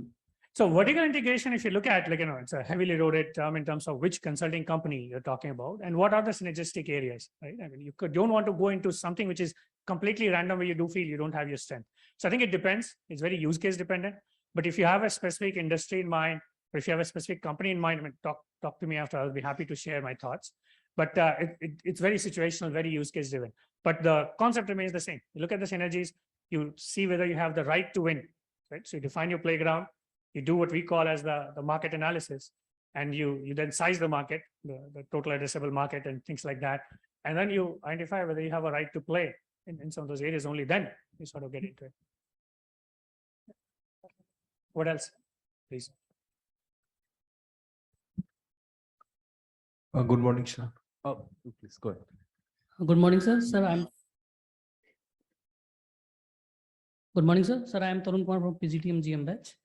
Sir, you were talking about continuous evolvement in consulting space due to dynamics in the market and the technology side. Correct. So did you ever come across the biasness in the methodology adopted due to the experience you have gained over a period of time? Sorry, methodology, can you repeat one more time? Did you ever come across the biasness in the methodology adopted for consulting? I see. Whenever you have gained from the experience side. Yeah. No, I think it's a very, very good question. And short answer is yes. I mean, it always happens. At the end of the day, we are human. Right? I mean, it's not like machine or rule engines where you feed in and this happens. It always happens. And some of them are conscious, some of them are unconscious as well. So to short answer is yes. Now, do we do diligently? Of course not. I mean, because if we know from the get-go that, I'm being biased in my mindset or my thought process and so on, then it's not going to make you a good consultant. As a good consultant, you always look at the data, the facts, and the value drivers, what the client is looking for. And based on all of those things is how you base your responses.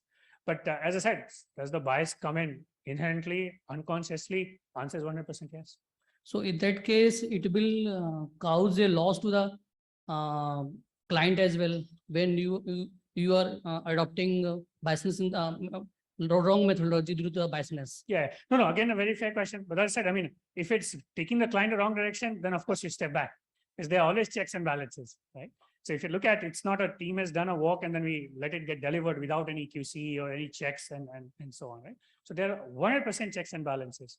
And almost 100% of the time, I would say, it's not you give a question and you get an answer. It's always iterative. So it's okay. You go back, you learn, and you feel like, we made a mistake, or, we got some new data points. It's okay. Let's go back. Let's correct it. And that's how you build a relationship. That's how the clients trust and also on build. And like, for example, we often say our first client is still our client. And some of that you can't do if you are not being open to them. So it often goes in taking an iterative approach. And if you genuinely feel you made a mistake, it's okay. It's okay to stand up to it and rectify before any damage is done. But even before that, you do put checks and balances. That's where the concept of data quality checks, or like, in terms of, we call it as like, walkthroughs or dry runs and so on. All those are things that come in, because you could be biased as an individual. You can't be biased as a group or as experts as a group. So those are things that you take into account to ensure that does not happen. Thank you, sir. Yeah. What else? Somebody had a... Yeah, good afternoon, sir. Yeah. Thank you very much for the presentation. It was fantastic. The slides were awesome and amazing. So my question to you is, I have two questions for you. The first question is, as we see that the decisions are more and more data driven, so don't you think that the future consultants are more data scientists rather than consultant? And the second question is that the changes that you have shown in your presentation, these are humongous changes.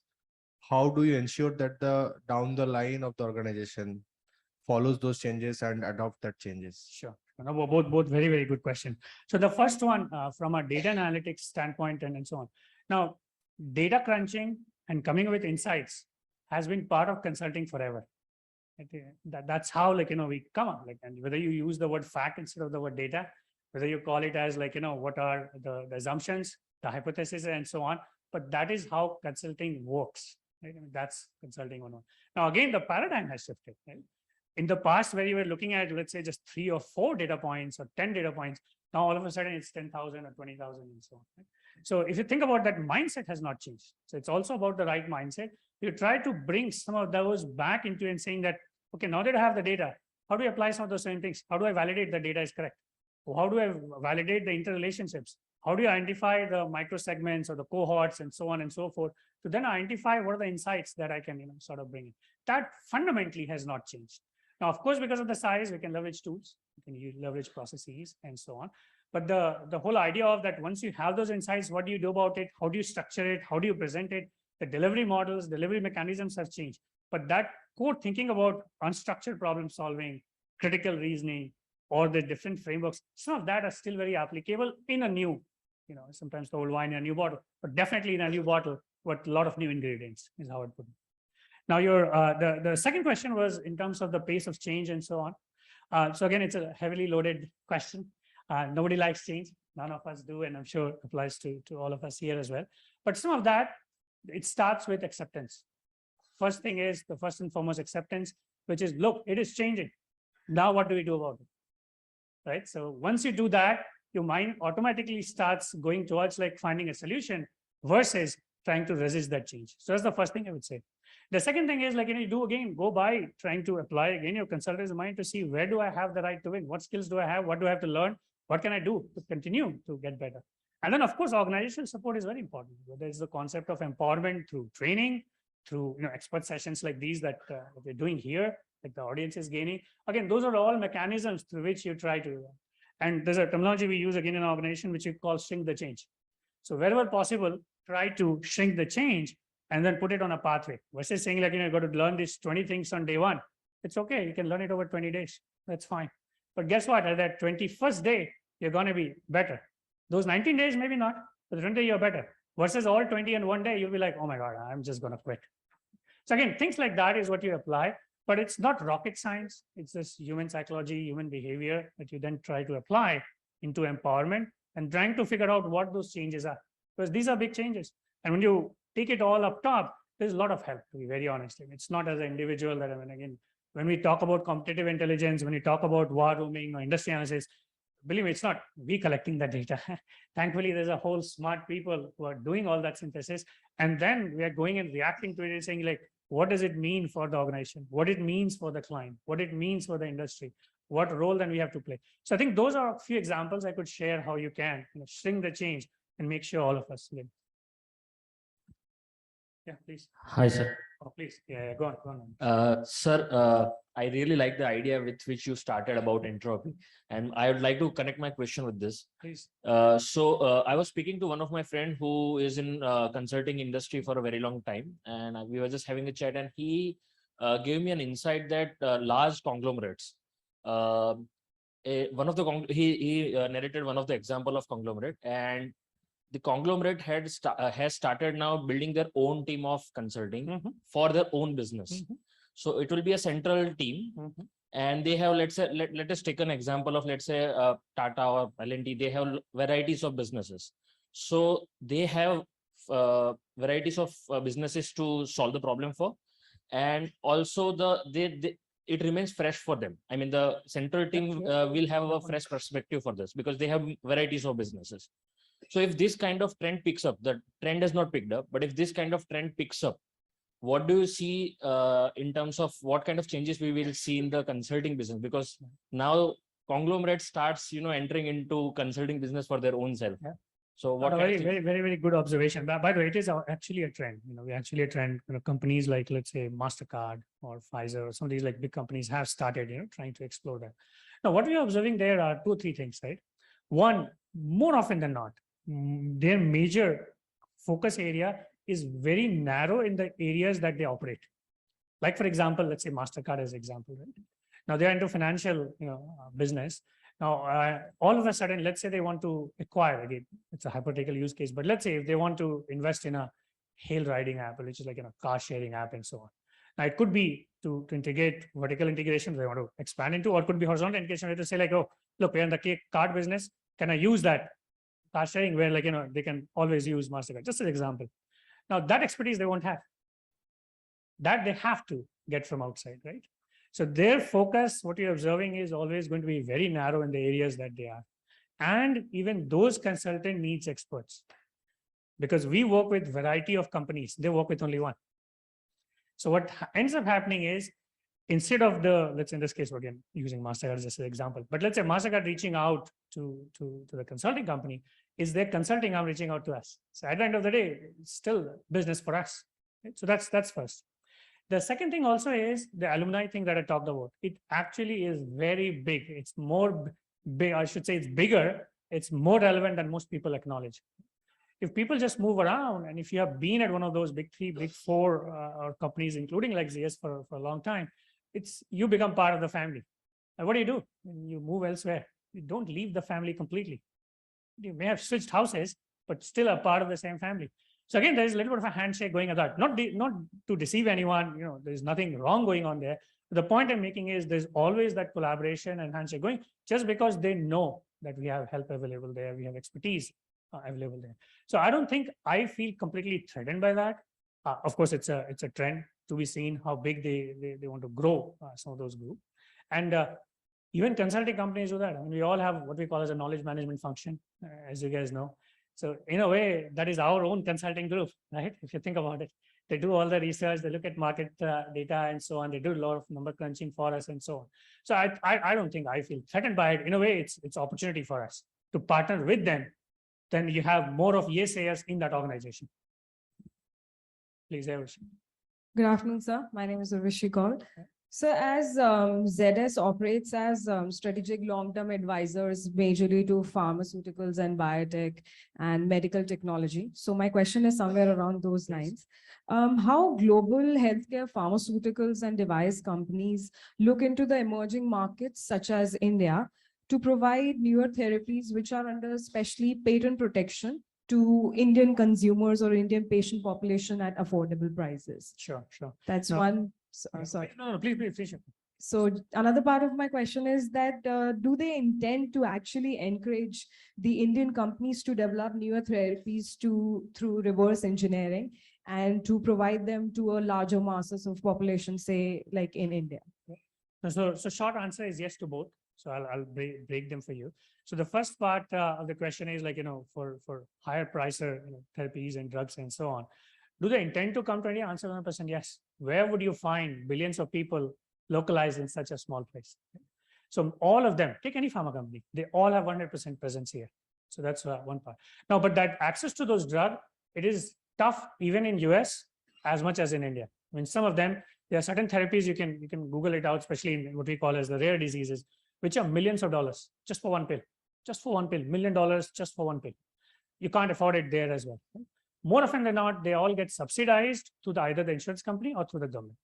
In India, the government has introduced this pricing laws. Again, you may be aware, for all those drugs that there's a price point government is setting up. Now, for some of those novel therapies, it's always a little bit of a catch-22. Which one government will put in, which one they'll not.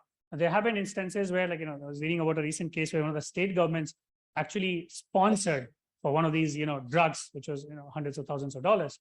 And the pharma company, said because it brings good name to the pharma company as well. So short answer is yes. Now, is it true for all the drugs? I would say no. As much in US as well. Does every individual in US get access to those drugs? Absolutely not. That's a pure myth. But who is taking care of the bill? Is the the government, more often than not, in places like India and UK, or it's the insurance companies, in more of the other globalized part of the world. So do you think that these US FDA approved products are at par or will be in near future at par with the Indian products? They already are. I mean, many of them actually are manufactured here. Right? So if you think about it, as long as you're following the GMP, which we call as global manufacturing practices, a huge majority of them are actually manufactured here. And in fact, many of them are going up the curve. If you look at companies like Biocon and so on, which do a lot of work in the concept of the bioengineering type of works and drugs as well and so on. That's absolutely happening. And it also leads to the other question about reverse engineering. See, once it goes off the patent, you can't stop it.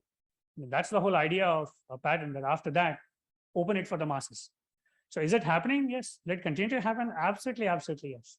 And that is why you will continue to see many of these pharma companies also partnering, sometimes acquiring many of their Indian counterpart or Indian operations to sort of do that. And with this huge market, I don't see it going anywhere. It is absolutely here to stay. And the last bit I'll also add is there's a lot of localization happening in that space. So if you can use this opportunity to also call out, ZS has this, again, a social initiative, if I can use the term, which is called ZS Prize. Right? What we do is we invite proposals from the industry, from students. So please go and take a look. It has to be related to life sciences and social cause, and no strings attached. We're not going to own the IP. We provide mentoring, and we are bringing in judges from the industry all the way from Kiran Majumdar-Shaw, Ravi Venkatesan, the likes, to then judge some of the best idea for the masses in India. And the prize money is 1.5 crores. So it's not a small amount. So this is a multiple year edition that we have been running. So take a look. It's happening here. And again, I'm very fortunate as being part at least of the internal judging team. Just see some of the ideas. It's amazing to see the kind of innovation, frugal innovation on top of that happening in India in some of these, localized versions of the drug or the microscopes or the medtech devices and so on. It's just mind-blowing, just amazing. Thank you, sir. Any other question? I'm out of time. Okay. All right. Thank you. Thank you. Thank you.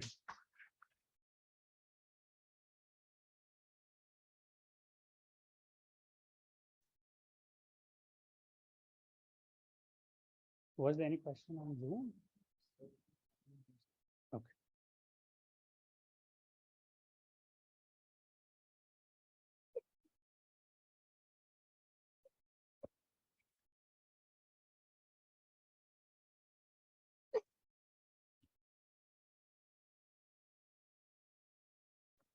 Thank you, Mr. Abhishek, for taking us through the idea of Me2V and technology-enabled consulting. Now, I would request Sauradeep to give vote of thanks.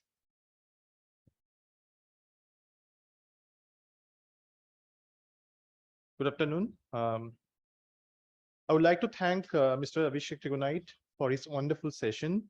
And first of all, it was a deeply engaging session, and we are privileged to gain a lot of knowledge on the new frontiers of consulting. We learned how the ecosystem approach is getting popular nowadays. Rather than a discrete solution, we are into a broad-based consulting. How the outcome-based approach is getting popular nowadays, as well as organizational structure and the differentiated products, which are gaining competitive advantage, as well as the digital approach and the risk management approach, which are taking all together to have a holistic experience of consulting. The design thinking, the storytelling, and visual representation is gaining importance rather than information feeding. So we understand 4 things of paramount importance to navigate the new frontiers of consulting, which are change, adapt, scale, and innovate. Also, we learned many ways to enhance our skills and put them into reality. The knowledge we gain today will enable us to drive any initiative successfully in the long term. Thank you very much.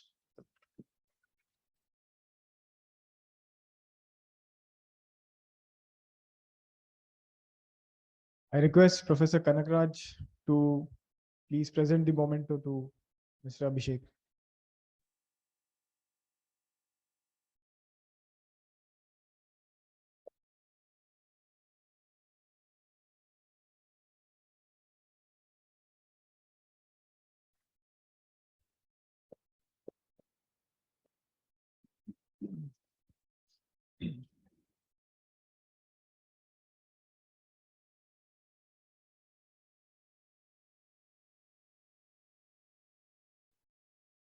While we have come to the end of first half of the conclave, I thank everyone for being here and having an insightful conversation. We now look forward to the another half with filled of more conversations and interactive session. So I request the batch to please wait for a while, and then we can gather in front of LC for photograph. 114 finance handpicked talent, out of which 112 opted for the placement process, each of whose aspiration was met as the part of the endeavor to accomplish stellar placements. So who is eligible to apply to this program? Candidates must hold a recognized bachelor's degree of a minimum of 3 years of duration in any discipline with at least 5 years of managerial or supervisory experience by March 31, 2023. PGDM GM program candidates may choose to apply through ZAT 23 or GMAT or GRE scores.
my dues, time after time. I've done my sentence, but committed no crime. And bad mistakes, I've made a few. I've had my share of seconds in my race. I've got blue.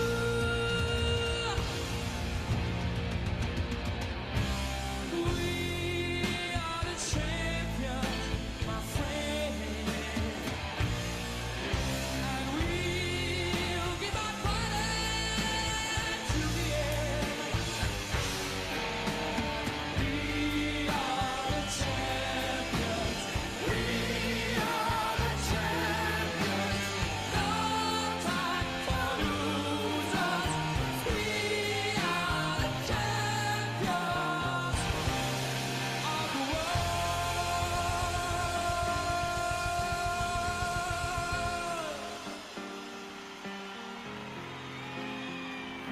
I've taken my vow, my curtain call. You brought me fame and fortune and everything goes. Well then, I thank you all. But it's been no better roses, no pleasure cruise. I consider it a challenge before the Hollywood race.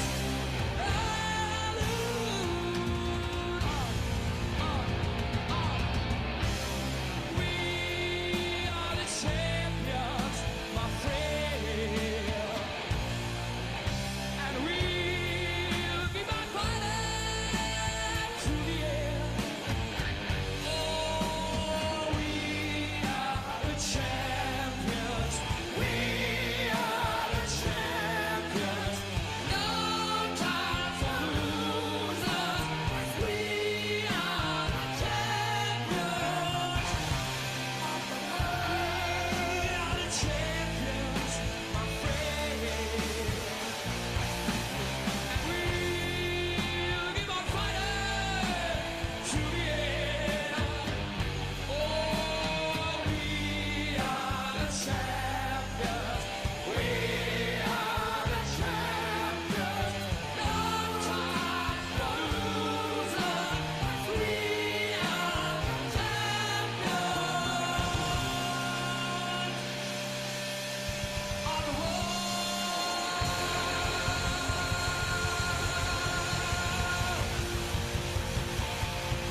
XLRI is different from the way learning happens elsewhere.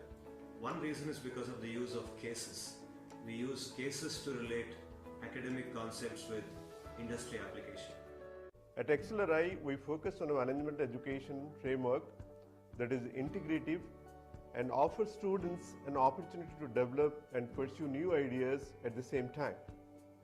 We constantly evolve our curriculum in line with changing economic and social landscapes. Besides the flagship programs, XLRI has added many new executive and certificate programs over the years to meet the growing demand of various industry sectors. Our virtual interactive learning program and entrepreneurship programs are our two key offerings. Two dimensions that I would talk about: sustainability of our leadership, our journey in our leadership, sustainability of our careers is dependent on ethics and how we live a high ethics, high integrity life.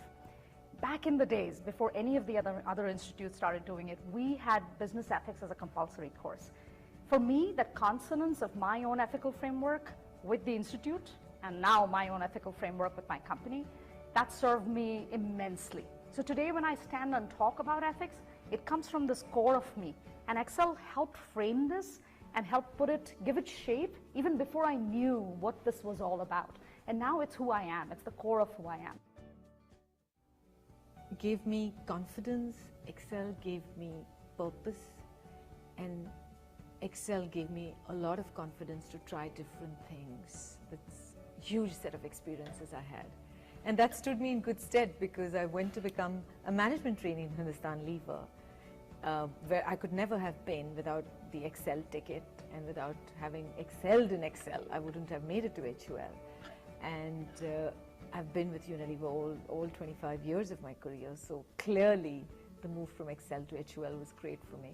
I really think that Excel has grown from strength to strength. It's maintained its reputation. There are a number of students who continue to excel year after year and have created a community of very successful professionals in India.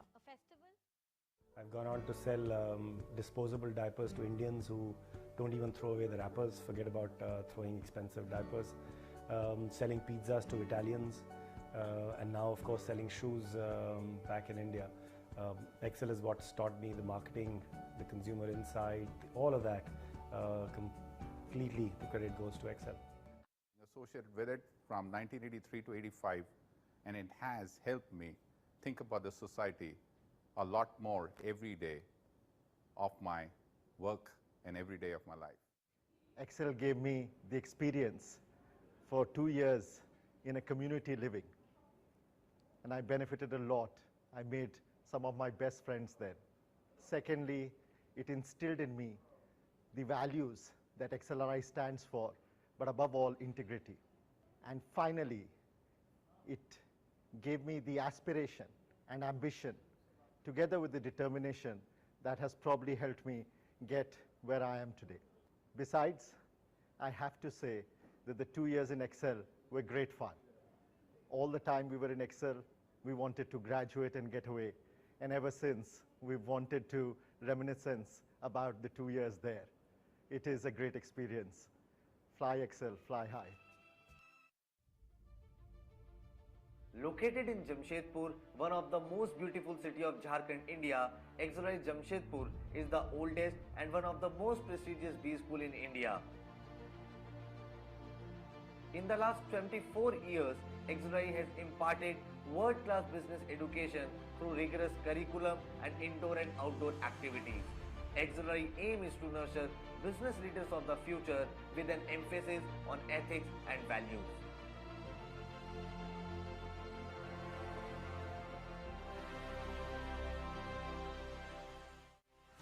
PGDM GM is one of the most flagship program of XLRI, a 15-month full-time residential management program for business management. The program has received various prestigious accreditations including AMBA, AICTA, etc. Any batch incoming for this program has a minimum of 5 years of work experience and is richly diverse in experience. The 15 core subjects offered during this time include subjects from finance, economics, marketing, operations, strategy, business ethics, and sustainable development. XLRI has a unique pedagogy that has been developed over the years by expert faculty. The faculty are all PhD holders who have completed their fellowship programs from premium institutes in India or abroad. The placement drive for XLRI's 15-month flagship program for 21-22 cohort was a resounding success with 100% placements achieved. The batch comprised 114 finest handpicked talents, out of which 112 opted for the placement process, each of whose aspiration was met as the part of the endeavor to accomplish stellar placements. So who is eligible to apply to this program?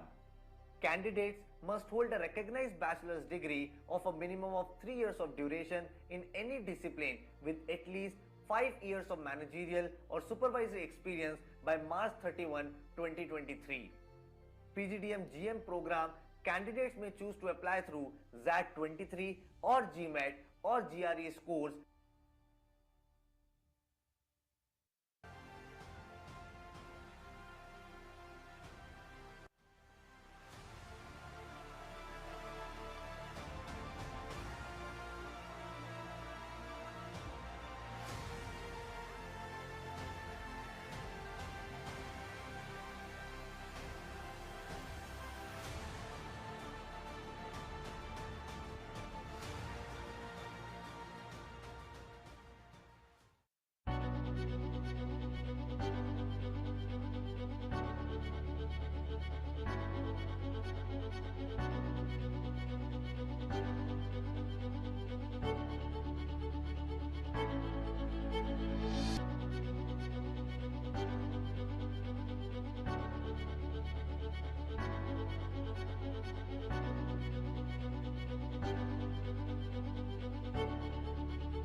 my dues, time after time. I've done my sentence, but committed no crime. And bad mistakes, I've made a few. I've had my share, sad kicks in my breast. I've got blue.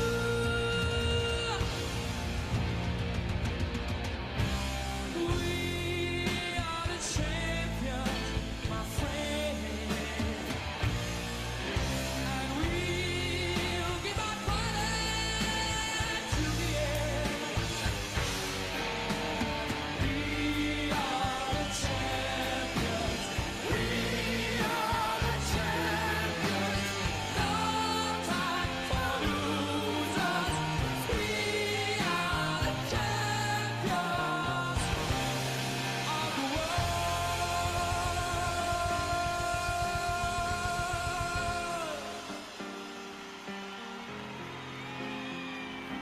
I've taken my vows, my curtain call. You brought me fame and fortune and everything goes. Well then, I thank you all. But it's been no bed of roses, no pleasure cruising. I consider it a touch before the Hollywood race.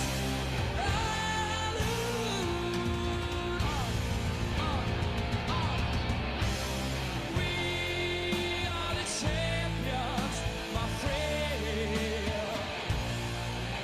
And we'll keep on fighting to the end.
XLRI is different from the way learning happens elsewhere.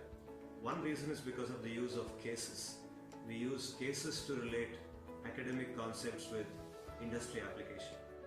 At XLRI, we focus on a management education framework that is integrative and offers students an opportunity to develop and pursue new ideas at the same time. We constantly evolve our curriculum in line with changing economic and social landscapes.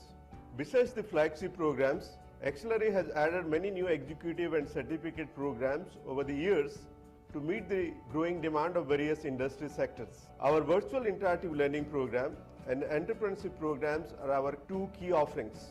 Two dimensions that I would talk about: sustainability of our leadership, our journey in our leadership, sustainability of our careers is dependent on ethics and how we live a high ethics, high integrity life.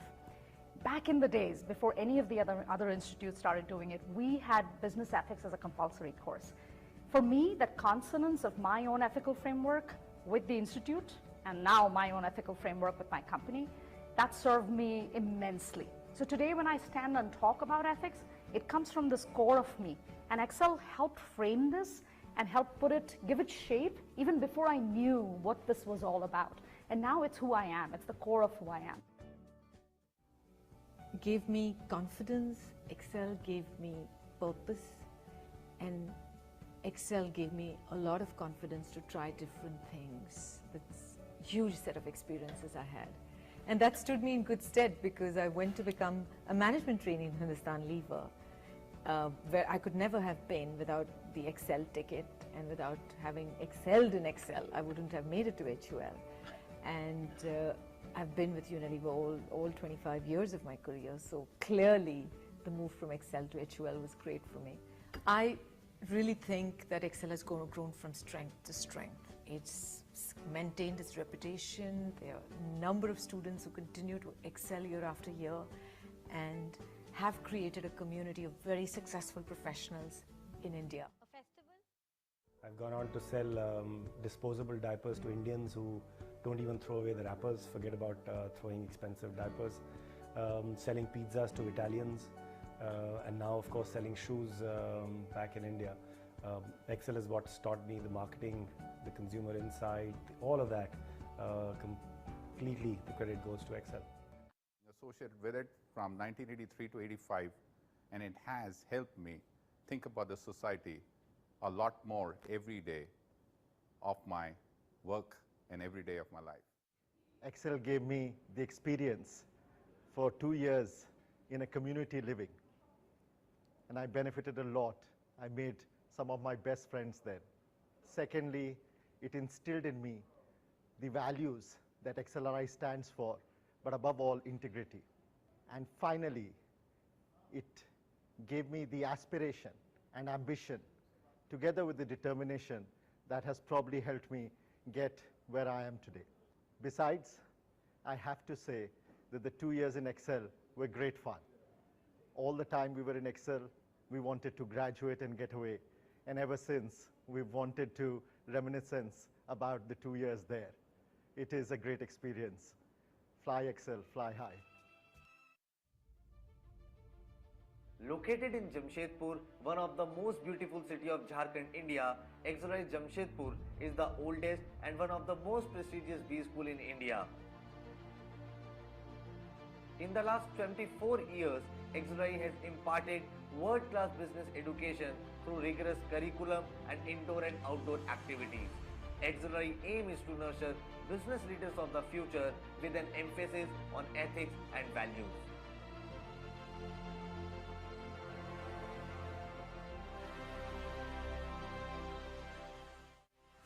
PGDM GM is one of the most flagship program of XLRI, a 15-month full-time residential management program for business management. The program has received various prestigious accreditations including AMBA, AICTA, etc. Any batch incoming for this program has a minimum of 5 years of work experience and is richly diverse in experience. The 15 core subjects offered during this time include subjects from finance, economics, marketing, operations, strategy, business ethics, and sustainable development. XLRI has a unique pedagogy that has been developed over the years by expert faculty. The faculty are all PhD holders who have completed their fellowship programs from premium institutes in India or abroad. The placement drive for XLRI's 15-month flagship program for 21-22 cohort was a resounding success with 100% placements achieved. The batch comprised 114 finest handpicked talents, out of which 112 opted for the placement process, each of whose aspiration was met as the part of the endeavor to accomplish stellar placements. So who is eligible to apply to this program?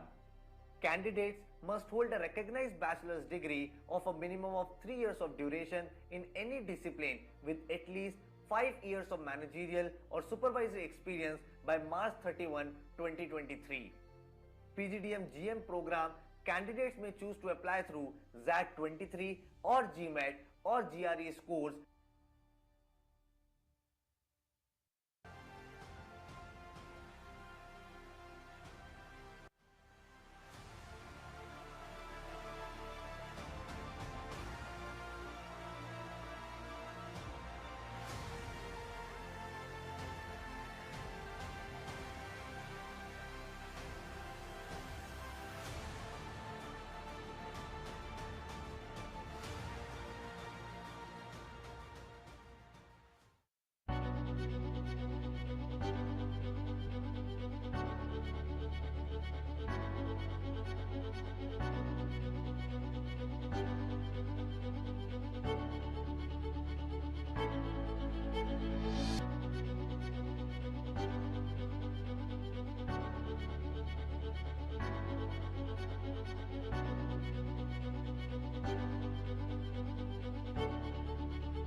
my dues time after time.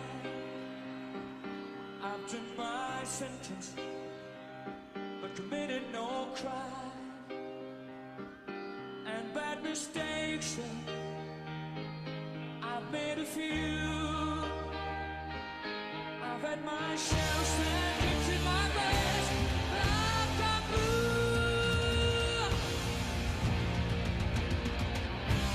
We are the champions, my friend. And we'll keep on fighting to the end. We are the champions. We are the champions. No time for losers. We are the champions of the world.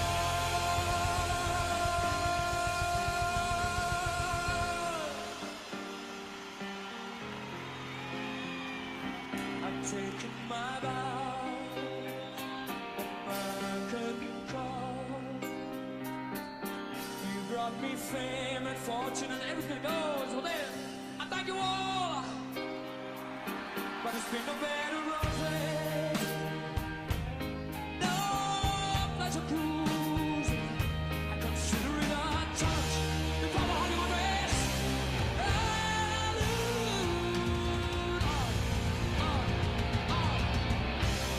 We are the champions, my friend. And we'll keep on fighting to the end.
XLRI is different from the way learning happens elsewhere.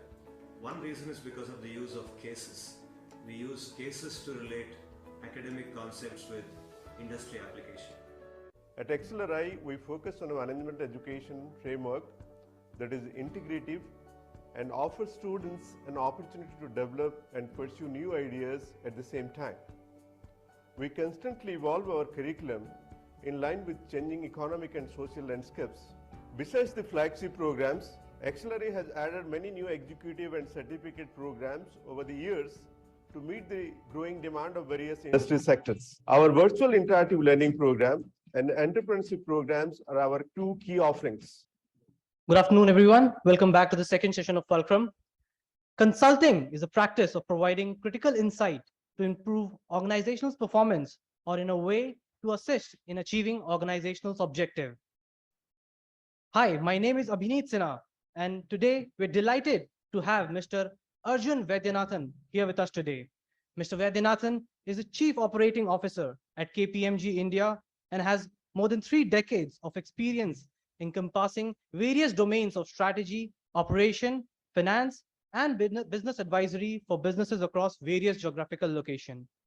Mr. Vaidyanathan is a chartered accountant and a fellow professional from the Institute of Cost and Works Accountant of India. His expertise lies in financial restructuring, design and implementation of governance frameworks, enterprise and operational risk management, audit analytics, transaction advisory, and merger integration. He has worked across various industries of financial services, which includes derivatives, currency and commodity, equity and debt structured products, and distressed assets. In his previous role, Mr. Vaidyanathan was the Chief of Staff for Chairman and CEO KPMG India and was responsible for the implementation of firm's strategy. Prior to that, he was the Chief Operating Officer for Sales and Market Function in KPMG, responsible for firm's revenue and sales program, marketing, brand position, and communication. Prior to KPMG, Mr. Vaidyanathan has held the position of Managing Director at Amadeus Limited, Executive Director of Access Risk Consulting, and as a Vice President at JP Morgan. I would now like to invite Professor Kanagraj to extend a warm welcome with a bouquet to Mr. Vaidyanathan.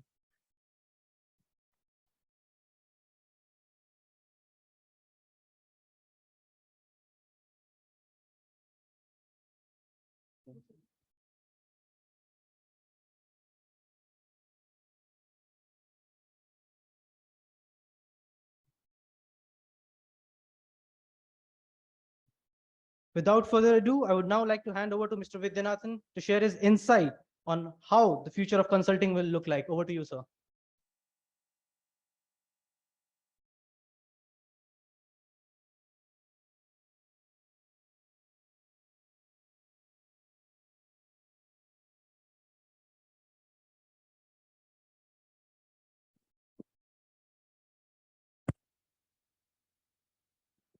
Can you hear me?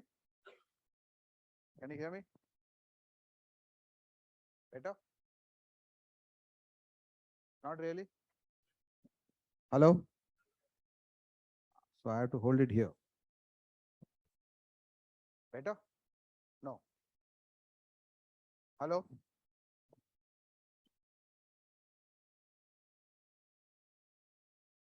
Hello?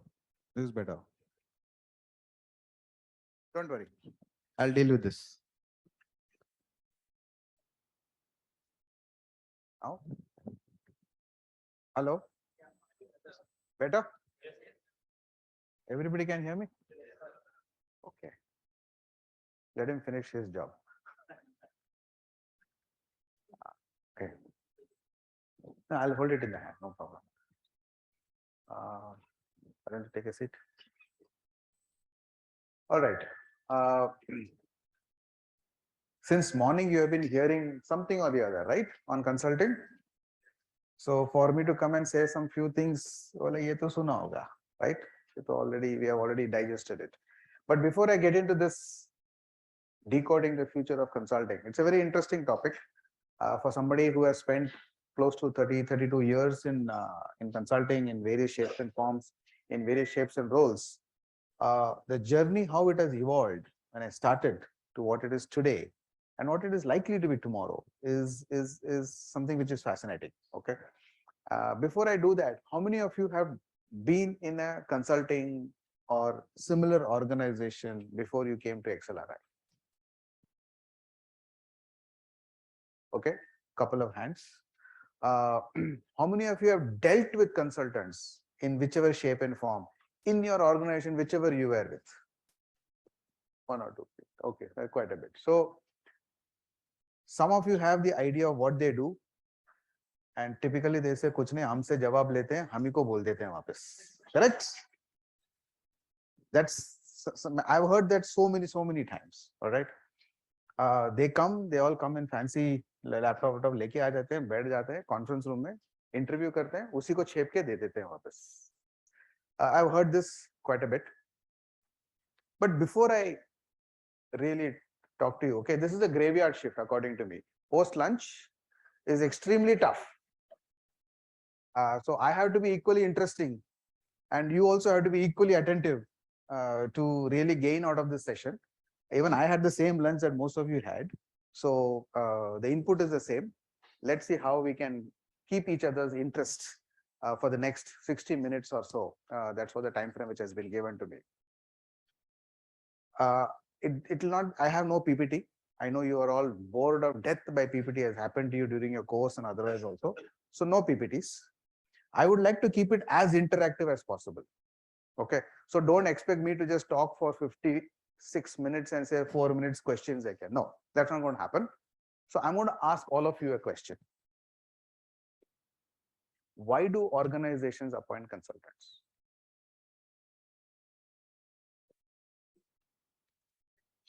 Fresh set perspective. Okay, that's good. Anybody else? Anything? You have been hearing since morning, right? So some answers has to come. Yeah. Find out areas of improvement. Okay. Innovative solutions, areas of improvement. Okay. Huh? Solving a problem. Okay. Fresh perspective, fresh outlook. That's specialized. Okay, specialists. So something which you don't have. Okay.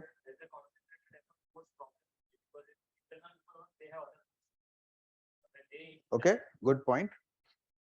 Yes.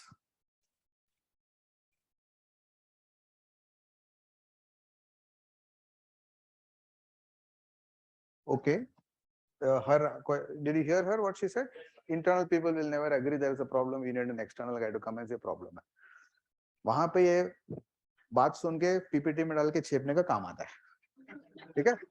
Internal problem, we put it, this is a problem, and we say the same thing. Okay, all that is fine. So I would like to have a little bit of fun also. So there will be this kind of anecdotes which I will definitely use so that we can lighten the mood. I don't want to be absolutely serious subject. Either everything is all hunky-dory or everything is gloom and doom. That's not the case. Okay. So to summarize, organizations appoint consultants for two main, I would put it as two buckets. The first bucket is regulatory nature. Because regulations dictate certain things, organizations cannot do it. Things like audits, tax audits, tax certification. They are also consulting, right? Karna kya hai, how do you then give the. So there's a regulatory angle to why an external body is got into play. The second reason why the consultants are got into the organization is what all of you said. Fresh perspective.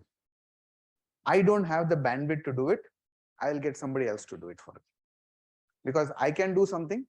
If today a company had time and effort and expertise, they will do it themselves. No, you don't need to bring anybody from outside. They can do it themselves. So all organizations have got the expertise. For example, if you go to Maruti or if you go to what I would say Mahindras and say, I will get an auto expert from outside. I'm making cars. I manufacture them. Technology I am implementing. So what will you come and tell me? Question will come. So if they need to change their entire supply chain, etc., they are actually best placed to do it. But they don't have the bandwidth. They don't have the, probably say, time.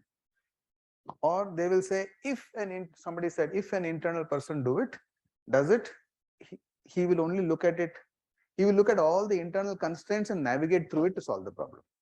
He will not cut through the wall to navigate the problem. So which is where consultants come into play. Okay. So let's understand that is not going to change in the near future. Would you agree? Second thing, all of you learned finance also in your whole course. Revenue minus cost is equal to profit, right? One equation. Assets minus liabilities is shareholder capital. Liability includes short term, long term, all those definitions which you have learned, etc. Everything. This equation has not changed for decades. This equation is not going to change in the near future. Keep that in mind. Okay. Now, as a consultant, what do you expect somebody to do in an organization?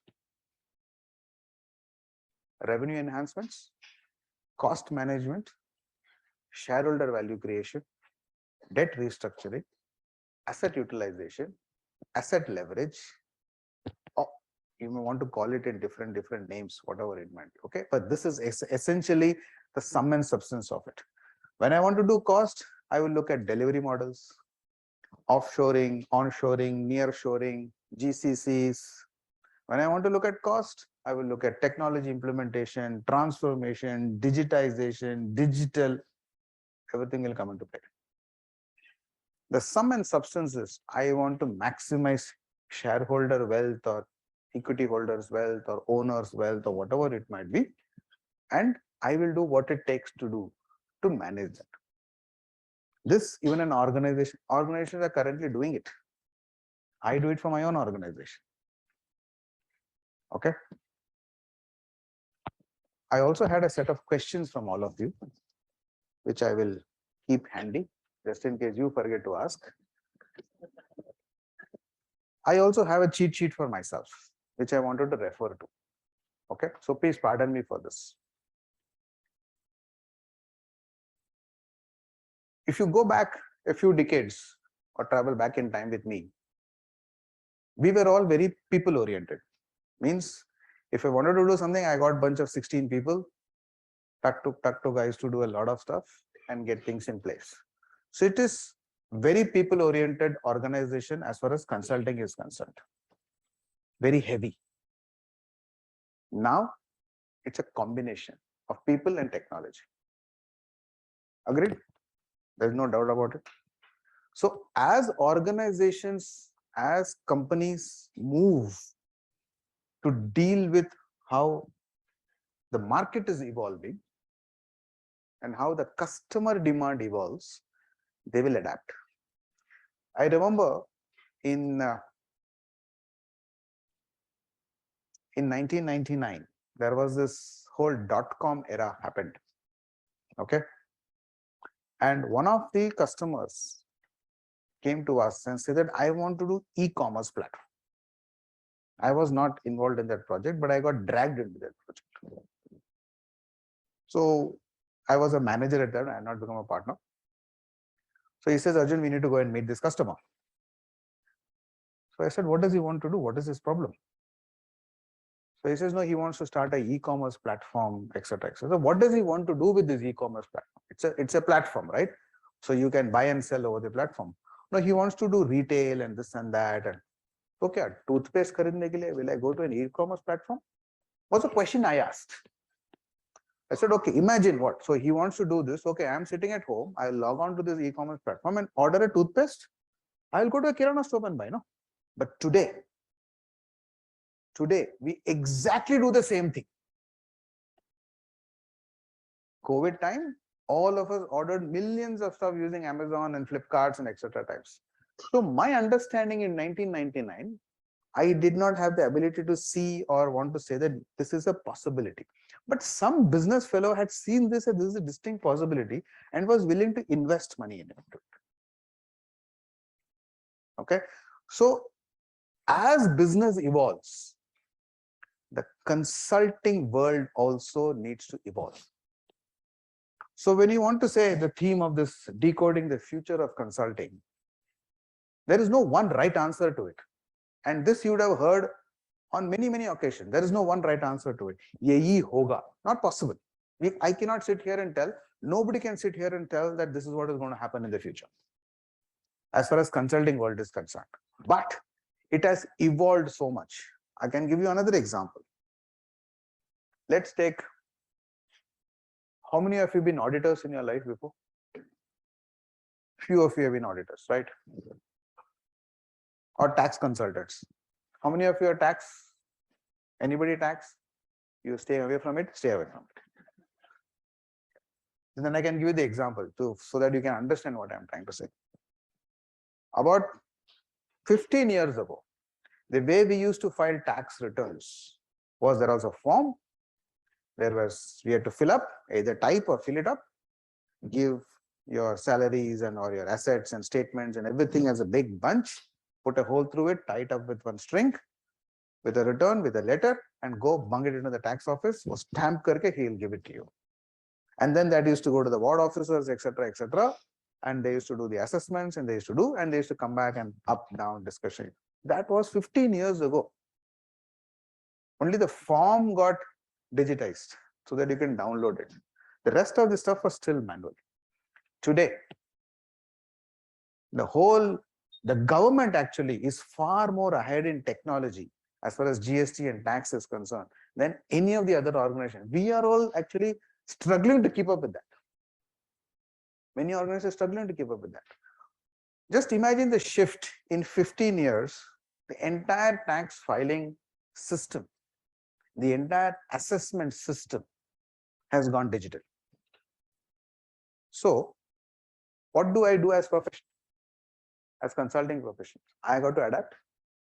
That means the hordes and hordes of people which I used to have for preparing returns, for filing the forms, etc., they got to find a new job or they got to adapt to the new stuff.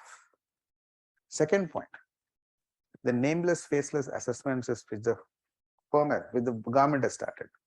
Previously, what assessing officer will send a notice, I used to go sit in front of him and argue the case and get an order. Today, and it used to be in the jurisdiction where my office was. So I used to go meet the assessing officer. Kaise hai bhai? How are you? All okay? All fine? Assessing hai? Aa jao, baito. All that used to happen. Either the CA went and did whatever needs to be done, or the company's professionals went in to do. Today, my return, I am Bombay based. My income is from a company which is registered in Bombay. I file the return in the Bombay jurisdiction of tax online. My assessment is done by somebody sitting in Ranchi. Literally, my assessment is done by a tax officer sitting in Ranchi, or sitting in Salem, or sitting in Erode, or sitting in Pune, or probably sitting somewhere in Nagaland. Why? The tax law for the country is the same, right? Interpretation has to be the same. So how does it matter whether an officer in Bombay looks at it or the officer in Ranchi looks at it? Conclusion should be the same. The only disadvantage of the whole stuff is the Ranchi officer doesn't understand Bombay property market. So if I have 2-3 properties, he doesn't know value kya hai, why rent of 50,000 or 15,000. So some questions may come about. But that's not the point I'm trying to make. The point I'm trying to make is the way the world has moved from a digital point of view, you would have heard it since morning. Digital transformation is going to be the key. Give my example of buying toothpaste on 1999 from Amazon equivalent. Today, that's what we are doing. The world has moved quite a bit. That will remain.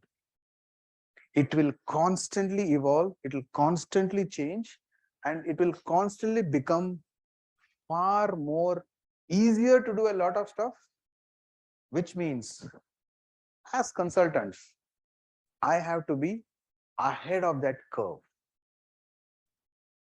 Now I go back to the question I asked. Why do organizations call consultants in? If you and I, as consultants and as organizations, are staying in the same world, we are dealing with the same problems, we are dealing with the same situations, what makes me ahead of the curve than the organization? It's like Mahindra is telling, I know how to manufacture cars. Who the hell are you going to tell me what I do, what I need to do? Because I'm managing the problem on a real world basis. So as consultants, while this digital world and digital transformation is going to take everybody by storm, it is already working through that process. Consultants have to learn more and imagine more and come up with far more innovative ideas of solving real life problems. Innovation here means I got to understand more, I got to read more, I got to imagine more. The second example I would give on this imagination part of it and something is, how many of you have seen, stupid question to ask, Avengers? Everybody has seen Avengers. Everybody has seen Iron Man, everything, right? In that he wears a suit and flies. Somebody is working on that to make a suit to fly. It's like this. Star Trek. How many of you seen the old Star Trek? This is what they were using to communicate. It has become a reality now.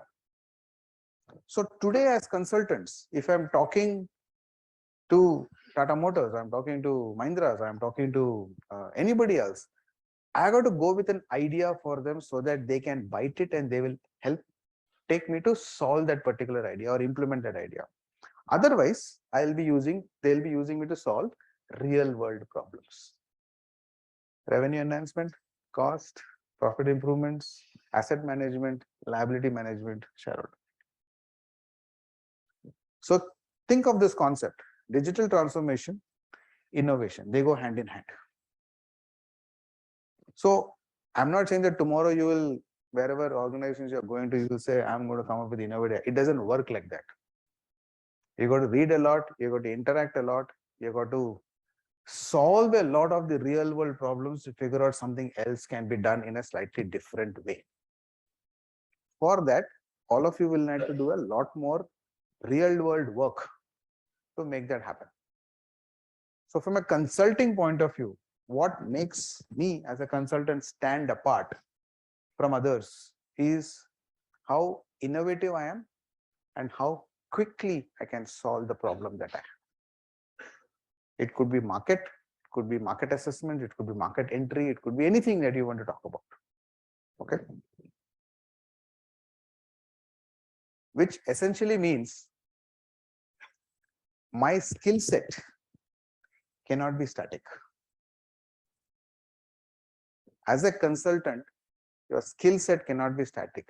So the future of consulting is how I am improving my own skill set on a constant basis. GST was not in existence when I did my CA, but I had to learn GST in the last 4 years to figure out what the hell I am supposed to do. So I have to learn. That means all of you, whoever wants to get into the consulting world and whoever wants to make a name for yourself in the consulting world, need to be on a constant learning and constant skill set upgrading basis. Without that, you will be relevant for some time, but after some time you will become irrelevant. Not that you are relevant, your skill set is no longer in demand. Then what will happen? You will go back into the, not you, when I say the business will be looking at something which is what we call commodity business or procedural business. It's a commodity business, you got to play the volume game. Procedural business, you have to play the efficiency game. It is the so-called niche consulting with the skill set, etc., which will be in demand at a point in time. So all of us, including KPMG or Accenture or EY, etc., all of us are having a spectrum of business with us. Some are this procedural, some are commodity, some is gray hair, senior log chahiye mere ko batane ke liye kya karna hai, and some is this niche consulting. And there are specific niche consulting players also. They are on that cutting edge. Roland Berger. They are all on the cutting edge of automobile. Roland Berger is an automotive consultant. They are on the cutting edge of automobile technology because they invest and they develop in it. And that's where they live also. Okay. So from a future consulting point of view, if you plan to make your life in consulting, you got to constantly evolve, constantly learn, constantly be relevant. That is the only reason why you're sitting in front of the client. The reason you're sitting in front of the client is either on a regulatory basis, which don't know, or you will be there because they have a problem which they can't solve because they don't have the time or they don't have the skill set. And that's why you're sitting there in front of them. It will always be people oriented. Technology will replace certain activities which we used to do. It's like we used to list all the numbers and add. Calculators came, computers came. Okay. I can see some eyes are drooping. Some eyes are drooping. It's that time of the day and that session which is a little worrisome for me. Okay. But having said that, it will always be people oriented. So people need to front consulting. That's not going to change in the future either. It's not as if you will have a Jarvis who can solve everything for you. You will need people to do few things. Plus technology will play a big game. Tools, skills we spoke about. But there is one area which I have not touched about. Can anybody tell me what I have not touched about?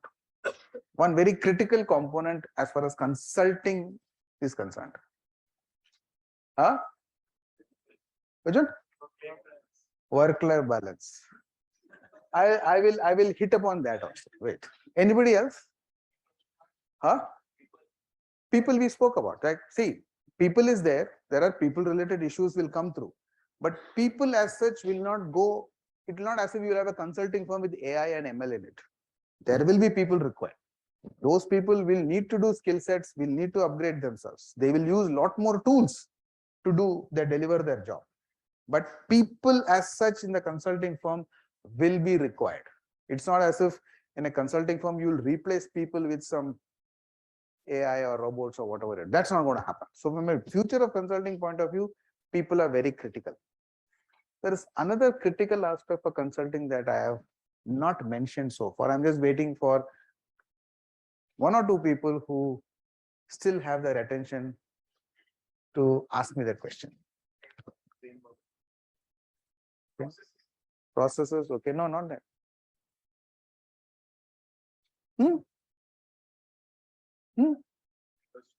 Industry, I said skill sets, focus, all that encompasses industry.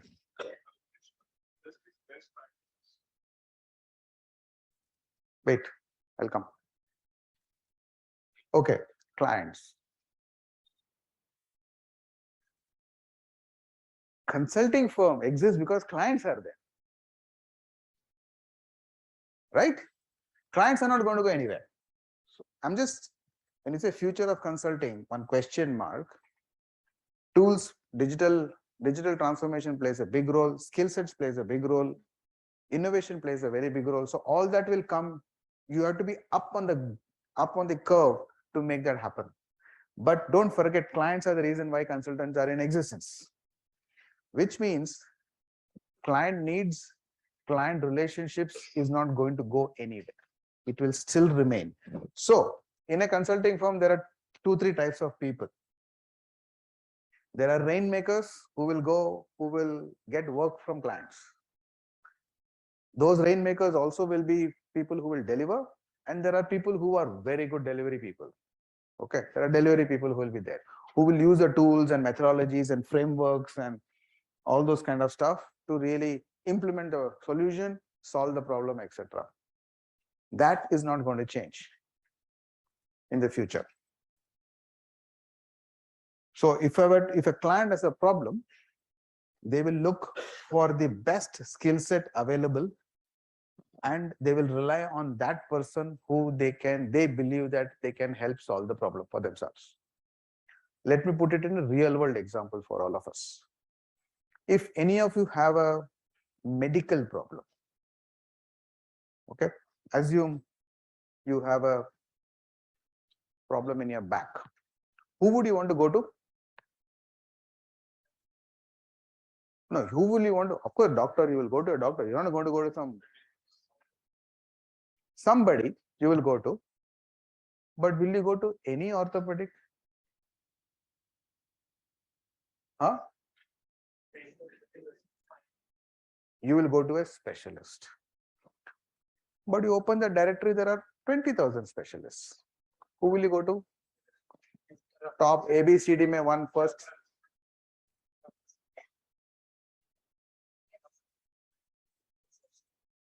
You want your back problem solved, right? You will go to the best. You will go to that person who will most likely solve your problem. You can open the directory and go, these are